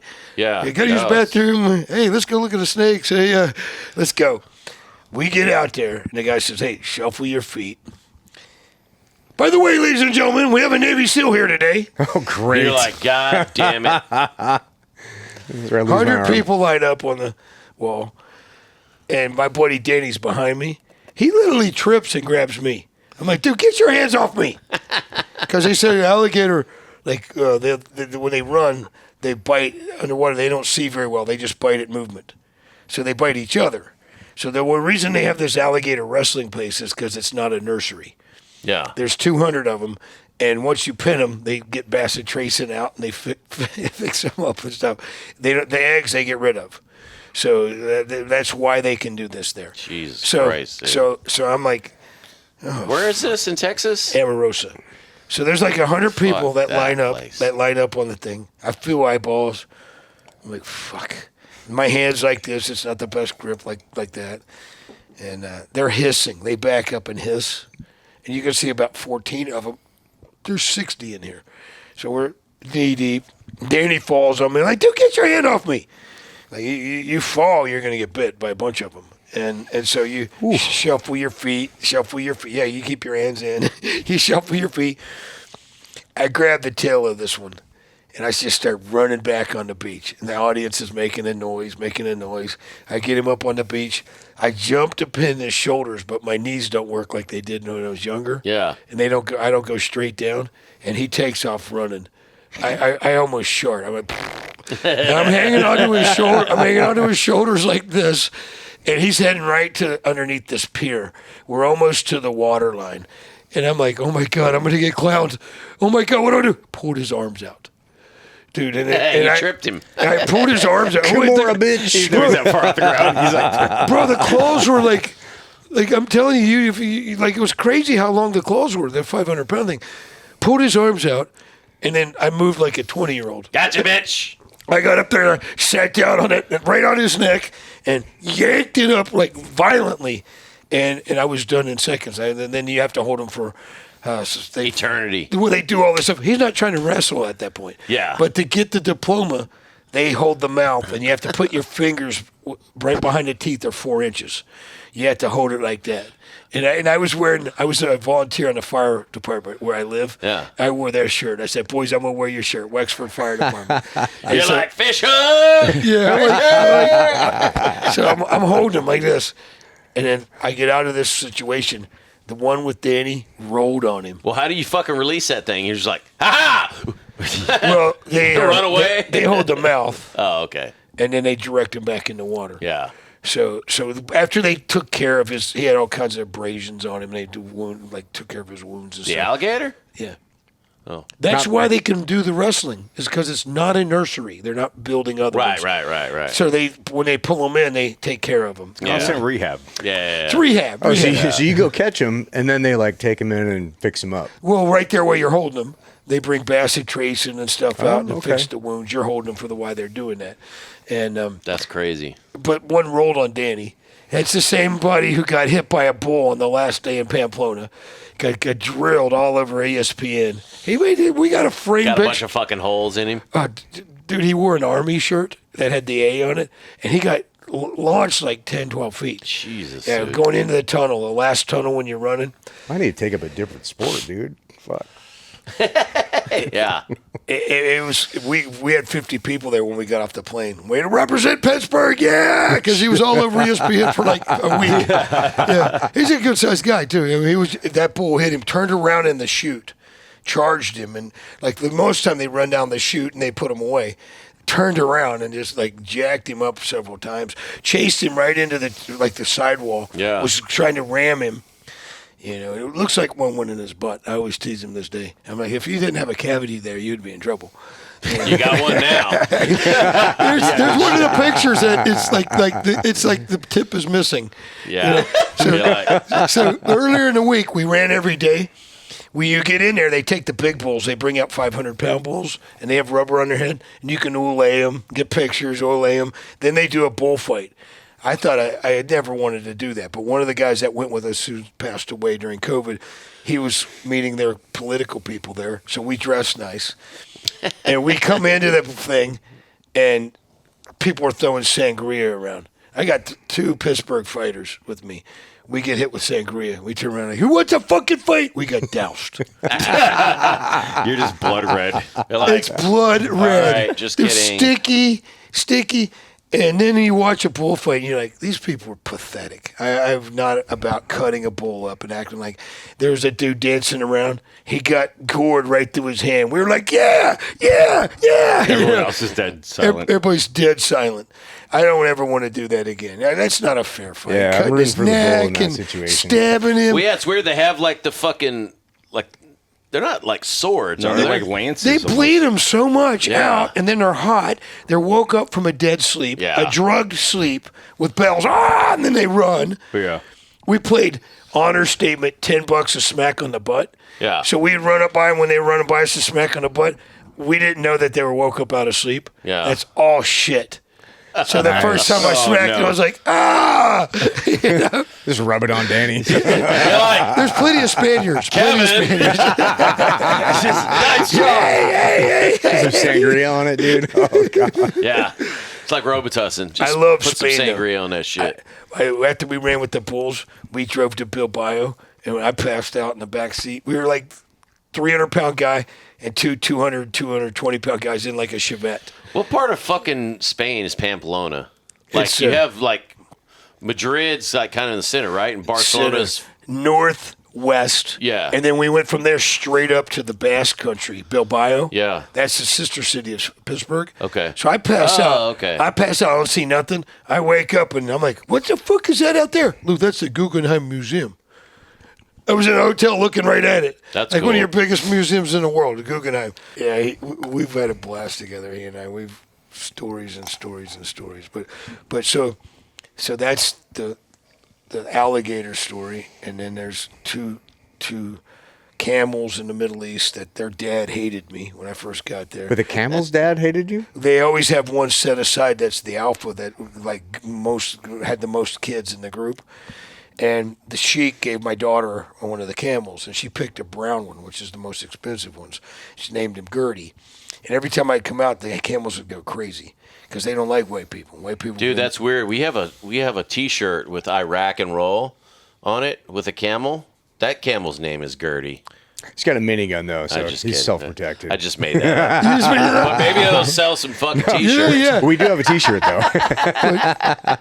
So these But camels, you if get a nameplate, Gertie. if I got in there, they would go crazy, like wanting to attack me. Camel's smarter than a horse. Did you know that? No, Our Did you horse know? is smart. it's not a high bar. So from space, well, they actually it's different. They're very sensitive. But a camel, if you and I were riding a camel and we went into the Mecca, and I said, hey, I'm gonna get an early start. I'll see you tomorrow. And I go 1,000 miles any direction, your camel will know exactly where I went. And you from space, they don't have a shadow. The way their feet move, there's no shadow. By cast. smell, or how the fuck do they find the other camels? Smell and sense. It's got to be smell. Smell and scent? I think that's the same thing. Sense. Sense Oh, of sense. like your nature. Yeah. And so when I was riding with them in the empty quarter over there with the sheiks, they kept having these camel, like they say, hey, you want some camel drink? We drink some camel milk. shit? Well, you drink their milk. They kept saying, hey, you okay? You Was okay? it good? Oh, it's like yeah, I liked it. It's like muscle milk. It's higher in protein content. It's like But most Americans shit it's like themselves. titty milk. Yeah. Have you had It's- it? It's like sweet. Yeah. So it's like muscle milk, right? It's like breast milk. Why did this daddy camel have beef with you? Well, he's pinned by himself, and they don't like white. They allegedly, historically, white people have been really mean to him, They're racist. and they're racist. Fucking, that's Bill, the racist So camel. you got the biggest Tyrannosaurus Rex every time I walk up, going rah, rah, rah, going crazy in his little pen, which it makes them all not like me. Yeah. After one tried to flip me off of him a few times. Have you ever ridden a camel? No, fuck no. Have you? Yeah. So you know how I when they almost get got up. Mauled by camels. I'm very symbiotic with what you're talking about. So when right they now. get- I sat go- on a camel, but I never rid one. Like they didn't let it Did you ever go. Conan one? No, that would be punch one? fucking No. dope, dude. Well, when you're standing up, there's a spot when they're standing up they can flip you. You have to be leaning back like this. Oh, because they do legs first. they do front the legs front first. ones, yeah, and they'll then go in there like this, and then you're at an angle where you're uneven. And Okay. you- like that. And if they move their hip a certain way, you'll launch off. Okay. And so this one tried 2 or 3 times to launch me, and this is before I lost all the weight. I was locked in, and these two became really friendly with me. Like would clean my hair. They'd come over. I have a picture of them like right next to my face, and like kissing me with the tongue. Oh, that's But cute. they started off not liking me because the dad didn't like me. And here's a white guy, and they love. Dad, you're wrong. He's great. But you know the Bedouins 50 years ago, like just around 50, they had no Abu Dhabi, they had no Dubai. They slept with their heads on these camel asses. Yeah. And now it's flipped. They make them like the kings of the country. They drink fresh water. Well, dude, you ever fucking seen some of this fucked up shit where their dudes are literally bathing in like Camel urine. Camel urine. camel piss? It's fucking weird, dude. I have You ever seen some of those videos where dudes are literally a camel's pissing and the dude's like Well, he's they do that wiping it all over They his do that fucking. in India with the cow piss too. Like it's Like fucking full like disgusting. Roman bath. Well, cows are sacred in India, but Still, yeah, that's I don't know fucked about up cow shit, piss. dude. I dude. mean, Yeah. yeah. Maybe Yeah. it has a cleaning agent to it. No, it Or doesn't. maybe They're just they're- fucking retarded. maybe I mean, they're ammonia. ridiculous, Human yeah. human piss has Well, I ammonia. pee on in my it, feet but- in the shower. Yeah, piss on your feet to cure your athlete's foot. Yeah. In the shower, maybe. Yeah. No, yeah. I mean, you're not gonna do that shit like on the subway. Well, maybe you will on the subway in New York. But, you know, Not in Japan. fucking. You don't pee in the shower. No, I pee in the shower. See, I took a shit in the shower yesterday. I haven't done that one yet. It had a piss like Quality to it. quality. I think everybody shit their Chunky pants at one piss. point or another. Oh yeah, I was shit my I pants remember plenty I of times. had a backflip off the balcony one time in Mammoth, and I'm like, oh, that didn't go well. I What gotta if that go was in slow mo? I was just glad I was sitting in the man cave when it happened because I did it and Toby was sitting right next to me and he knew right away. He was like, motherfucker. As soon as I did, I'm like, oh. and he was gone, dude. He was like off the fucking Because he knew you were going to blame it on him. off the chair. Yeah. Is Toby the tech guy that I met at your house? I only met one of your twins. Well, he's a pug. I don't know his tech capabilities, but he's a pug. One of them was doing a robotic stuff. No. This is my pug. Puppy. Chinese pug. Dog. Oh, okay. No, Toby's the pug. What's his full name again, though? Kunta Kent A. Toby. His slave name is Toby. Yeah. Kunta Kinte. You've seen fucking Roots, right? Yeah. Where they fucking whipping the dude. Your name is Toby. And he's like, Kunta Kente. Sorry. I figured since my last name's Kent, we could call him Kunta. It's so creative, Kent. though. Kunta. Perfect, dude. Kunta. That was perfect. Yeah. Which it was funny when we got this dog. Like we wanted to name him. I wanted to name him like something stupid like Bruiser or something. Alvin. Yeah, I mean our dogs have. The funny thing about this is, like Gabby and all the kids, they're like no, they like regular dog names like this is Steve, like Tom. They like Heidi. dog names that you name like people. Oh, yeah. Whereas like our first two pugs were Gizmo and Minnie, and then we had Flash the shepherd who chomped the fuck out of our other dog Moji. This one now she's a pirate. Yeah. We had another You should get her dog. an eye patch, by the way. The big Yeah, dog. we had another dog called Luna, but everybody called her Burrito. She was like this fucking Yorkie because she was like this big, dude, like size of a big burrito. But anyways, I have 19 chickens, and my daughters named each one of them. Jesus. They used all Tom, Heidi, this, that. No, that's Jerry. You can tell by his wing. It's been clipped with a foot. No, sorry. There's one named Goldie. That's the meanest one. Goldie? But when Crystal gets him, because they're all different kinds of chickens, he does a dance around my youngest daughter. But anyone else does it, I'm mowing the grass, he's pecking at me, charges across to peck at my. He doesn't like sweatpants. Pull down on the back of the lawnmower and just drive it into it. Yeah, Rooster's we got got a dicks, dude. nuggets Yeah. now. We got chicken. My daughters would go crazy. When they got the first 12, I didn't know if you stuck your finger in their butt, their balls come out. I didn't know. I never had chickens before. How do you find that out? Oh, You shit. put your finger in their butt and the balls come out. Chickens have balls? Then you know it's a male. It's a rooster. Well, I would hope Okay. so. So what happens is I didn't know that. So my wife wanted them for her Mother's Day last year. She was a country girl. Chicken so, balls? Does that work with liberals? You just check Chicken them? balls, Oh, man. I mean, I didn't know women didn't have prostates up until 2 episodes ago. Holy fuck. I just learned that. See? You're 56 years old. And I never thought that much about it. There's only certain parts there I like. Well, they say men who drive Jeeps can catch cervical cancer. I'm just kidding. I actually used to have a Jeep myself, so I kind of dimed myself out to being a bitch. I've got two Jeeps. Yeah. Yeah. so you have a real Jeep. The cool Jeeps. Yeah, One's yeah, 1943. Well, Disney's car is a Jeep Grand Cherokee. That's right. She Is it yours a Willie? Yeah, it's 43 though. Yeah, So it's yeah, like original World War II Jeep. Yeah. But, we rode in it that one night. But Yeah, that's right. On those 12 chickens, 3 ended up being roosters. And I got them for just the eggs. So then Roosters don't have eggs. They got out of school, came out to California. Get some coffee creamer, They though. came out of school, came out to California for a month. It's crazy raining in Pittsburgh. I got to build a chicken coop. I find out there's 3 roosters. I blink, and then I'm like, hey, the neighbor has 70. Let's trade 2 of these for 2 of their chickens. Daddy, you're not getting rid of Goldie. This one, that one. And I'm like, ooh, you have them named?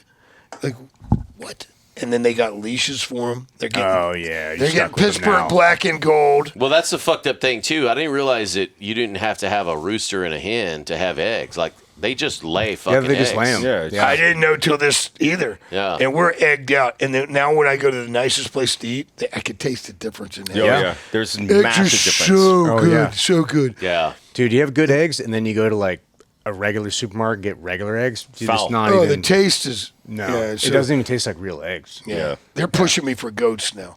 No, fuck no. Goats are dicks, goats bro. don't even fucking have eggs. They don't?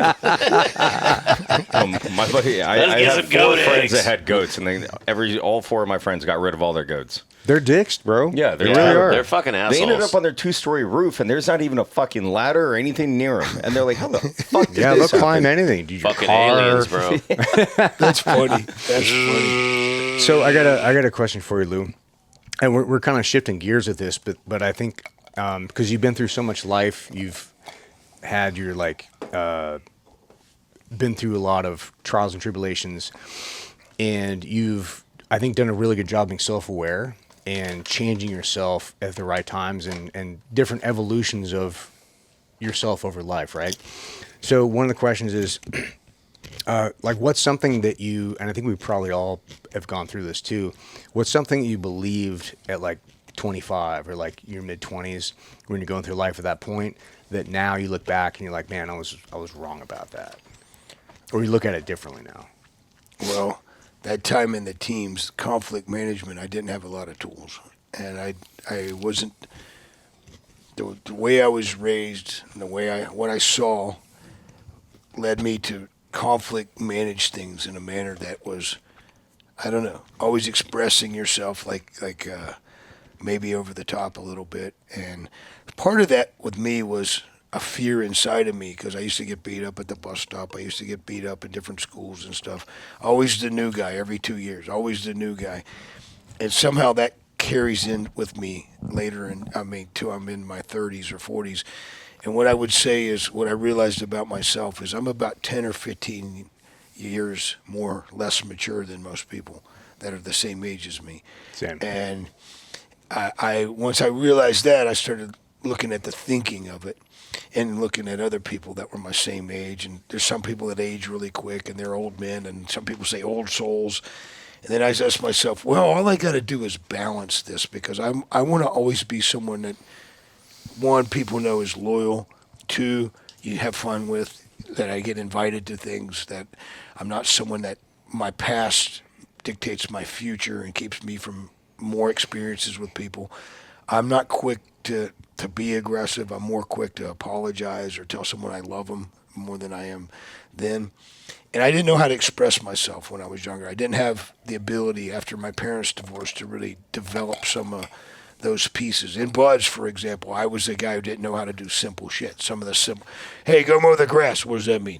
Not that bad, but I'm just saying there was certain pieces that parents teach you. Lou, brush your teeth. Nope. These aren't even real. They aren't even real. I don't either. I just change them out every couple of years. But I've had my teeth from motorcycle wrecks and things like that knocked out. So those are all, these are all kind of Veneers. They're and little fucking, they're little stems that they build a tooth yeah, on. yeah. They look pretty good though. Yeah. I take Implants. Getting implants has another definition with men. it. And to that piece, and I've learned this going to private clubs and stuff. Like I used to ask God when I'd be in low spots, like, how come I'm always the dude that's a sore thumb? Why can't I be a guy in the middle of the room or a guy in the back that nobody sees? And I think part of my personality pushed that. And then another part of that is just wanting to succeed and not wanting to fail like so many people where I'm from did. And wanting to make something for my family. My family, there's many of them still in these small streets in West Virginia that come home at 4 o'clock and sit on their porch and wave at the neighbors. There's no midnight oil like all 3 of you guys put into your next platform there. Yeah, it's a different type of happiness. Yeah. So my apple fell far from that tree of the family. And once I recognized that, then I had to think, well, maybe God has something more for me, or maybe I can contribute to youth in some manner that enables them to not make the mistakes I did. I'm very mindful right now of my next 5 and 20 years. Like I wrote in there that I'm in this fight club. I'm on the end of that.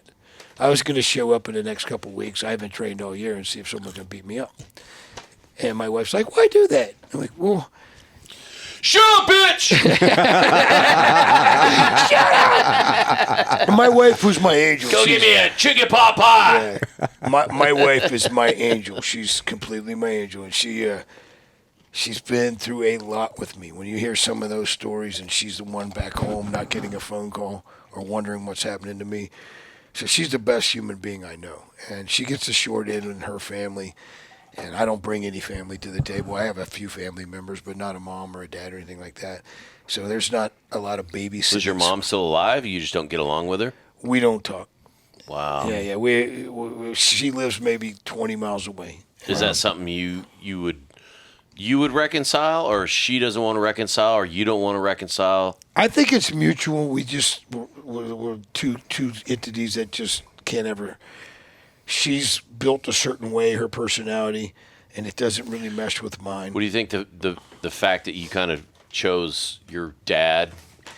Well, her sisters say that was like a nail. Well, which is kind of fucked up, because you should never put a kid in that position in the first place. To go, hey, who do you want to live with? Like, well, obviously, your dad's your football coach, your little league coach, your whatever.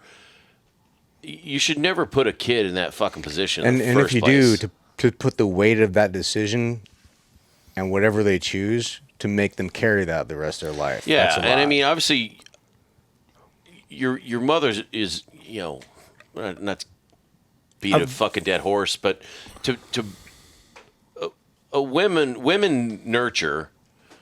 Males typically are going to teach how to do fucking life skills and shit. Not to say that a woman couldn't do any of that, but like when your kid fucks up and your dad beats your ass and go, hey, fucking learn from your fucking mistakes.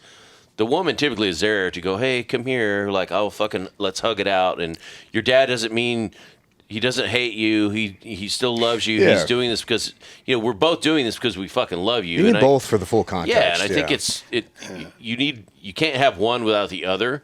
And I think when you do separate those families, it's a fucked up scenario. And One of the things in the teams, when you see them for the first time and you realize, oh my God, I'm in danger, or I could die here. Yeah. I had thoughts of, I wish my mom and I were close back in those days. So I went through a period of time when I would try to make peace, but there's not any lending to that program. Yeah. Sometimes there's insults or there's barbs that bring everything up again. Right. Yeah. And so I had to realize that this is never going to go the way I want it to go. Yeah. And also too, this individual has ability with her tongue to hit spots no one else can, because she's my mother. Yeah. And when I realized no one else does that in my life, and other people respect me, why doesn't this individual respect me? And it's really just a distorted relationship that I do pray for her, and I have reached out a few times over the years, but she doesn't take the call because she'll tell people I heard her. Right. I mean, it's one of those woe is you things, and I mean, I know this, kind of firsthand, is I didn't talk to my mom for a lot of my deployments. Right, there was a whole lot of animosity there from previous. But you actions. wished, I bet, deep down, like I did. At the time, I think I don't know, because I'd like to think that I was as similar as you, to where I was just so cold, like in my heart for more, and I was so like abandoned, and I felt like everybody I was around was like family and like brotherhood, and the only family I needed. I was like, fuck you and fuck all of you. Same. And so that was like kind of where I wanted to stand with it. And then the older I got, it kind of it changed. We have a good relationship now. It's far from perfect, but there was a way there to where I'm like, fuck this. Like, this is constant work, and good relationships and happy relationships shouldn't be work. It shouldn't take constant effort or trying to figure out the verbal judo of how do we not have that, those little spiteful fucking digs kind of come out. I agree with that inexactness. And my roommate in Buds used to be one of my best friends, Ed Herzog. He and I used to joke, we're like the warriors who go to the battlefield with a javelin already through our heart. We're the most dangerous men on the battlefield. That's kind of how I thought, because I have nothing to lose, right? Like, I'm not going to sit here and cry mommy, if I'm down in the dirt. Like, I'm just going to go out and, like, fill me full of lead. Yeah. And Zog became like a superstar with that same mentality. It's toxic, what is though. Ed doing now? I heard he was in Colorado becoming an Eastern med doctor. Wow. Now, we had a fight over the Mexico stuff. And like I said, hey, I'm good. I already saw the other side. I don't need to go. You need help, he yells at me. Oh, you're talking about the ayahuasca journey with all him, that and, stuff? Yeah. him and Marcus are some of the ringleaders. Yeah. Yeah. And Zog is one of your most charismatic guys that I've ever known. Yeah. And he and I've had blasts together on Talking deployments. Capone. Yeah. Yeah. We talk about that a lot on the show, actually. So Zog, like, he doesn't have a big name out there, not a social media guy, but everyone knows him. And so he helped get that going by his own circles. I used to work with him with Capone in beds. Well, I'm talking Ed Herzog. Okay. And so, but the two of them, I think, were in blue team together. But Zog is one of your, like I said, one of your craziest dudes. Like, I've been driving 100 miles an hour before and have him get on the top of the car and like be hanging on, and like he'll go all night with you. We've been in many fights together. I mean, he's still one of my best friends, one of the best men in my wedding. You know, I had 7 best men. Even Randy Leonard was one, Ed Herzog, Tim Szymanski, Danny Hellman I mentioned earlier, and we did a 3-day weekend that was legendary out in Smoky Mountains, where guys came in on a Friday and they left on Monday morning, shooting guns, running trails, bands all night long. Yeah, it was good. And they each made a speech. Bobo I mentioned earlier was one of them, but Ed, he's a special guy. We haven't been seeing eye to eye on some stuff recently, but I always have a spot in my heart for him. Charbut's the middle of us three. And so in terms of communication right now, see, he was screaming at me. Todd's a good fucking guy, man. After the first, I don't know Ed that well. I know, and obviously if you walked in, I would know Ed. I never served with him, but yeah, I know. What I always tell you right here is most of his ranks are meritorious. Yeah. He didn't. He never even took he was an HT as well. Yeah. But what he throws in my face, which is very true. Back to our initial conversation. After we came back from the first Gulf War, I took him, my swim buddy, my AOAC Todd Harper, Kenneth McDonald, and him back to West Virginia. And we went to West Virginia. My dad put a keg in 2 rooms, paid for everything, and we were like 3-4 days on the regatta and drinking, and we had a crazy adventure there. It's another day.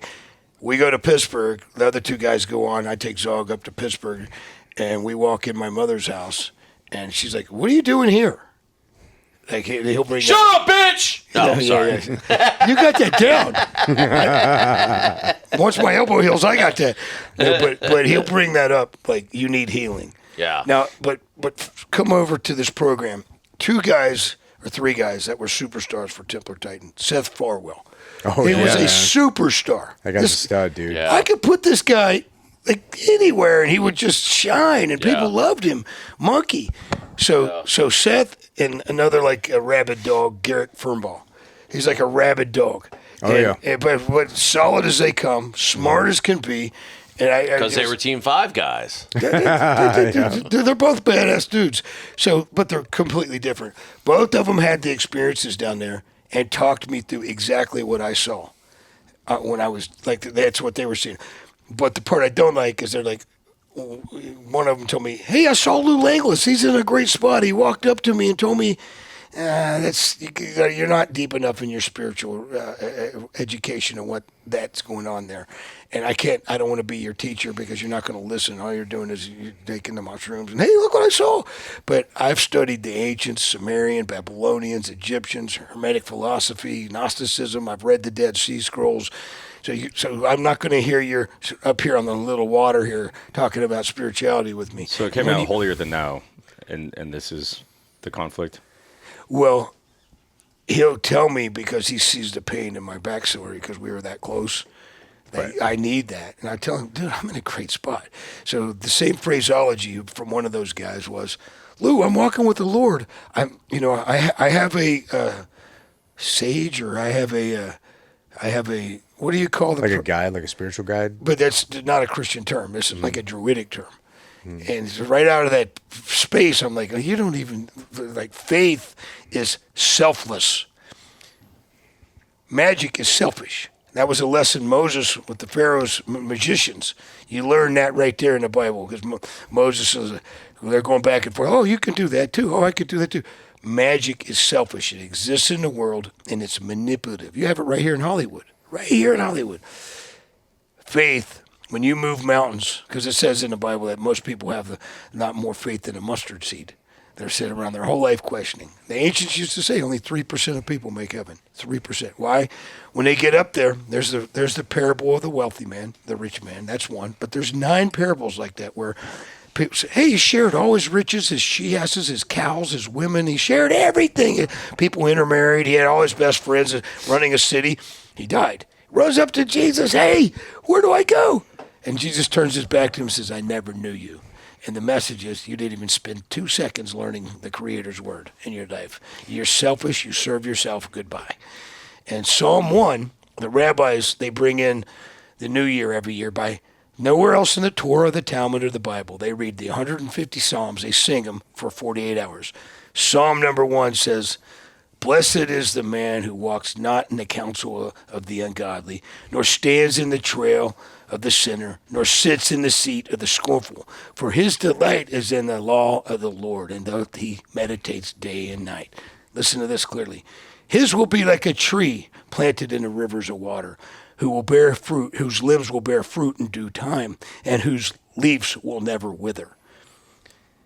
And whatsoever he doeth shall prosper. The ungodly are not so, but are like the chaff driven by the wind. Listen closely. Therefore, the ungodly do not stand in judgment, right to the trash heap of eternity. Yeah, but I mean, that's all. It depends on what your faith is, and we're not really a faith. I mean, I think we all come to our own faith in our own way. But I would, for our audience, that might be useful, and we got to take a quick break here. But I think I know. I gotta pee. What are we teeing up? Yeah. Well, I was going to say for my own journey on stuff, if I was going to ask myself this question, is like something that I believed at 25 versus now, and the Great mistakes that I comeback. made I would like to know that. was it was about people. It was about friends and relationships, and I used to only believe in just the truth and the facts and the hard data and everything. And it took me a long time to realize that that is a good foundation. However, it's not how most people operate. And I burned a lot of bridges and a lot of relationships with people that I miss to this day. Like Mikey Sowers being one of them. Love that guy. Where I was, maybe he's not a good example of this because that's 50-50, but there's been a lot of relationships where I was right in what I said, but I didn't take into account their context and their life and their situations and perspective. And I operated from pure data, and I realized, it took me a long time to realize that most people don't operate like that. And I burned a lot of relationships that I wish I could take back now. Looking back at it now at 48, I was so fucking like, you can be right and you can be wrong at the same time. And I was right 100%. in what I was saying, but I was totally fucking wrong in the way I approached it. And I wish I had more discernment and a better judgment and a better idea of context for other people's lives, where I think I could have salvaged some of these relationships and approached it in a different way. But it's just life, dude. I mean, life looks different at, 24 versus 48. And I don't know that you can inject these lessons learned. I don't know that even myself, that I would have listened to myself at 48, at 24. I mean, I would have taken and be like, you don't know what you're talking about, like whatever. And the other part of that too is that family is whatever you make it. And family is cool and it's good, but also it's not, it's whatever you decide it is. Like, you don't have to care about these certain things. Like my dad, great dude, but I didn't talk to him from the time I was like, I think 32 to 35. And he's not a bad guy. I love that guy. No, he's great. Yeah, he came out. I love that guy. Yeah, he's hilarious. I love the fact that he didn't talk to you for 3 years. No, that was me. That wasn't him. I'm joking. But it was just like, I was looking at it from a data perspective. I'm like, I'm not getting out of this, whatever. And he's at his own journey of progression and everything. But it really made me realize that, like, man, there are so many ways to look at things. And I think that the true measure of, I don't want to call it life or experience, but the true measure of maturity in, like, there's a lot of benefits to being an older man. Yeah. And I think the true measure of that is understanding other people's perspective. And it took me a shamefully long amount of time to realize that.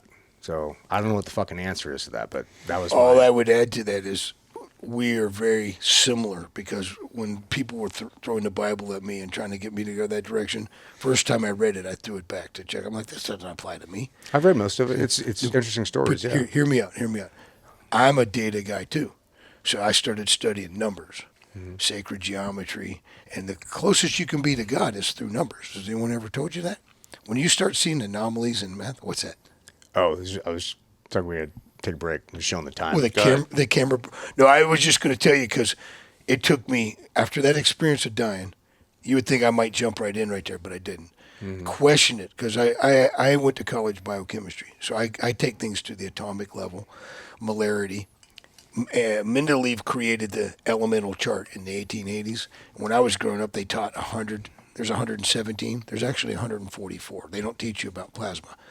And you can only project that by knowing how outer electron shells, how different noble gases move into other spaces. I'm still a 60 gunner, bro. But what I'm saying to you is what I loved about what you said. What I loved about what you said was, wow, he and I, because I see what you're saying about discernment and approach and delivery. And I come over here and I go, oh, he's a quantitative data guy. Now, if I was working on you, which I'm not, we're bros. I really love our friendship. There's different layers of data. Layers. I wasn't interested in looking at the rest of the data because I wasn't able to quantify it in a meaningful way.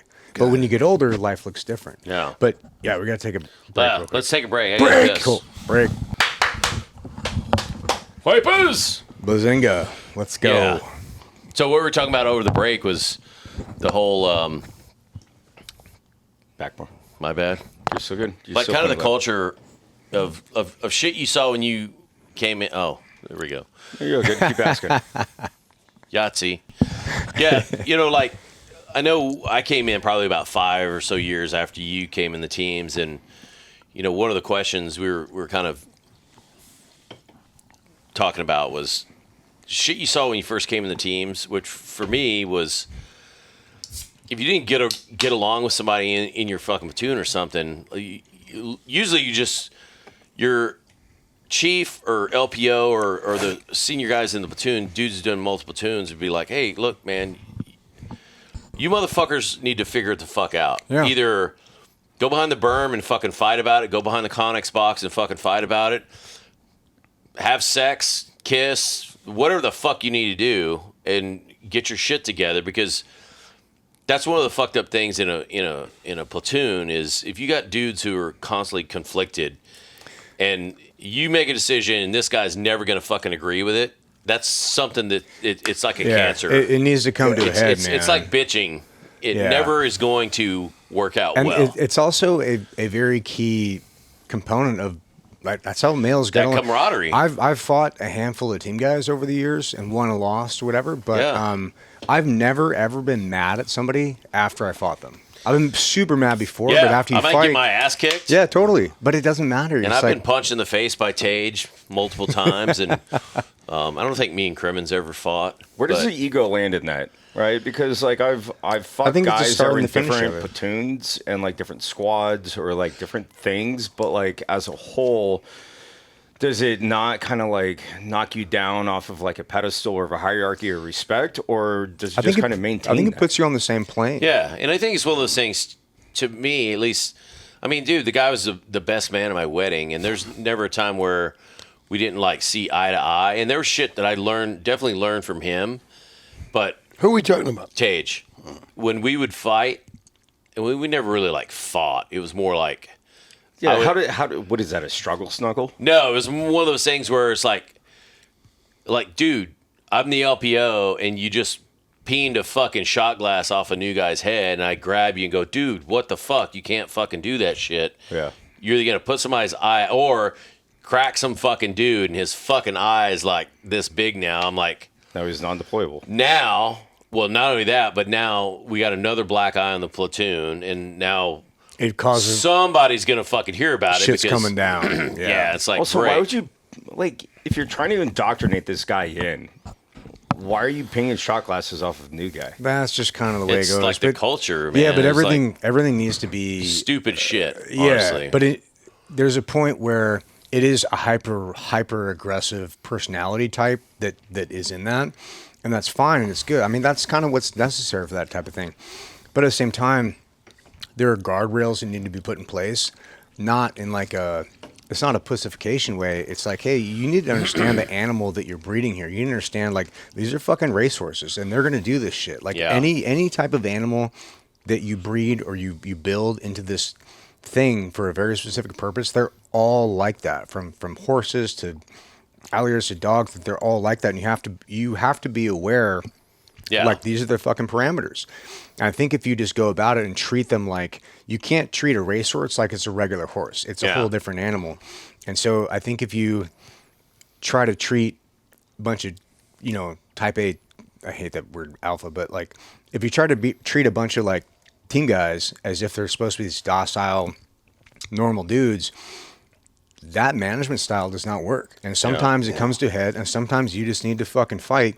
But the great part about it is that it doesn't matter who wins or loses. Sometimes you just need to get it out, and then you're like, okay, fine, dude. Like, well, it's also how you're brought up in the teams, because I mean, I'm sure you were brought up different than I was brought up, than Ryan was brought up. Yeah, and it was one of those things where it's almost 2.5 generations of like teams. Yeah, here, totally. It's like, probably my team was all about fighting. Probably 5 years apart. You were 200 something. You were like, well, you came in 89. 89. I came in 90. Well, I went through buds in 94, 95. 97 for me. Yeah. 98. Yeah. So not quite 5. And when I checked into the team, it's quite different. 30 years of evolution. 30 years. So when I checked in, you had you didn't check in with your bird like they do now. Yeah. You had this core of guys who ran the team that some of them would even look at you. And you had to earn your respect in each of the departments. Very personality driven. And for that, for you, was that the dudes in training cell, or was that the guys the core of the team? Yeah, we had less people. It grew over for sure. So you might have 40 guys and 120 total in the team. Yeah, they're like 253, 400 now, and 50 to 70 team guys, including techs. Yeah, including techs, but the techs have tripled.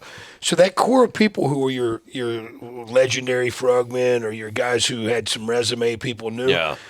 They made the decision on your trident 6 months to a year later. Right. So you had to go through the armory, you had to go through the dive locker, the air locker, and they had a PQS thing. Yeah. Learn how to pack your chute, learn how to do this kind of chute, -2, learn this. Weapons, here's the ones we have, here's the ones you choose from, here's the common to all, here's the squad weapon, and whatever it may be. In STV, you have a whole another kit than you do at most of the other teams because you have the 8-boat and the 9-boat. Mark? When I was in Mark 15. They're on like the 25 Mark 16. now. Wow, holy shit. Yeah. So Mark 15, 16 was where I was at. 8-boat and 9-boat. 9-boat you laid down in like this. It was like a bat boat. Jesus. And you remember that one? Nope. No. I never sat. I sat in an STV one time. They brought an STV over to Team 5 for the shoehorn, and it had a big fucking. It was covered in this big tarp. And when they took the tarp off of it in the daytime, they actually put like a pop up for satellites over it, which never made any fucking sense to me because like everything else was. Not that satellite couldn't take a picture of it from the fucking side or some shit, but it was. Well, they really were worried about the Chinese. Yeah, but it was fucking weird. I tried to get in the back of that motherfucker, dude. Or I did sit down in the back of it, and I was dumbstruck. The back's the worst place to be. You freeze Oh your my ass up. fucking god, dude! I go, how the fuck do you guys get back here? and they don't send the smallest guys to STV. They send the biggest dudes. Yeah. And this thing's weird. fully filled with water. Yeah. My buddy Charlie Melton's like 6'5". Yeah, and Charlie's his a big buddy boy. Garrett Golden.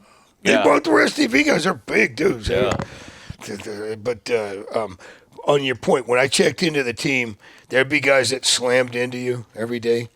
And if you keep letting that go on, it only gets worse. Right. Like prison. Yeah. And so And then you're a bitch. And then you gotta handle business. and the chief I had would every 3 or 4 months we had a kit bag, a flight bag full of 9-ounce gloves. Yep. Headgear's optional. Yep. And then it'd be on a like, Friday. all right. Kegs over here. 7 or 8 different pairs of people fight. Fucking smokers. And also too, he would say, bring your conflicts right here.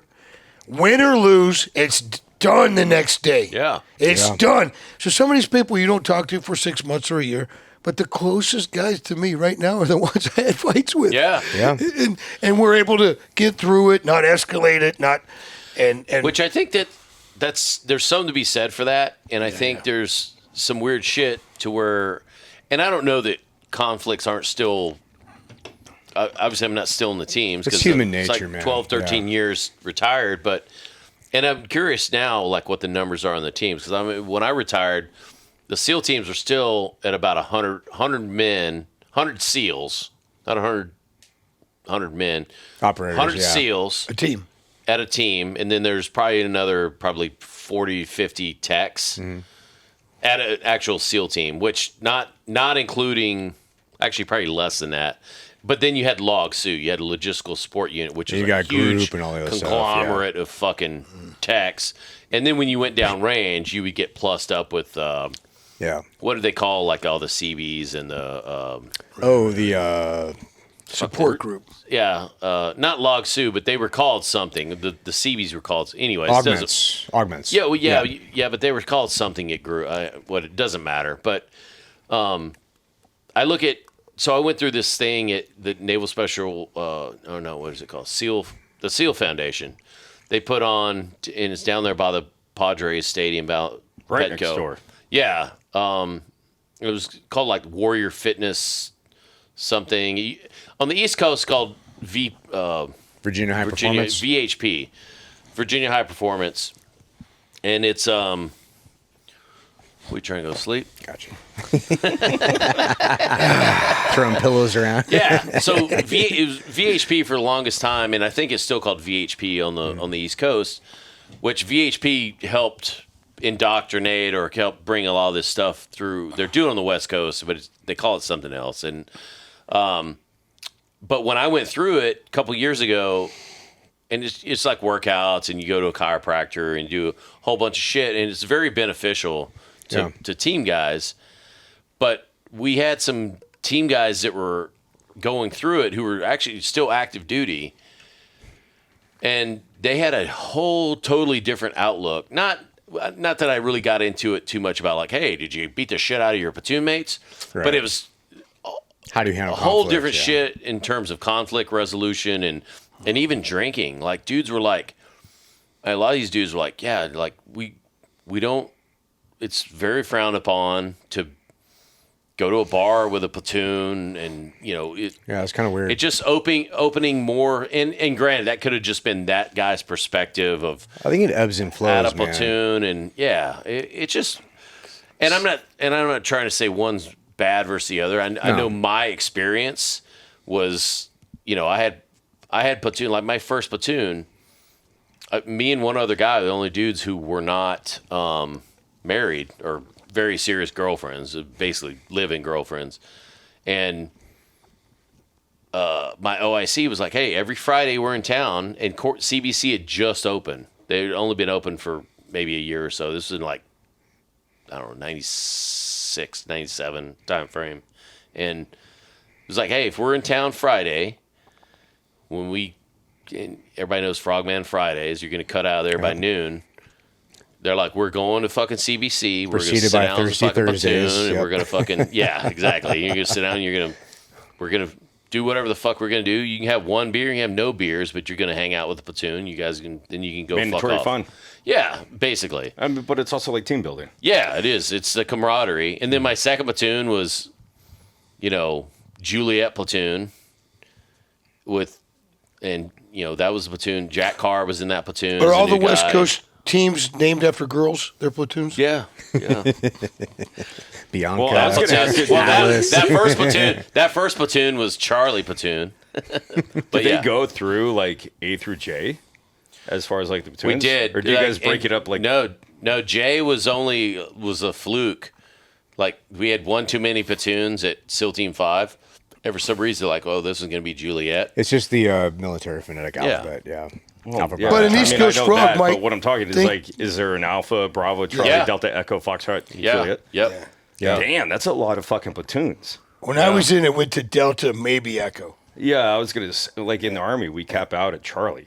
No, dude. Our shit's through. But your platoons are larger, aren't they? Our shit's 30? through hotel. Typically. Yeah. That's a task I was unit. like teams. half That's that. two platoons. In recon, it's way And smaller. for some reason, like they didn't do 15. an India platoon. Something about, and I know SEAL Team 1 X-ray platoon, they'll never do another X-ray because the entire platoon was like basically wiped out in Vietnam. Oh, Oh, no wow. So shit. they're like, yep, never do another X-ray. It's kind of like retiring There's a number. some Yeah, fake just shit. retire that jersey, Yeah. dude. Well, fake shit too with India platoon. For some reason, they're like, yep, we're not going to do an India platoon. Huh. So it got to a hotel, and they're like, yep, you guys are Juliet. And we're like, Also, some things are I- superstitious yeah. that need to kind of stay there, and like even just maybe for respects. yeah, for sure. But no, I mean, even still this day, I think they go as, I mean, as far as a hotel, Well, I'll say I've golf hotel. living in yeah. PB as long as I've lived in PB, and not that I'm a fucking Cinderella now, dude. The sunsets, I'm home, hopefully having a cigar. It's on my patio. I'm not out in PB after sunset, except for certain occasions. But I will say this: there's a group of dudes who, like when Mike and I were like the peak of douchebaggery, for lack of a better term. Yeah, oh, for sure. We were kind of running PB, and we were known, like we would come home to our house and there's like a 50-person party in like our 450 square foot house. Like it was a fucking madhouse. Yeah, dude. and you're It like, was- who the fuck let you guys in? yeah, Like, yeah, and they're just drinking our whatever that. But that's what we cultivated, and we enjoyed that. That was what it was for. yeah. But when we kind of, grew out of that and going our separate ways and kind of, quote unquote, maturing a little bit, we were actually looking for people to pass the torch to in the teams who were like, hey, who's the next group that's coming up and doing this? And there was fucking nobody. Yeah. Nobody was doing the same shit. But now, and like I said, everything ebbs and flows. Yeah. But now there's a group of team guys that are fucking solid, dude. I think I told you guys where I was at Danny's till like fucking 3 a.m. a couple months ago. A lot of months ago now. And the guys are up on the bar. New guys are reciting the Frogman Toast, shirtless. I'm like, the teams are alive and well, dude. That's good. But yeah, Yeah. it's coming back. It's making resurgence. And I think that's an important kind of legacy piece of this show, is to showcase these stories of like, for good or bad, it's like, hey, this is how it used to be. Not that that's the way it should be, but this is how it used to be. This is the history of the teams. This is our legacy. This is our what worked. culture. This Right. maybe didn't. Yeah. Maybe. Yeah. And so now when guys look at it and they're in it now, they don't feel alone. Like, oh, well, I'm the only guy that likes to drink. Like, no. This is kind of how we all grew up. This is Yeah. the history of the teams. And you don't have to fucking drink. And you don't have to. It's totally we fine. had dude, that platoon that got disbanded, AJ James did not drink, and he would show up and he would hang. Yeah, totally. I mean, and 9 times out of 10, we didn't make him pay the fucking bar, Yeah. the tab, because we're like, dude, this guy's not even fucking drinking. Well, and you don't want to fight him either. So. Yeah, that's for sure. That's definitely for sure. I'm like, I there's don't so want to many catch a fucking head kick. Hey, let me this add guy. something here. So, SEAL Team 3 had a 40-year reunion 2 years ago? 3 years ago? Yeah. Hey, I mean, So- 83. So 83 I went with Rios. We rolled down from L.A. and ran into an old buddy, Chris Dye. Yeah. Oh, yeah. And Panama he's- guy. He's like, Lou, let me show you around. And I wanted to see the gym. And he took me in the gym. I was like, everything we always wanted. And, Is that the one down in IB now? The new facility? Yeah. Yeah, I think it's wild, dude. Wow. But then here's what I noticed. So people check the card in, tells the captain what Mets they spent and all this other stuff. Nobody talks to each other. So I said, Chris, like, do you still PT in the morning? The guys don't PT in the morning No. anymore. I'm like, what? That stopped probably around. Really?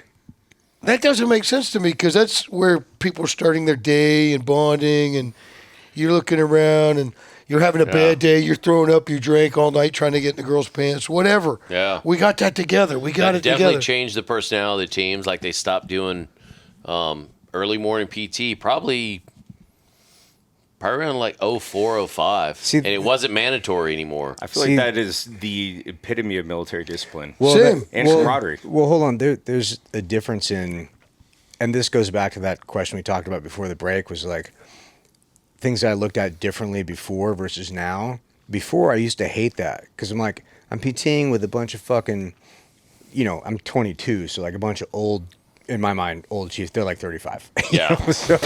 But they're all doing like these like Jane Fonda shits and all this stuff. Yeah. I'm like, I can't wait to get done with What do you this. call these? The Hi, Jack. Hi, and the Jill. Jills. Hi, Jack. Hi, Jill. And I'm like, dude, I can't wait to get done with this fucking stupid fucking gay ass warm up so I can go to the gym and actually lift Yeah. some fucking weights. It was a pony show. And Yeah, that was the but- thing. but Like, you also- would fucking show up at 7 and you would do a half hour, an hour bullshit. Yeah. Or do a half hour bullshit and go run Yeah. to the rocks and back. and you do All a real the teams workout. I had, the guy leading the workout would try to kick you in the balls. Yeah. But now I look Yep. back at it and I realize there actually is a lot of value to that. I just didn't see it at the time because I didn't understand the big picture of what they were trying to do. Yeah, it's to your point, or everybody's point, I guess, like, it's a cultural thing, right? Because, like, I mean, 9 times out of 10, until I got to recon, like, it wasn't a workout. This is just so the head shed can see you all doing Yeah, it was fucking all one, show. two. Yeah, it was all Yeah. show. And you're like,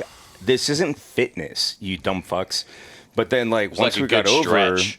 then it was ball breaking. It's like, if we're done doing this until 3 people throw up. I never let a pussy workout. I can say that in front of the Lord. I never let. I was always trying to make people burn out, pull-ups, push-ups, Oh. handstand push-ups. I used to cheat those motherfuckers. So we do this like quad swim where you had to do like all the swim around, and I would just like go so slow that everybody do 4 laps and I do 3 and then get out. Because I'm like, dude, because I'm gonna go actually work out. And so, but you remember Chad Clement at Team Yeah. Team One? Yeah. Great dude, but I didn't appreciate Wasn't he him a at the time. warrant? I think he's a warrant now. Yeah. Yeah. Well, I mean, he's out now for sure. Yeah. But he coined the phrase because I would always cut corners on these stupid ass workouts. I'm like, I'm gonna go to. You're wasting my fucking time. I want to go to the gym and actually crush Do it. West Coast guys do push-ups? We do all kinds of shit, but it's No, push-ups. Do you Yeah. do push-ups? yeah, of course. Do you do pull-ups too? But hold on, let me finish the story. Yeah. So we're going Sometimes. there, and then we're doing all these fucking pussy ass bullshit stuff. So I would always cut corners and cut the shit and whatever because I'm trying to go do real shit. So he coined the phrase. He was giving me shit one time. He's like, if you ain't cheating, you ain't Ryan, I guess, huh? Like, I fucking guess so, Chad. You know? Like, whatever. But I'm You like, ain't dude, cheating, you ain't Ryan. yeah. But it wasn't that I was trying to get out of it. I was that same like truth and data. I'm like, this is wasting my time. I'm trying to go get a real workout in, but I didn't look at the big picture of Yeah. it. You were passing judgment on that. Right. And I was totally wrong about it. Yeah. Same here. See my elbows? Well, Monday Let's see. was typically at least at 5. We would do Upper body a PT. quick warm up or whatever, and then it was a run, typically to North Island Fence and back. Tuesday was always a fucking either a bay swim or a ocean swim. Wednesday was a double O course and a run to the demo pits. So you do an O course, run to the demo pits, and come back, do another O course. Thursday was always platoon or individual PT, which always turned into hurt 'em, which was what SEALs call football. And it Yeah. was basically like, oh, great. Oh, nobody's blown their knee out recently? Okay, let's go play fucking football. Dude, yeah, we called it murder ball. Yeah. We would do the same thing Yeah. until there's way too many torn ACLs and Oh, broken yeah. collarbones. Yeah. Dude, there was one time we're supposed to run. They bust everybody down to IB, and we're supposed to run from IB back to the Strand, which is like 7. We're back to the base, like 7 miles or something. I just let everybody pass me because I'm a decent runner, but I was also juiced out of my mind at the time. I was like 235. And so I just went back to my ex-wife's house and had her drive me up to base. I just skipped the whole fucking thing, dude. Well, I was like, Friday "Fuck you typically guys." was always like a monster mash or some shit. Yeah, where exactly. It was one of those. Yeah, you do like some random ass shit, but Yeah. It's not bad. It's just it's one of those things that looks different yeah, at different points in your life. Friday in my era for years was a 10-mile run. Jeez. And I would just, like, I was always lifting weights at the end of the day. Yeah. And I was like, this is catabolic. My body would eat losing itself muscle. for 3 days. And then I never won one of those. They'd bring the beach, you guys have been to Little Creek, they'd bring the bus down to 64th Street. Yeah. You run through that park 3 miles, come out at like 64, and then you run all the way down to Rudy's Inlet. I'd be in front of everybody for a couple miles because Yeah. I get off like a bat out of hell. Ah! And I'm like 205. Then you hit a 210. wall. Then, well, little guys that come squirting up, then we'd say they catch me, fuck me shorts on, Yeah. just bouncing. They're like 160. Fucking silkies. They're coming up, yeah. Ah! And then I never want to run, ever, on a Yeah. 10 mile. I could run 3 miles. I was pretty fast for a long time, but I owned the obstacle course, and we did a payday 1st and 15th, 1 big, 3 small, run to the beach, 3 man carries over your back, 3 push-ups. We had 3 sets of steps right on the water, then run soft sand down to come in SEAL Team 4 and through the compound. And they were 8 wasn't there at that time. 8 was over in a trailer. Then they built 8's building. They're like, wow, 8 got that building. Well, 2's a better team. They got to get the same building. Then that went through everybody. Yeah. You remember that? Yeah. Then that built out to the debt. And then where the obstacle course you talked about with the climbing wall and stuff. And we used to jump in the field right beside there on Helicopter Way. And the infrastructure there is built out so well now. They've got the what do they call it? You mentioned the name earlier. The building they built to have functions in. We had the Panama 30-year, 5 years ago. The Heritage Center. Yeah, 4-story. No, that's different. Fort Story. Oh, I thought you were talking about the Heritage Center on. They built right next to where the park is, where we have our reunion.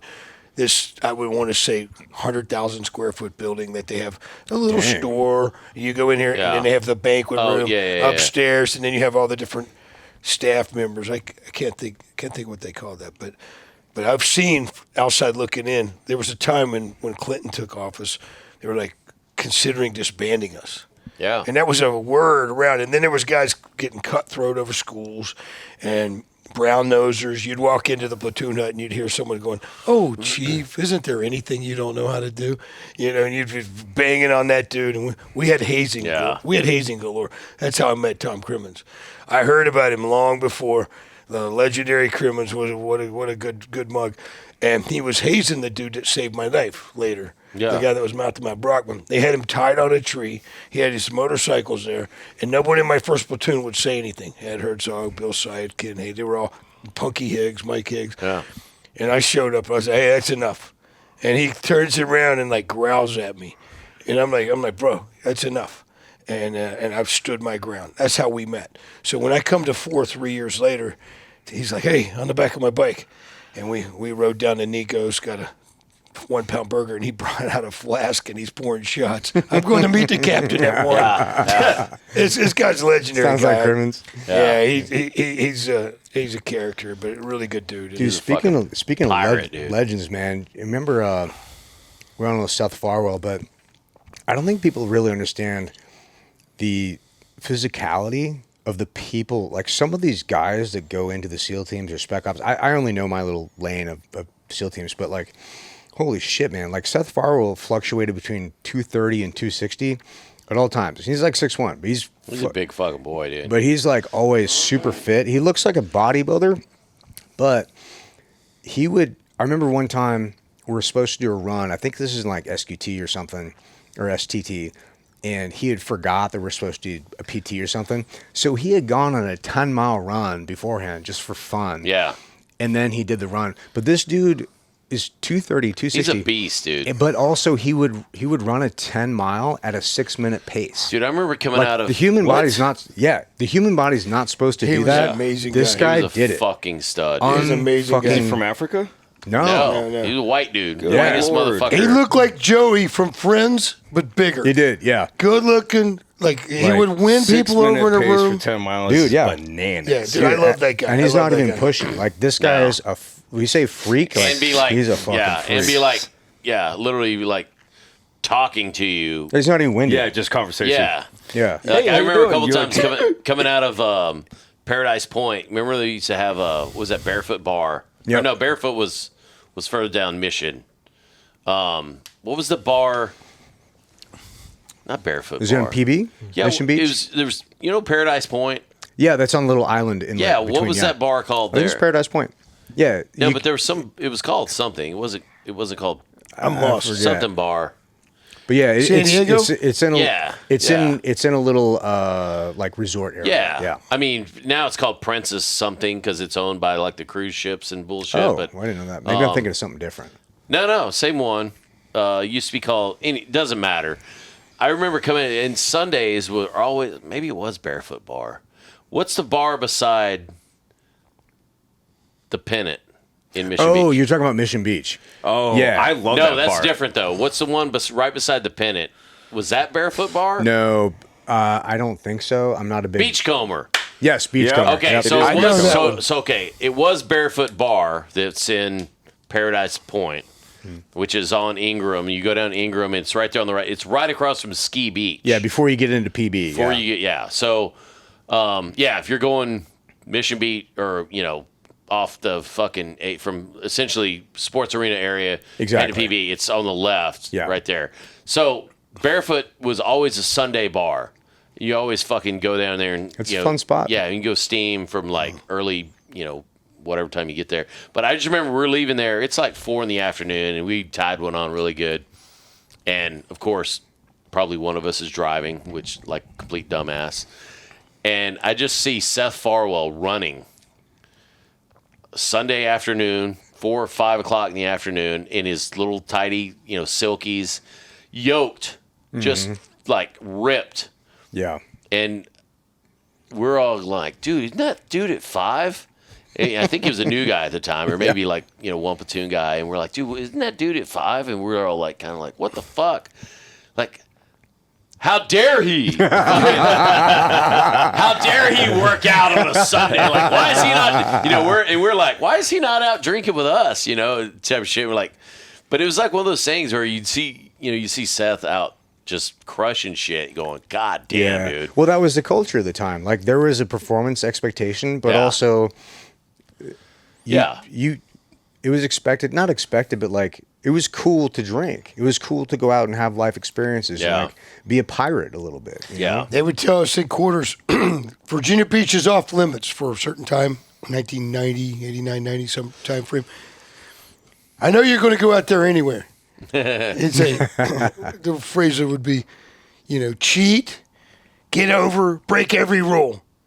But if you get in trouble, shame on you, because I'm going to hammer you. Yeah. The captain would say that every Friday. You get caught. If you get caught, shame on you, because I'm going to hammer you. Yeah, it was different, man. Tijuana was that way, in Butts, too. Oh, yeah. We were going down there every weekend. But I'm glad to see that the culture's coming back. And these things are a pendulum. They always shift back and forth. But I'm really glad to see the dudes out in town now.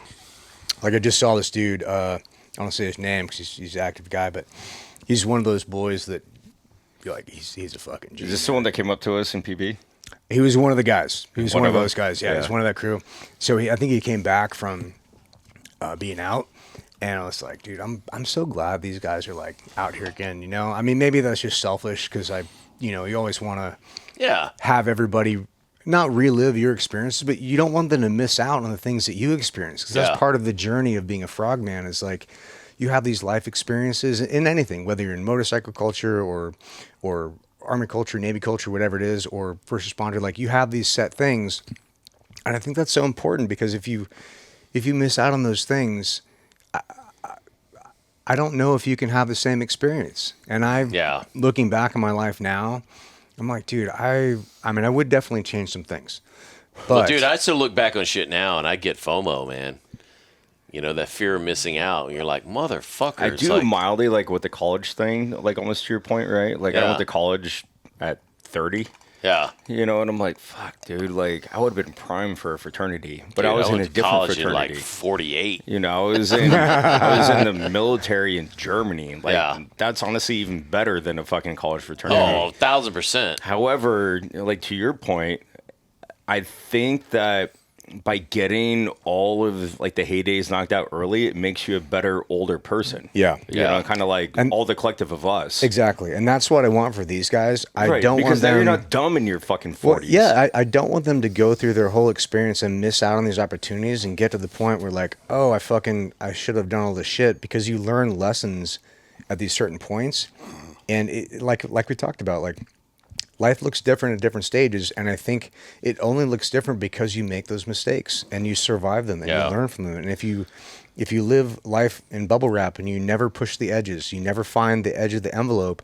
Yeah. I don't think that's what life is meant to be. I think life is meant to be a fucking adventure, and you're meant to go out and explore and push the limits and fucking live this thing. Well, and we know how short it is too. Yeah. It's like, I mean, I think almost to a detriment, one of the things that I've always done was, because I lost so many friends at 18 in Ramadi that were 18, 19, 20, like, I'm terrible at saying no to things. Hey, you want to go do this? Hey, you want to drive across the country and get fucked up? You almost feel like an obligation to live the life they didn't. I do. Exactly. And like to the point where I'm like, yeah, right. fuck. Dude, exactly. I lived it for all you guys. Exactly. But, now that I'm almost 40, I'm like, all right, like, pretty good now.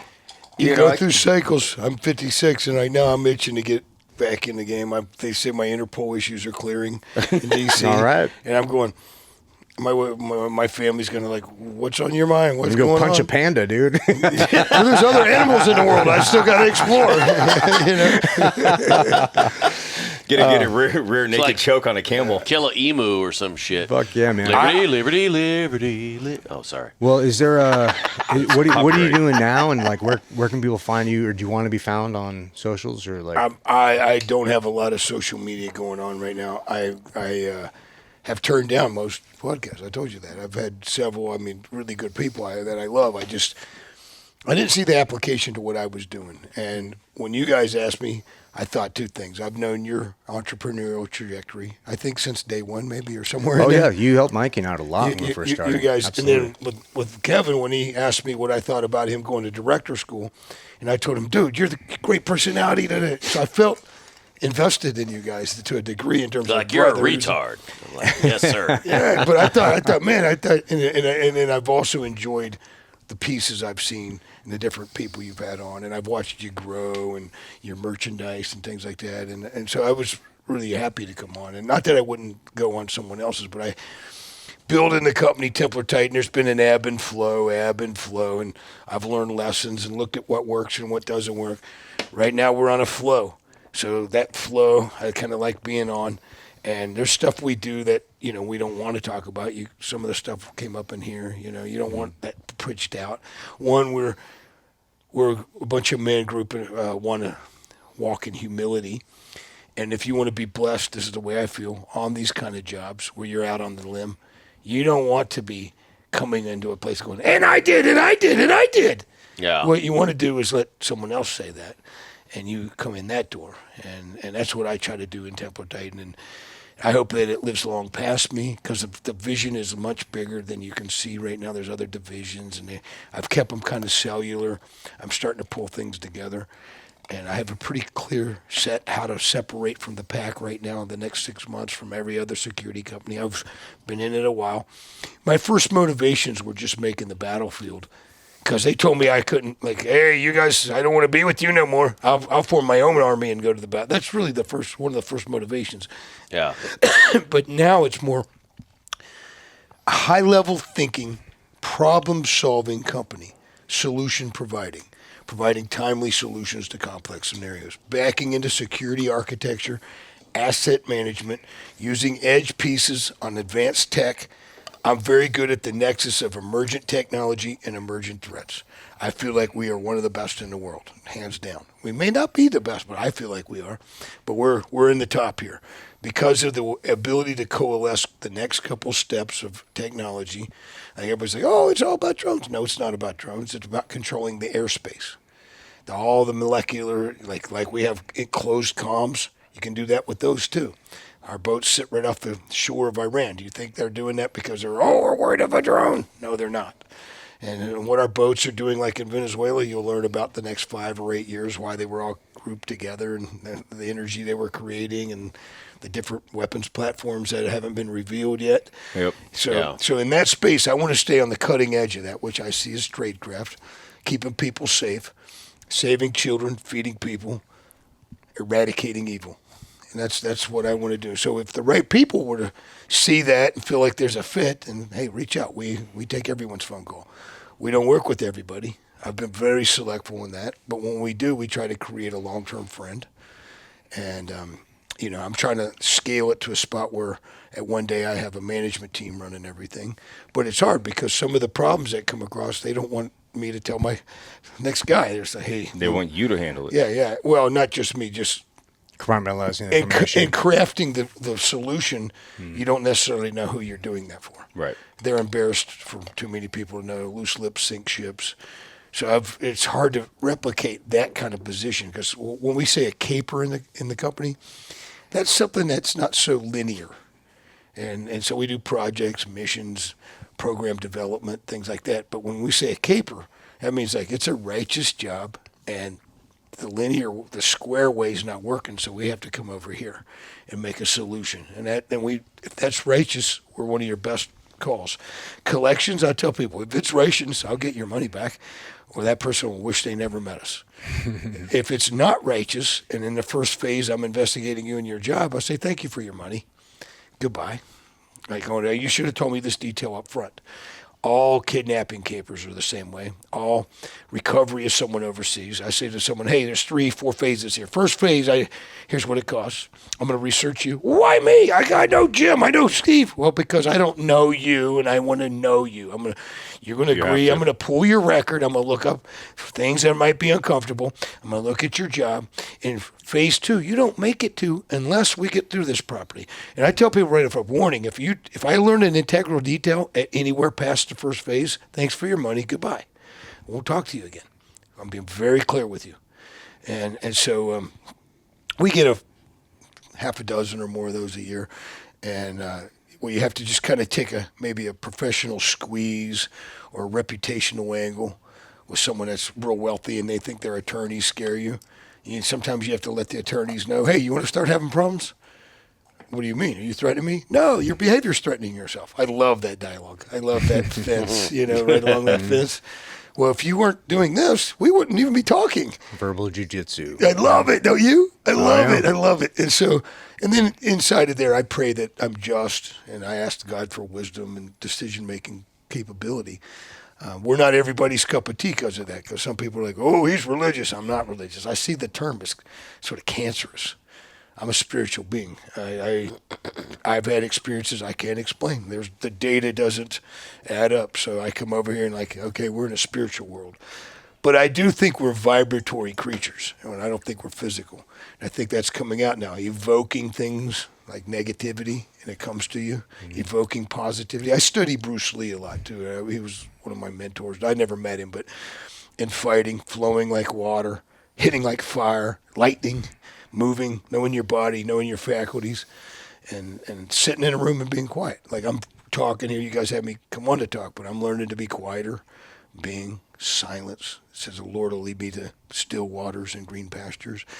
But then that doesn't change the mind from looking at what's, keeping your eye on point of what you may have to resolve for someone, or that evil lives in this world. It exists. It grows. The only way it can grow is if good people don't step up and push it back for our kids. I have 2 daughters. I hope they have a great future. I'm so worried about social media, the pressures that come on girls from that. We don't let them on. My daughter's on social media right now, but there's itching because they have phones. We know they probably look at other people's stuff. Why can't I have TikTok? Why can't I have Instagram? We don't like them. The people who create them don't let their kids on them till they're 18. Shut up, bitch! No. Shut up, bitch! That's another one. Shut up, bitch! So, Dude, that's a fucking, and that's a slippery slope too, like with my daughter. And I've got twin boys who... Daughter's 21, 22. Mine? Or yours? Refresh me. No. My daughter's just turned 17. 14 and 10. Yeah. But So my she's boys younger are, than the boys. But my boys are 20. That's right. My boys turned 21 They're this year. second year of college or third year. Yeah, but Okay. it's fucking crazy because raising boys Different. so much different than raising a daughter. And somebody told me this. One wise person was like, dude, when you're raising a boy, you're worried about one dick. When you're raising a girl, you're worried about every other dick. That's a great way to put it. Well, the other thing too,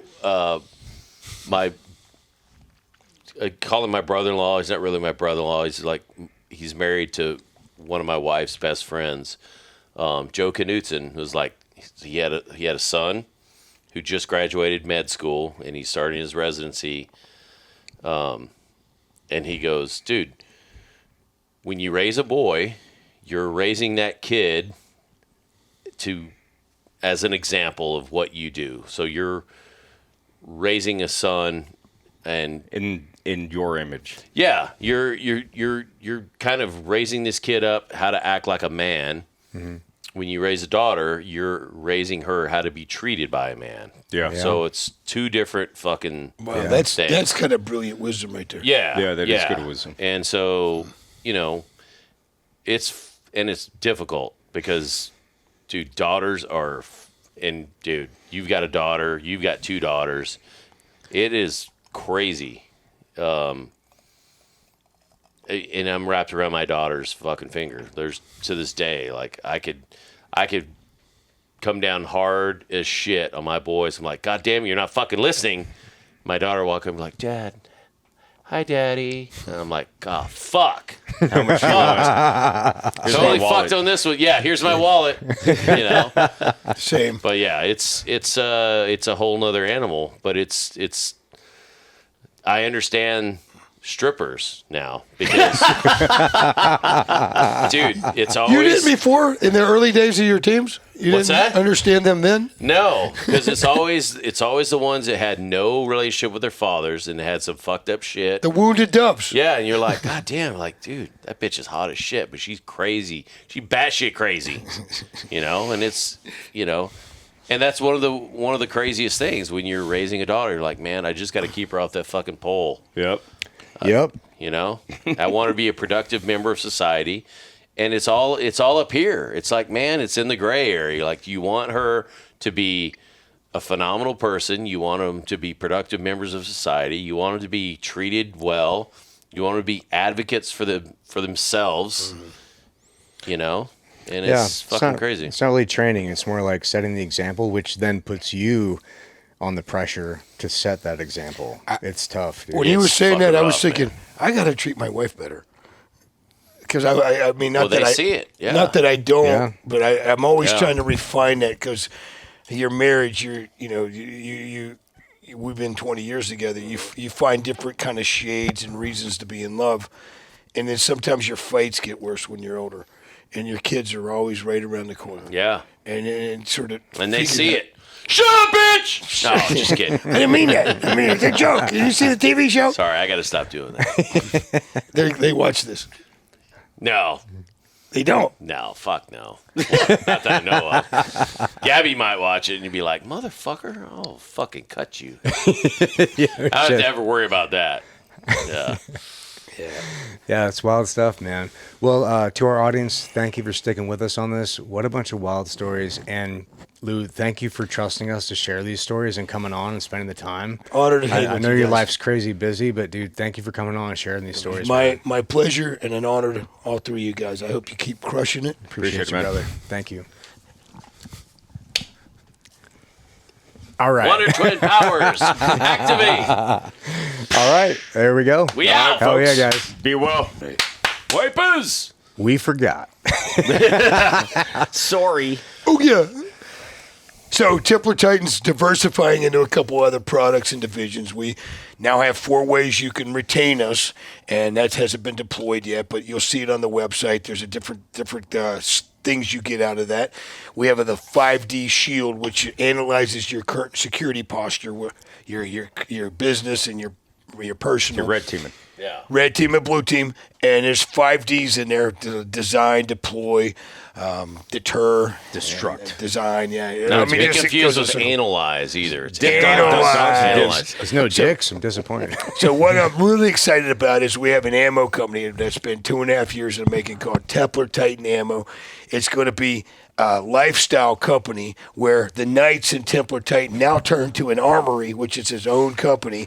And in this armory, we have planes, trains, automobiles, peptides, chambers, exosomes, high-end ammo. Damn. 8.6 caliber we have coming out in 6 weeks.